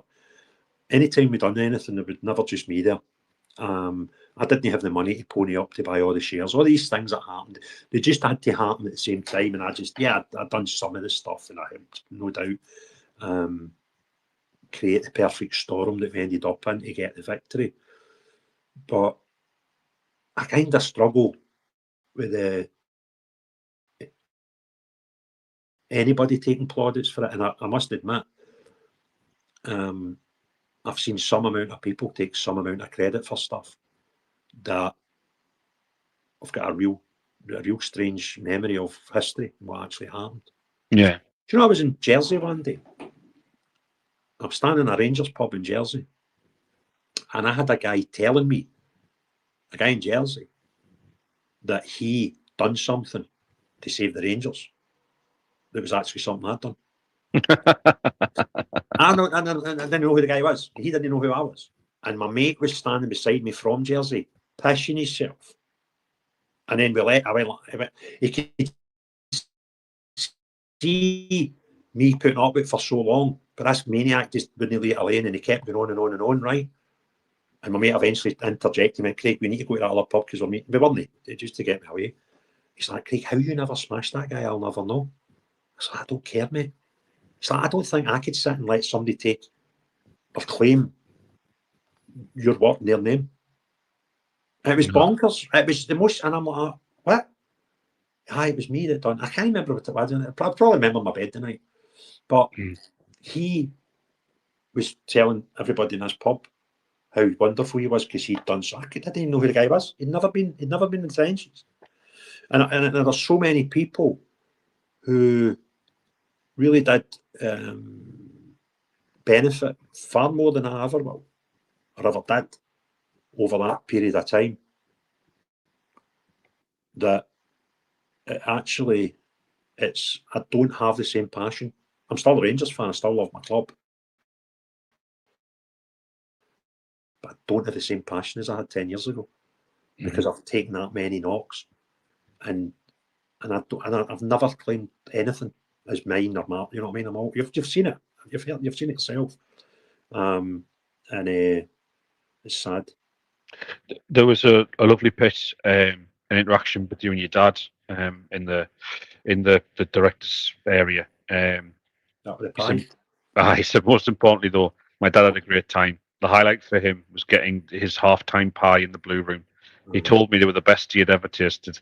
When the second half kicked off, he stuck his hand in his pocket, pulled another one out and started eating it. I said, "Da, you're not sitting in section G anymore." My dad was one of these people, right? Standards and how you behave and all that was very important to him. And he wasn't a big drinker. And I could probably count my one hand the amount of times I've seen my father drunk my whole adult life. But he had a few sherbets that night, I tell you. And he was a character, a few things, and he just went in his pocket. It all wrapped up. It was maybe half sort of mini-sized steak pies, and it was like sort of snack size, like a pork pie size, but a steak pie. He was watching it. He was on a one steak pie, son, were you? He pulled one in his pocket, half the half. It's like, you can't do that. I'm going to read the end of the book now. I'm just going to read it up, and then obviously do any final comments from yourself, mate, before we end this thing. Marathon, 4 hours that we've been at, right? It's what it took last time. It took 4 hours last time as well, so it's what's it again. But consistent. Aye. The final bit of the book says this: a byproduct of what has happened at Rangers over the last few years is that the support now questions every bit of information given to them. We analyse and dissect every claim. Are we striking a deal with Nike worth tens of millions of pounds? Are we doing a tie-in with the Dallas Cowboys? Is this guy a multi-millionaire? Stop a minute. What did I just say there? Are we doing a tie-in with the Dallas Cowboys? How pathetic was that? Well, it was they bought Rangers recently. The 69ers, isn't it? San Francisco 49ers. 49ers, sorry. 69ers, sorry. Freudian slip. The 49ers, sorry. Nostradamus close with that one, wasn't I? Aye. Sorry. Anyway, are we doing a tie-in with the Dallas Cowboys? Is this guy a multi-millionaire with wealth off the radar? Nothing is taken for granted. Whoever turns up at Ibrox from now on will need to be totally transparent about everything they do and back up everything they say they are going to do before they get the backing of the supporters. It is no bad thing at all. If we had done that during the reigns of Sir David Murray, Craig White and Charles Green, then maybe things would have been different. A Rangers fan sent me a lovely message a while ago. He wrote, the board aren't the custodians of Rangers Football Club anymore. People like Sons of Struth are. Where would we be without you guys? How much worse would things have got if you had not done what you did? I disagreed with what he said. I come from a sales background. If you set a target of selling 20 units a month and you only sell 15, then for me, you have failed in your objective. The Sons of Struth set out with three main objectives: to safeguard Ibrox, to get a board of directors we could be proud of, and to have a clean set of audited accounts. Not all of them have been achieved. A lot of people told me if it wasn't for Sons of Struth, this guy or that guy would still be here. Somebody said something to me one day that I did actually agree with. He said, you might not think you've made a difference, but where would the club be if you hadn't done what you've done? I accept that. These guys may still be there. They will be ripping the club to bits. When Graham Wallace took over as Rangers chief executive and produced his 120-day review, He confirmed his predecessors made a mess of it with their onerous contracts and unprofessional practices. So perhaps we did help.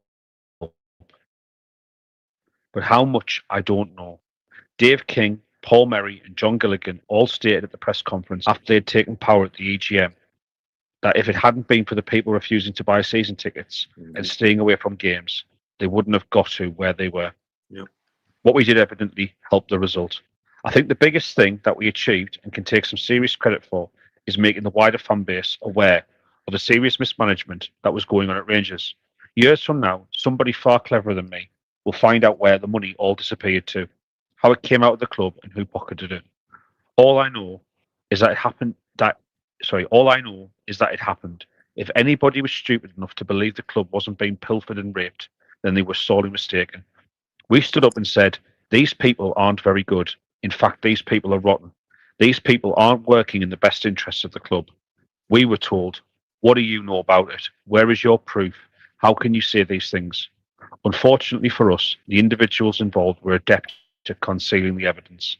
Of course, we were vindicated in due course. The 120-day review of company business that Graham Wallace carried out when he took over as chief executive showed that numerous onerous contracts had been struck during their brief but catastrophic tenure. The impression I got was that the Charles Greens, Imran Ahmeds, Brian Stockbridges genuinely thought they were the cleverest people in the world. They believed they were more intellectual and more powerful than anybody else, and then they they believed they were more intellectual and more powerful than anybody else, and than they actually were. None of these people ever understood that we were there before them and we will be there long after them. They could not win. Rangers fans were always going to win because we will be here for eternity. We were fighting for something we believed in and loved. They were only here for a fast buck, to get a few photographs of the Queen in their back pockets. Bill Struth himself once said, no matter the days of anxiety that come our way, we shall emerge stronger because of the trials to be overcome. That has been the philosophy of the Rangers since the days of the gallant pioneers. I promised the thousands of Rangers fans who had joined Sons of Struth on the protest march to Ibrox that we would one day win. Thank God I was right. Wow. And that's that was my words. Aye. How naive was that? No, seriously, mate. Because listen, we've done what we've done for the right reasons, but we didn't get the right result because unfortunately, football was football, and all that stuff about. I would say half of the people that we helped kick the doors in and made space for them to come in and do what they've done, half of them were probably worth our efforts, and the other half were quite frankly disgusting in what they've done after it. And I could tell you 100 stories about things that I witnessed in the years after that would upset most Rangers fans. But I quite frankly don't have the energy anymore. Yeah. You've just got to accept that it was like the last general election. You're just going to end up with somebody that's not just as bad as the last one. No. And that was one of the most disappointing aspects of the next few years. Bear in mind that book is starting to get written months after the victory, and we were still probably living in a honeymoon period. But what I found out and what I seen the following 5 years was probably, it was worse in many aspects because it's people that should have known better because they were Rangers people, and that's probably one of the reasons that I kind of scunnered myself with it all, because I watched this stuff at close hand, and the things that it done. I mean, our club put out a statement calling their own fans rump. That wasn't the bad guys. That was inverted commas good guys that done that. And football fans deserve better. And I don't care what team you support. Well, maybe with the exception of Celtic, but they all deserve better off their clubs, because I've not seen one single club that actually put their fans first. Somebody said to me once that football clubs just treat their fans like customers. They actually don't, because good businesses look after their customers far better than Rangers have ever looked after theirs. And that's sad. How they fix it, I don't know. But it's somebody else's battle, because I've done my bit. And you did, and you played your part in the story, and that is the end of that story, because we've been going at this for 4 hours. So I just want to say a big thank you to everybody who tuned in to listen to this. Obviously, there were some people, such as, I'm going to give a shout out to Jem, because I've noticed you've been here for the entire 4 hours, which is shocking to me. I do apologise if I've not noticed anyone else who's done the same, but I've noticed people popping in and out of space, and Jem has just sat there for 4 hours and listened to this entire thing, which is crazy to me. So anyway, thank you very much, everyone, for tuning in. Well, are you actually going to put this as a podcast? I am. Who in their right mind is going to sit for 4 years on Spotify? Well, I'll tell you what, it will be nice. Not Jem. She's just listened to it on Twitter. You know what will be nice, though? I suppose one day I'll have grandkids, and I suppose it will always be the internet on it. Aye. We'll have to explain to them who Basil the Great was. Anyway, right. Take care, everyone. Thank you very much. And obviously, thank you to you, Craig, for everything you've done. And obviously for doing the space as well. Good night, everyone. Take care. Bye-bye.